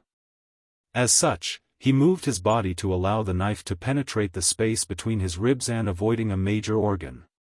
Thus, Wang Wei evaded a fatal attack, but he was still injured. Right after the knife entered his body, Wang Wei immediately kicked the girl on her sternum and pushed her away from him. Wang Wei's goal was to deprive her of her weapon, however, she seemed to be experienced and still held onto her knife as she flew a few meters away. Wang Wei started bleeding. The pain was actually nothing compared to his experience in the pagoda trial. As such, he just looked at his bleeding chest and ignored it. He knew that he had no time to use proper treatment on it. Furthermore, due to the 10,000 things adapt to one sutra, his body will try to keep him alive on its own. This fight was far from over. A few seconds later, the heroic girl got up from the floor. Although her sternum was injured by that kick, she was still in good shape and could fight properly. Wang Wei's situation had become worse. Not only was he fighting two experienced people at once with a drained stamina, he was now injured. The heroic girl and the short guy continued to attack Wang Wei without hesitation.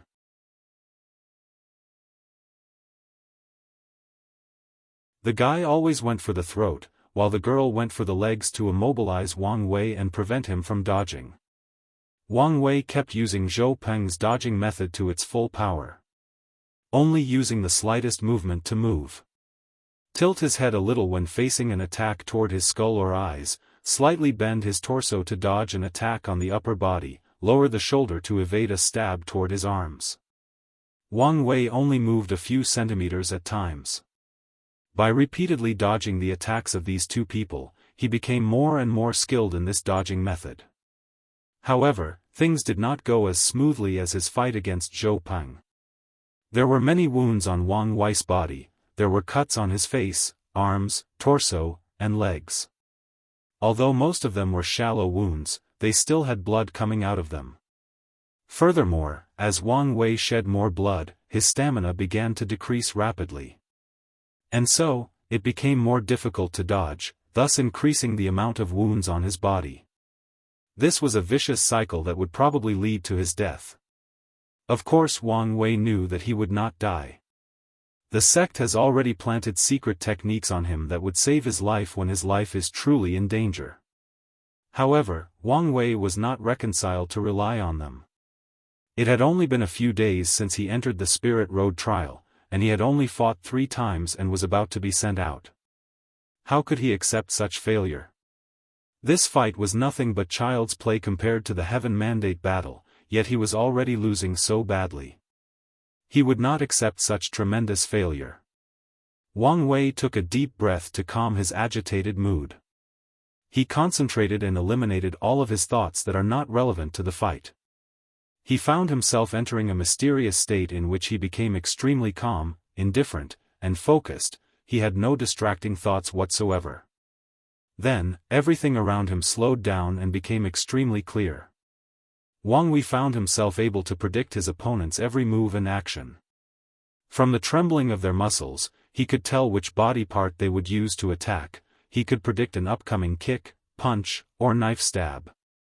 From their facial expression or the direction that their eyes looked at, he could predict where they would attack him. He could tell if they would attack his eyes, throat, heart, or lungs.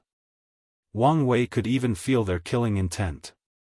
With this newfound ability, Wang Wei knew that he would be the final victor in this battle. As such, he immediately attacked with the intention to end this fight as soon as possible. Wang Wei rushed to the short guy first. When he saw the short guy stabbing him, he saw all of his action in slow motion. He could see how and when the guy lifted his hand to stab him and that the direction of his attack was toward his shoulder. He could even feel the heroic girl's presence behind him ready to attack his spine. Wang Wei immediately evaded the stab, then swiftly moved behind the short guy while he was still in the motion of stabbing. Then, he held the head of the short guy. Followed by an abrupt crack sound, Wang Wei twisted and broke his neck. Then, he kicked him in the direction of the heroic girl. When she saw her partner flying towards her direction without stopping, she immediately stopped her attack and pushed him aside. However, Wang Wei was ready and had already anticipated this. The moment that she pushed her dead partner aside, he threw his dagger and plunged it straight into her throat. She did not have any time to evade. The heroic girl fell down on her back with a dagger inserted in her throat. Blood splattered all over the ground, her eyes still opened, and a look of confusion on her face. She could not figure out how she died so quickly and suddenly. The odds were obviously in their favor. Wang Wei did not have time to contemplate what he learned from this fight. He immediately took his dagger and the other 2 and rushed toward his base. He was gravely injured and he could feel that the state he was in was gradually fading. Wang Wei could tell that he would pay a price for entering such a state while being so injured, so he needed a safe place before the repercussions arrived. When he arrived at his base in the forest, the first thing he did was to activate all of his traps, then put on all the herbal healing cream that he had created with different kinds of herbs he found in the forest. Wang Wei had created it in case he was wounded and needed something to heal his injuries. After doing all of this, he passed out. All he could remember before passing out was a very intense headache. However, Wang Wei knew that he had survived this ordeal and became more powerful because of it.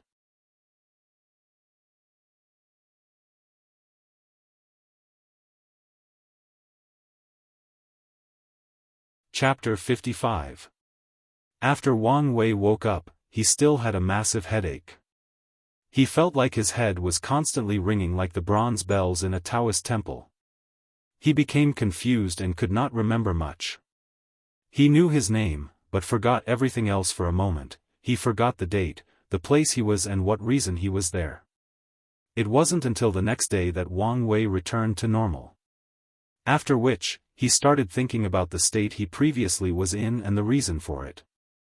More importantly, how can he re-enter it again and minimize the side effects? After contemplating for a while, Wang Wei came up with the explanation that this was the result of his powerful soul. When he concentrates or focuses on one task, he can enter a state similar to bullet time in which everything will slow down and his reaction time will dramatically increase, and his brain computing power will also exponentially increase. Wang Wei knew that this state was excellent for ordinary fights like the ones in the Spirit Road trial, but when it comes to fighting between cultivators, it will have a minimal effect. However, this state was what Wang Wei needed the most right now. Wang Wei was planning to train himself to the point that he can actually fight body refining realm first and second layer as a mortal. This was a great task as there was a great difference between mortals and cultivators.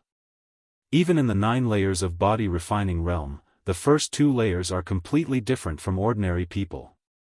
An example is that Wang Wei currently can lift close to 1000 jin or 500 kilograms due to bathing in spiritual qi for countless years and drinking and eating nutritious food every day. However, a person in the body refining 1 layer will have at least 2000 jin or 1000 kilograms of strength.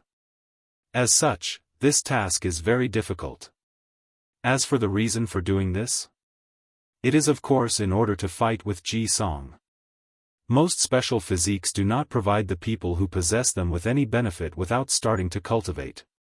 In fact, without cultivating, people with special physique might not even discover their uniqueness and spend all of their life as ordinary people.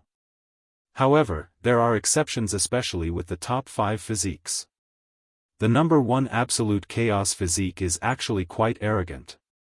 Without a cultivation technique, at least at the level of saint, you can never cultivate with this physique.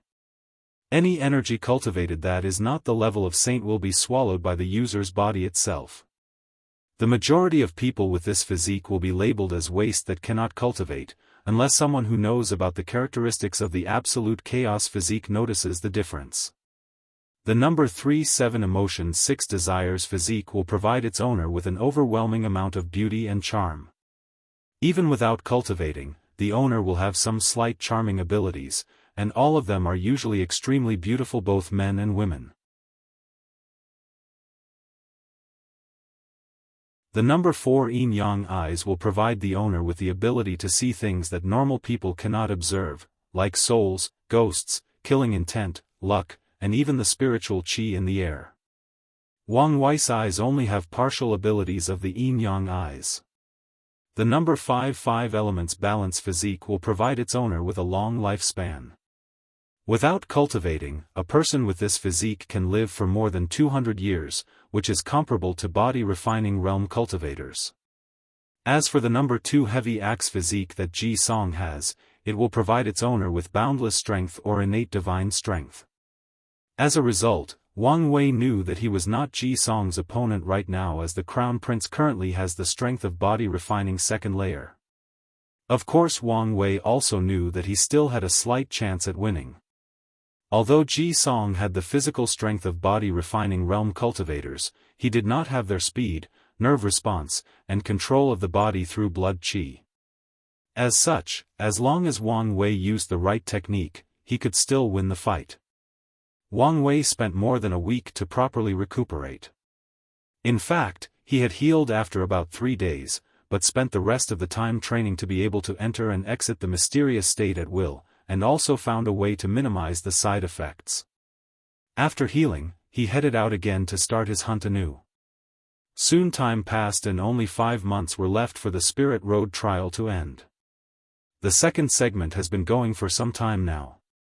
Somewhere near a valley, more than 20 people surrounded a man dressed in animal leather, while a bunch of other people watched the fight and commented on it. "Who is that person being surrounded?" asked a thin teenager. "That's the hunter," responded another burly man with fear and respect in his eyes. The burly man was accompanied by a group of 3, 1 female archer, 1 swordsman, and 1 person with a dagger. "Who's the hunter?" asked the thin man in response. The burly man looked at him weirdly, then said, "You must not be from nearby regions?" The thin man smiled wryly in acknowledgement of this statement. The hunter is a powerful participant that has fought and killed most of the powerful heaven chosen in the nearby regions in the northeastern domain. Only a few people have managed to survive from his hands, explained the burly man, who was the captain of the team of 4. The thin man suddenly asked. I wonder who is more powerful, the hunter of the northeast domain or the tyrant of the southern domain? The female archer suddenly became interested, walked over and patted the thin man on his shoulder, almost breaking his bone. Boy, who is this tyrant you spoke of? The thin man grimaced in pain, then moved her hand from his shoulder, rubbed it with the other hand and made sure it was all right. The tyrant is the most powerful heaven chosen of the southern domain. He is ruthless and powerful.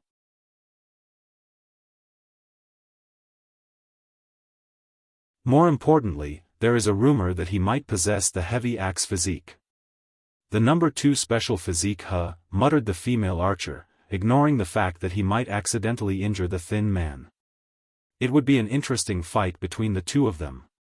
Meanwhile, the hunter that these people were actually talking about is in fact Wang Wei himself. In the past several months, he had garnered a strong reputation due to his constant challenge of different geniuses. Right now, he was being encircled by more than 20 people, however, he still had a calm look over his face. He had encountered more dangerous situations than this. Wang Wei immediately entered the mysterious state. He could now read all the movements of his opponent. He rushed toward the closest one with his steel knife. He lowered his body to dodge an oncoming punch, then cut off a single muscle to make the enemy's arm unusable, then pierced his throat. Wang Wei rolled to the right side to dodge the upcoming attack from behind, he did not even look over. It was as if he had eyes on the back of his head. Without any pause, he rushed to his next opponent. He went straight for this girl's throat. However, when she tried to block the knife with hers, it turned out that Wang Wei's move was actually a feint. Immediately afterward, he bent down on the floor, did a 360-degree sweep on her legs, then plunged his knife on her throat before she even hit the ground. Afterward, Wang did a front flip to bypass the body, then ran towards the next target. However, a warning of danger came toward him. He immediately tilted his head slightly and caught something with his left hand. It was an arrow. "I'm not falling for the same mistake thrice," muttered Wang Wei. Then he looked in the direction that the arrow came from. There were at least 5 archers. Wang Wei rushed in their direction, designating them as the most dangerous of the group. However, someone immediately yelled out loud. "Protect the archers."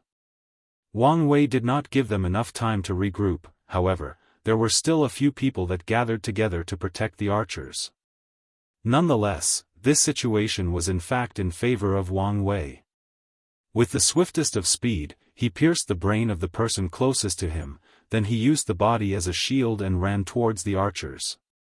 A few seconds after his kill, 5 more arrows arrived towards him, which plunged themselves into the dead body he was carrying, protecting Wang Wei from 5 fatal attacks. He then threw away the body at the group of people that were protecting the archers. Before they could reload their arrows, Wang Wei threw 2 of the knives hanging on his waist. The knives flew swiftly in the air and hit the shoulders of 2 archers, thus successfully managing to disarm them and prevent them from firing again. However, the other 3 had enough time to reload and shoot at him. Wang Wei avoided the first arrow heading for his head, and used his knife to change the course of the second arrow heading for his heart. However, he did not have enough time to avoid the ones directed towards his lung. As such, he used his left arm to take on the arrow instead. The arrow pierced his bicep, thus injuring him. Nevertheless, despite his injury, Wang Wei did not stop moving forward. It only took him a few seconds to arrive in front of the remaining archers, then immediately killed the functioning 3 first before killing the useless one by slitting their throats. Wang Wei did not immediately take out the arrow from his arm as he learned the hard way that this arrow was the thing preventing him from bleeding. He just cut the ends of the arrow to prevent it from hindering his vision and mobility. Afterwards, he proceeded to slaughter all of the 20 people who encircled him without leaving anyone alive. However, he did not attack the people watching as he did not regard them as his enemies. After the fight, Wang Wei returned to the base that has been his home for the past 7 months, then took his shirt off. There were countless scars all over his body. His skin that used to be as smooth as a baby's but was now tan. He now had a perfect physique with defined muscle tones and at least 8 packs. He was not too big, not too small, just the right size or the golden ration like a Greek god. Wang Wei was bandaging his left arm after putting healing cream on it. Then, he looked at his right hand. The number, 333, was boldly printed there, signifying the number of people falling in his hands as a proof of his growth the past few months. Suddenly, Wang Wei felt a sharp pain on his shoulder. He looked over and saw that the tracking talisman started moving. He knew that this meant that Ji Song was heading his way and that their oncoming fight was soon approaching. As long as he wins, when he wins this fight, his plan will come to fruition and he will take another major step toward the supreme throne of Great Emperor.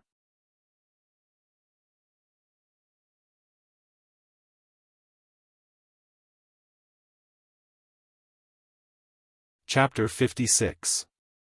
After bandaging his arm, Wang Wei started thinking about his next course of action. In fact, he was not too worried about his fight against Ji Song. There are too many ways he could win this fight. He could meet up with Li Jun and ganged up on Ji Song, he could lay hundreds of traps and trick him into them, he could even use poison to weaken him. During the past years, Wang Wei had learned from his mother when to fight head-on and when to use wisdom to win a fight. The only reason he insisted on fighting with him head-on and one-to-one is because he wants to challenge his limits.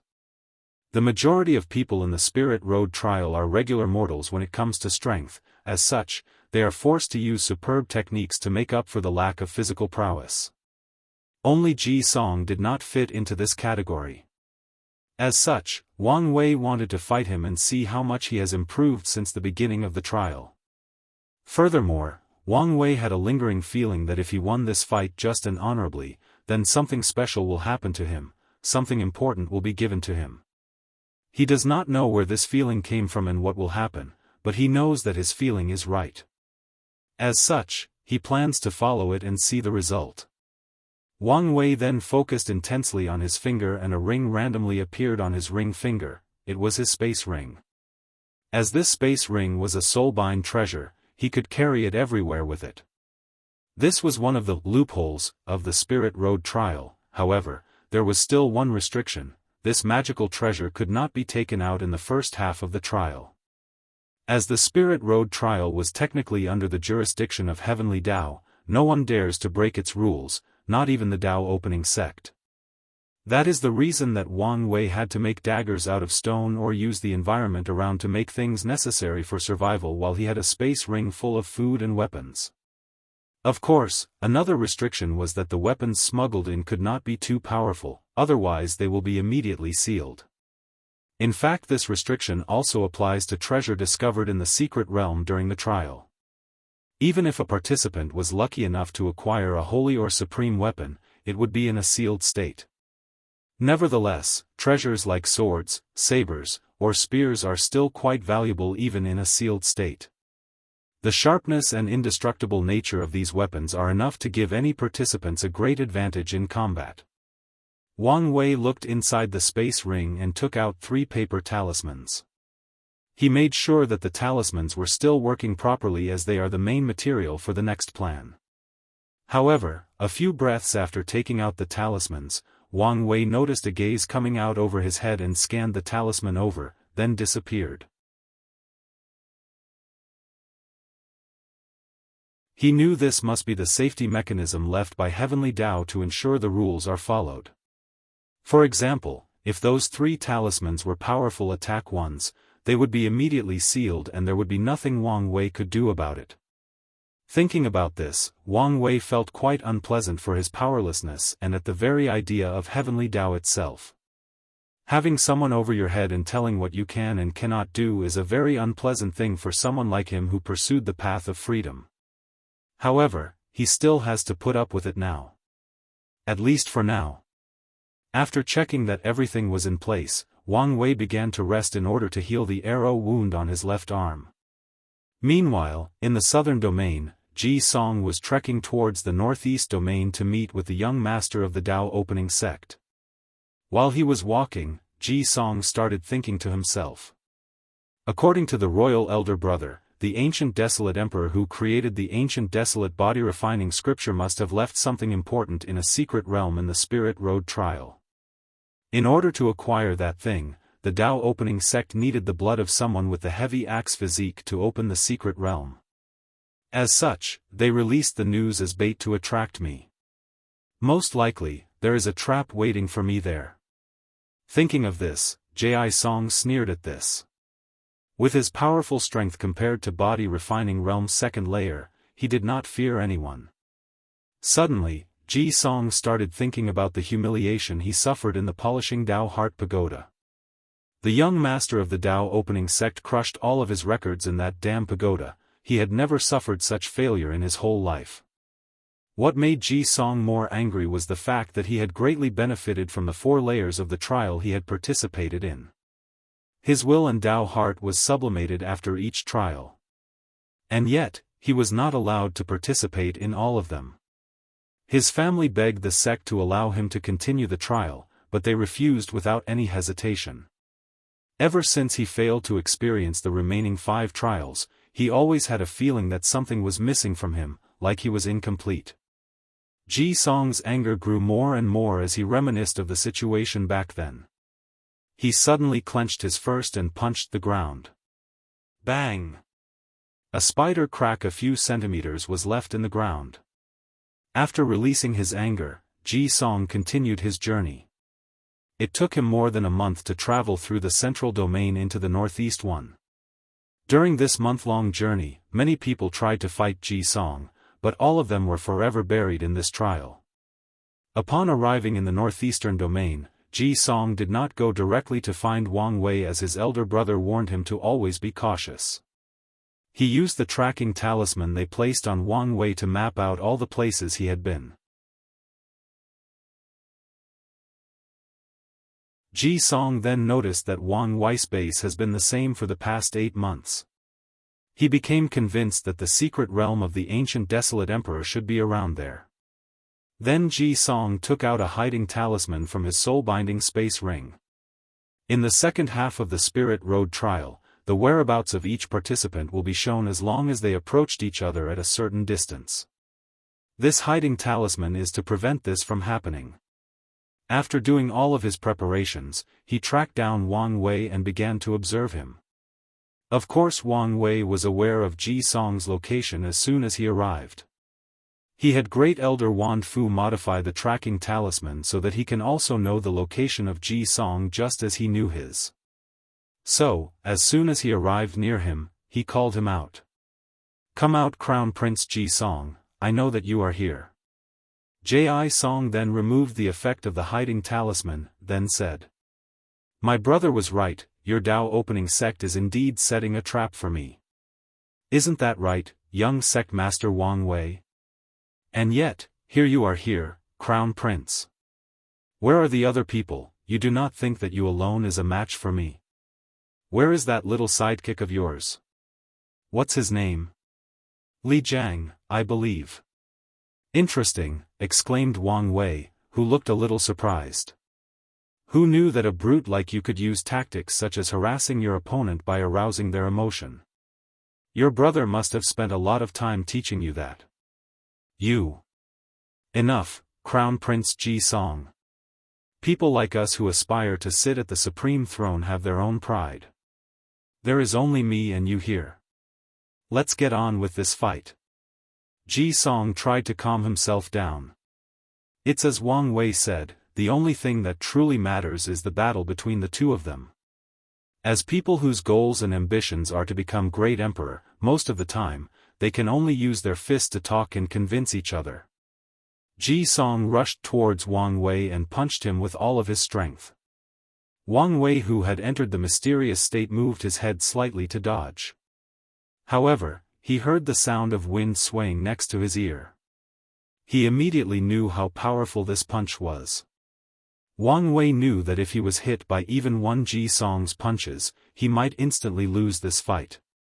Furthermore, although Ji Song's speed was not up to par with body-refining realm cultivators, he was by any means slow. If Wang Wei had not entered the mysterious state, his speed and nerve response might not be a match for Crown Prince Ji Song. No wonder people envy people with special physique. Wang Wei sighed as he knew that this fight might be more difficult than he previously imagined.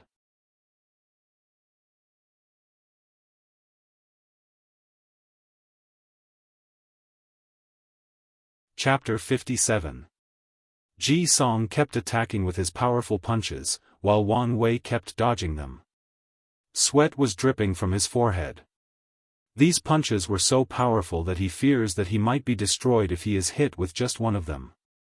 However, Wang Wei did not immediately attack. He keeps dodging the attacks in order to measure the physical fitness of Ji Song, then creates a battle plan best suited for his opponent. Meanwhile, Ji Song became increasingly more furious as Wang Wei kept dodging his kicks and punches. As such, he mocked. "Is this all you're worth? If you are a man, why don't you fight head-on with me?" Wang Wei smiled, took out his dagger, then said.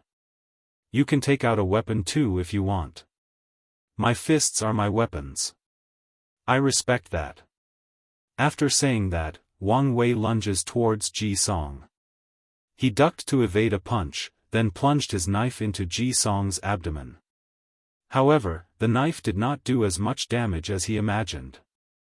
The Crown Prince's skin was strong and durable enough to negate much of the attack, and his iron-like muscle contracted to prevent the knife from going further in and doing more damage. You should know, this was a knife made out of metals. Although the knife did not have any magical properties, it was still made of very durable metal as hard as iron. Wang Wei secretly cursed the heavy axe physique. This damn physique not only provides Ji Song with great strength, but also ridiculous defense. It was during these moments that Wang Wei became excited at the idea of cultivating the ancient desolate body-refining scripture, and being able to build himself a more powerful body than Ji Song in the near future. Despite the failure of his first attack, Wang Wei did not stop. He continues to evade the Crown Prince's attack while stabbing him or cutting him in different parts of his body. However, Ji Song always managed to evade fatal attacks to places like his eyes or brains. In fact, Wang Wei did not want to kill Ji Song, or to be precise, he could not kill him, otherwise this fight would have gone a different way. He needs to thoroughly study the Crown Prince in order to gain his own special physique. Wang Wei soon realizes that his current tactic was not working at all. He ponders whether to take out a holy or supreme tier magical weapon from his space ring. Although the magical abilities of the weapon will be immediately sealed, the sharpness was enough to pierce Ji Song's skin and injure him. However, Wang Wei soon gave up this idea. He knew that if he took out such a weapon, then Ji Song could just take out a holy or supreme tier weapon like armor. After all, he is also from a powerful emperor lineage. By doing something like this, their battle would become endless and meaningless. As such, Wang Wei decided to change tactics. Ji Song punched with a force of more than 3,000 jin, 1,500 kilograms. The punch hit a tree in the forest around them, destroying it and scattering it into thousands of little pieces. Wang Wei took advantage of this brief moment to stab Ji Song again, this time hitting the same spot of the previous one. This time around, the dagger entered deeper into his muscles, drawing out a few drops of blood. This tactic seemed to be working. With his newfound momentum, Wang Wei began to kite Ji Song, while stabbing him with his dagger repeatedly. With the mysterious state, he could always stab him in the same spot, over and over again, thus overlapping his attacks in the same place. This method allows Wang Wei to bypass the iron-like defense of Ji Song. A few minutes into the fight, Ji Song had countless wounds all over his body. Although these wounds are not too deep, they still hurt him enough to slowly bleed, thus also slowly draining his stamina. He knew that he cannot go on like this, so he tried something new. Ji Song concentrated all of his strength on his leg, then rushed toward Wang Wei with terrifying speed and threw a punch with all of his strength. Wang Wei's face immediately changed. The Crown Prince's speed was too fast for him to respond. He could hear the sound of the punch approaching.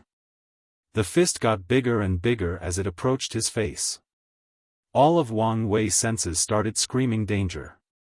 Wang Wei knew that he could not take this punch head-on, and he also did not have enough time to evade. As such, he decided to sacrifice his right arm.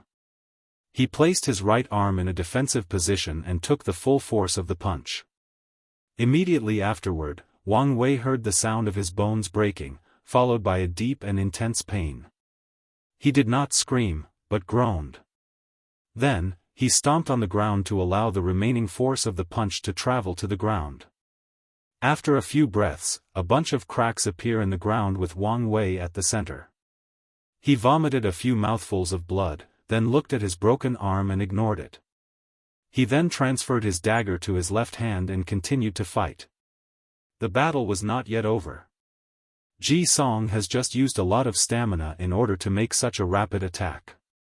His breathing became rapid and he perspired a lot. Wang Wei did not let him rest. He used the remaining left arm and continued to stab Ji Song repeatedly. Despite the pain from his broken arm, Wang Wei did not stop. Meanwhile, Ji Song's situation became increasingly worse with the passage of time. The adrenaline rush he had at the beginning of the fight has ended. All the wounds on his body started acting up. He was in great pain and even his vision became blurry. Ji Song knew that if this fight continued like this, he would definitely lose. As such, he wanted to make one last final blow to end everything once for a while. He rushed towards Wang Wei and threw a punch. When the young sect master dodged his attack and stabbed him again, Ji Song relaxed his muscles and allowed the dagger to go deep into his body. Wang Wei became shocked with the current unpredictable moment. Before he could react, Crown Prince Ji Song kicked him on his side with all of his strength. Wang Wei could hear the sound of ribs cracking as he flew away more than 20 meters. He crashed into more than 5 trees before falling into the ground. In just a few breaths, he could feel the bitter taste of blood mixed with dirt in his mouth, his ears start to ring and his vision becomes blurry. He coughed up a pile of blood mixed with a few pieces of internal organs. Wang Wei could tell that his spinal cord might be gravely injured. He bent his neck in a direction and saw 2 Ji Songs in the ground like him trying to get up. It seemed that his injuries had finally gotten to him and he was about to pass out due to excessive blood loss. Wang Wei knew that this fight was not really over. Whoever gets up first will be the final victor. As such, he tried as hard as possible to get up, however, it was to no avail. In fact, the pain of his broken bones are nothing to Wang Wei. In the pagoda trial, he suffered much worse pain than this in the 18 levels of hell. However, the truth of the matter is, his body was not in the shape to function properly. Wang Wei did not care about this. If he orders his body to move, then it better listens to him. His body should follow his will, not the other way around. In fact, this is exactly what happens next. By his sheer will alone, Wang Wei managed to stand up. A broken spine and shattered rib cage would not stand in his way. He slowly walks towards Ji Song who was still trying to get up from the ground. It took a while for the 2 Ji Songs to merge into one. When Wang Wei arrived in front of him, he said, "I win." Then, with his remaining functioning left arm, he repeatedly elbows Ji Song's face until both their bodies were covered in each other's blood and the Crown Prince had passed out. Then Wang Wei sat on the ground breathing heavily. This was a hard-won battle. Suddenly, he felt something and looked behind him. The shadow of the young emperor finally completely materializes behind him. Wang Wei felt like his mind became more clear, he could feel the vast spirit qi dancing in the air. A bunch of information was instilled in his head. Wang Wei finally knew what the title Young Emperor represents and what benefit he can get. A young emperor is essentially a person with immense will and powerful Dao heart that is acknowledged by heavenly Dao as a person worthy to bear the heaven mandate. In order to have the title of young emperor, you must have a strong Dao heart and will at an early stage of cultivation, otherwise heavenly Dao will not acknowledge it. As cultivators grow more powerful and experience more things in their long life, their will and Dao heart will be tempered and some of them will reach the minimum standard to be able to accept heaven will.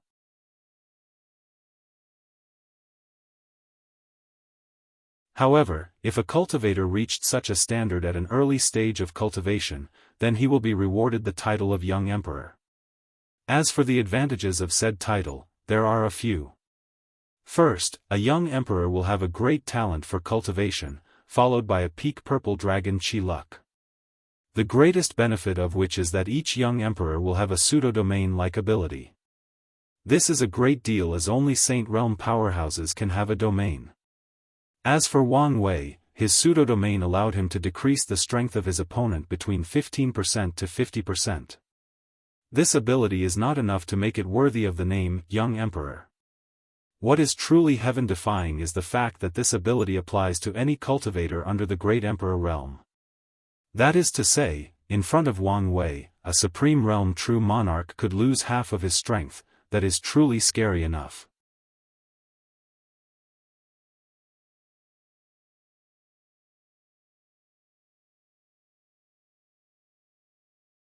Chapter 58. Wang Wei spent a few minutes contemplating his new power as a young emperor. He became excited as he knew that he had another powerful card up his sleeve during his future cultivation path. Wang Wei knew that the more hidden means he has and the more diversified his hidden cards are, the better chance he has at surviving different situations. The cultivating world is weird and complex, a person can never say they are adept to survive all its intricacies. Wang Wei did not want to be like the fellow transmigrators from his past life that mostly relied on luck to survive most situations.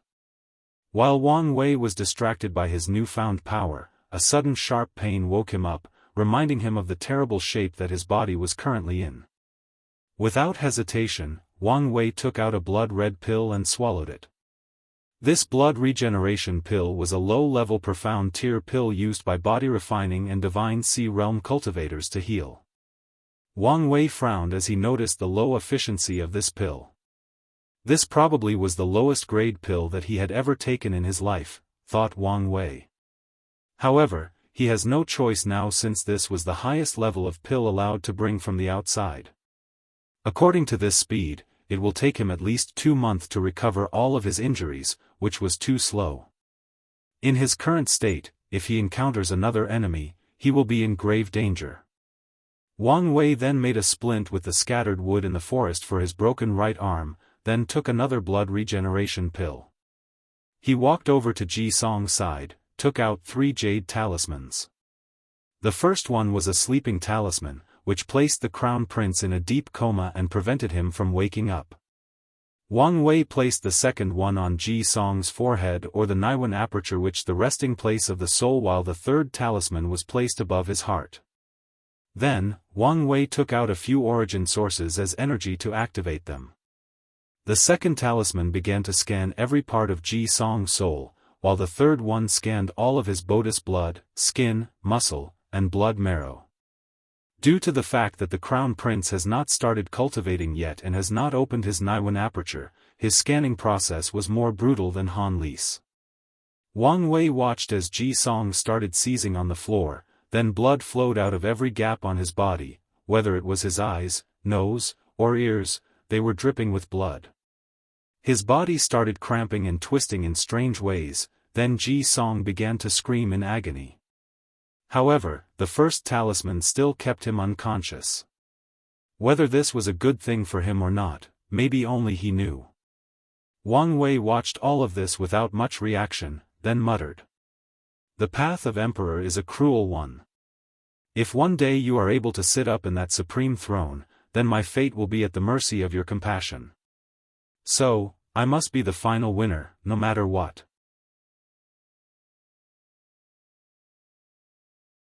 After a few minutes, the talisman located above his heart started to draw a crimson-red drop of blood from Ji Song's body. It was his source blood. This drop of blood contains fragments of the law of power. After the first drop was taken out, soon, more were taken from Ji Song's body. However, after the fifth drop, when the sixth one was about to take, a sudden fluctuation came deep from the crown prince's body, then he disappeared. Void-breaking talisman? Muttered Wang Wei. He was not surprised by Ji Song's disappearance, as he knew that the crown prince most likely had life-saving means implanted on him. What caught his attention was the method used. Most powerful factions will use a secret technique that transport their candidates to a secret and secure location, then heal them. However, the Great Zhou Imperial Dynasty used a void-breaking talisman that allows Ji Song to forcibly break out of the Spirit Road trial. You should know that the trial takes place in a separate realm or space created by Heavenly Tao itself. To be able to use force to break out of such a secret realm proves how powerful the Breaking Void Talisman is, also, how precious it is. The Great Zhou Imperial Dynasty truly placed a lot of care on their crown prince. Wang Wei took a jade bottle to carefully store the 5 drops of source blood, then placed the bottle and the remaining 2 talismans in his space ring. Following which, he took another communicating talisman and called someone. "Hey, Li Jun, where are you now? Big brother Wang Wei, you finally communicated with me again after more than 2 months. Currently, I'm still in the central domain. That's not too far. I'm currently severely injured, I need you to come pick me up." Li Jun on the other side of the communication talisman had an incredible look on his face. He had gathered information on his big brother and he knew how powerful he was as the hunter, yet he said he was severely injured. Who could do such a thing? Suddenly, Li Jun thought of something, then immediately asked. "Big brother, did you get the information and material you needed?" "Yes, I just finished." "Good, good, good. Then our plan is one step closer. Don't worry big brother, I'll be here in 7 days, no, make that 3 days. I'll be waiting then." While Wang Wei was waiting for Li Jun's arrival, a great storm was taking place outside in Falling Leaves City. Somewhere in an inn, first Prince Ji Su, retired Prince Ji Xiang, and the head of the Imperial Guard, Zhou Fan, were eating and talking in a private room. Suddenly, the void fluctuated and a person instantly appeared in the room. Ji Xiang was the first to notice the change in the environment and screamed. "Who is so bold?" However, he soon discovered that it was his bleeding nephew that appeared here with the breaking void talisman provided to him. He rushed over to check his condition. Immediately afterward, Ji Su and Zhou Fan noticed something and followed.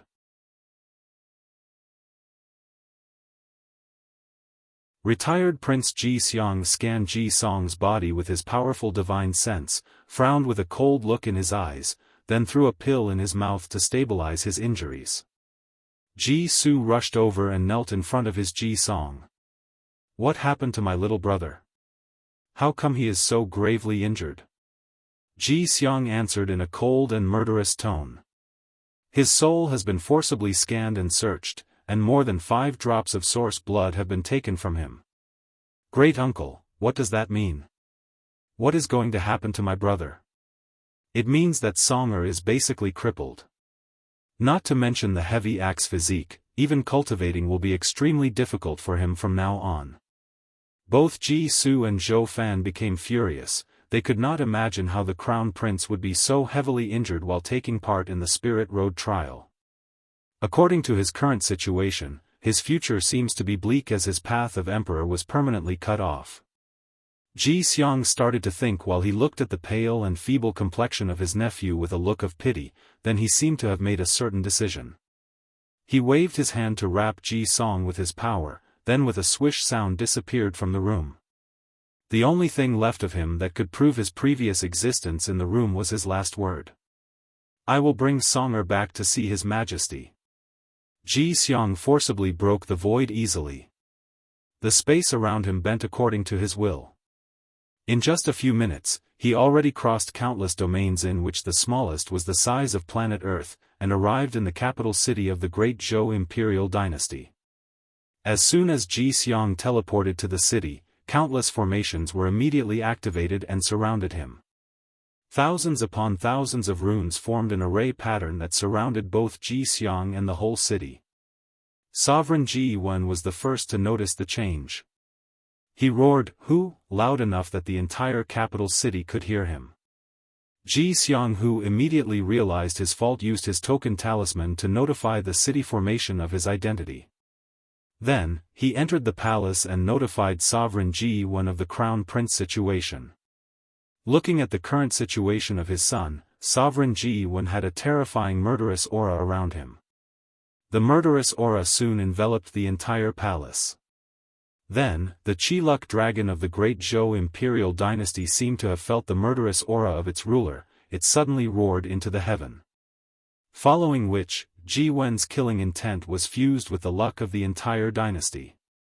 All of the billions of citizens of the great Zhou dynasty scattered throughout countless domains suddenly felt an intense murderous aura covering them. They felt an immense pressure covering them, so they immediately knelt down in worship and fear. They immediately knew that their sovereign was furious and someone was about to usher the wrath of the great Zhou imperial dynasty.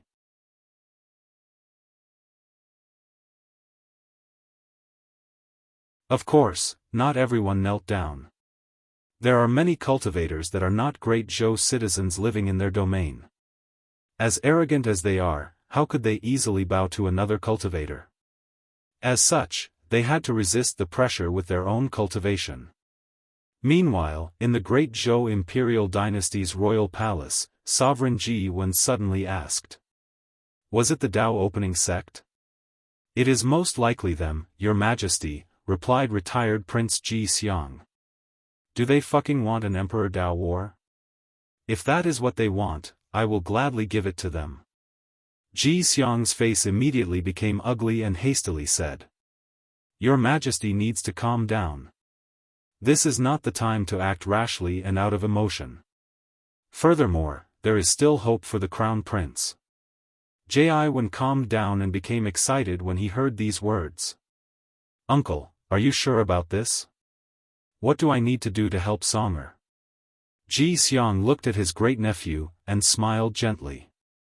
"I will use a secret technique to sacrifice all my cultivation in order to repair Songer foundation. In that way, not only will Songer be healed, but his foundation will dramatically strengthen. It is possible for him to have one of the most powerful heavy axe physique in history." Sovereign Ji Yuan's face immediately changed and became gloomy. "Uncle, if you do this, you will also die afterward." "Huh. It's all right. This old man has lived for a long time. It is about time to leave the future for the next generation." Sovereign looked at Ji Xiang with complicated eyes. On one hand, he wished he could save his son, while on the other, he did not want his great Zhou to lose a powerful true monarch. In the end, he sighed and finally said, "I'll be counting on you then." A few breaths after this, Ji Xiang disappeared with the unconscious Ji Song, preparing to do the last good deed in his life for the dynasty. You're tuning in to the Unparalleled Sword Will YouTube channel. Don't forget to subscribe and join us on this journey to catch the most captivating stories.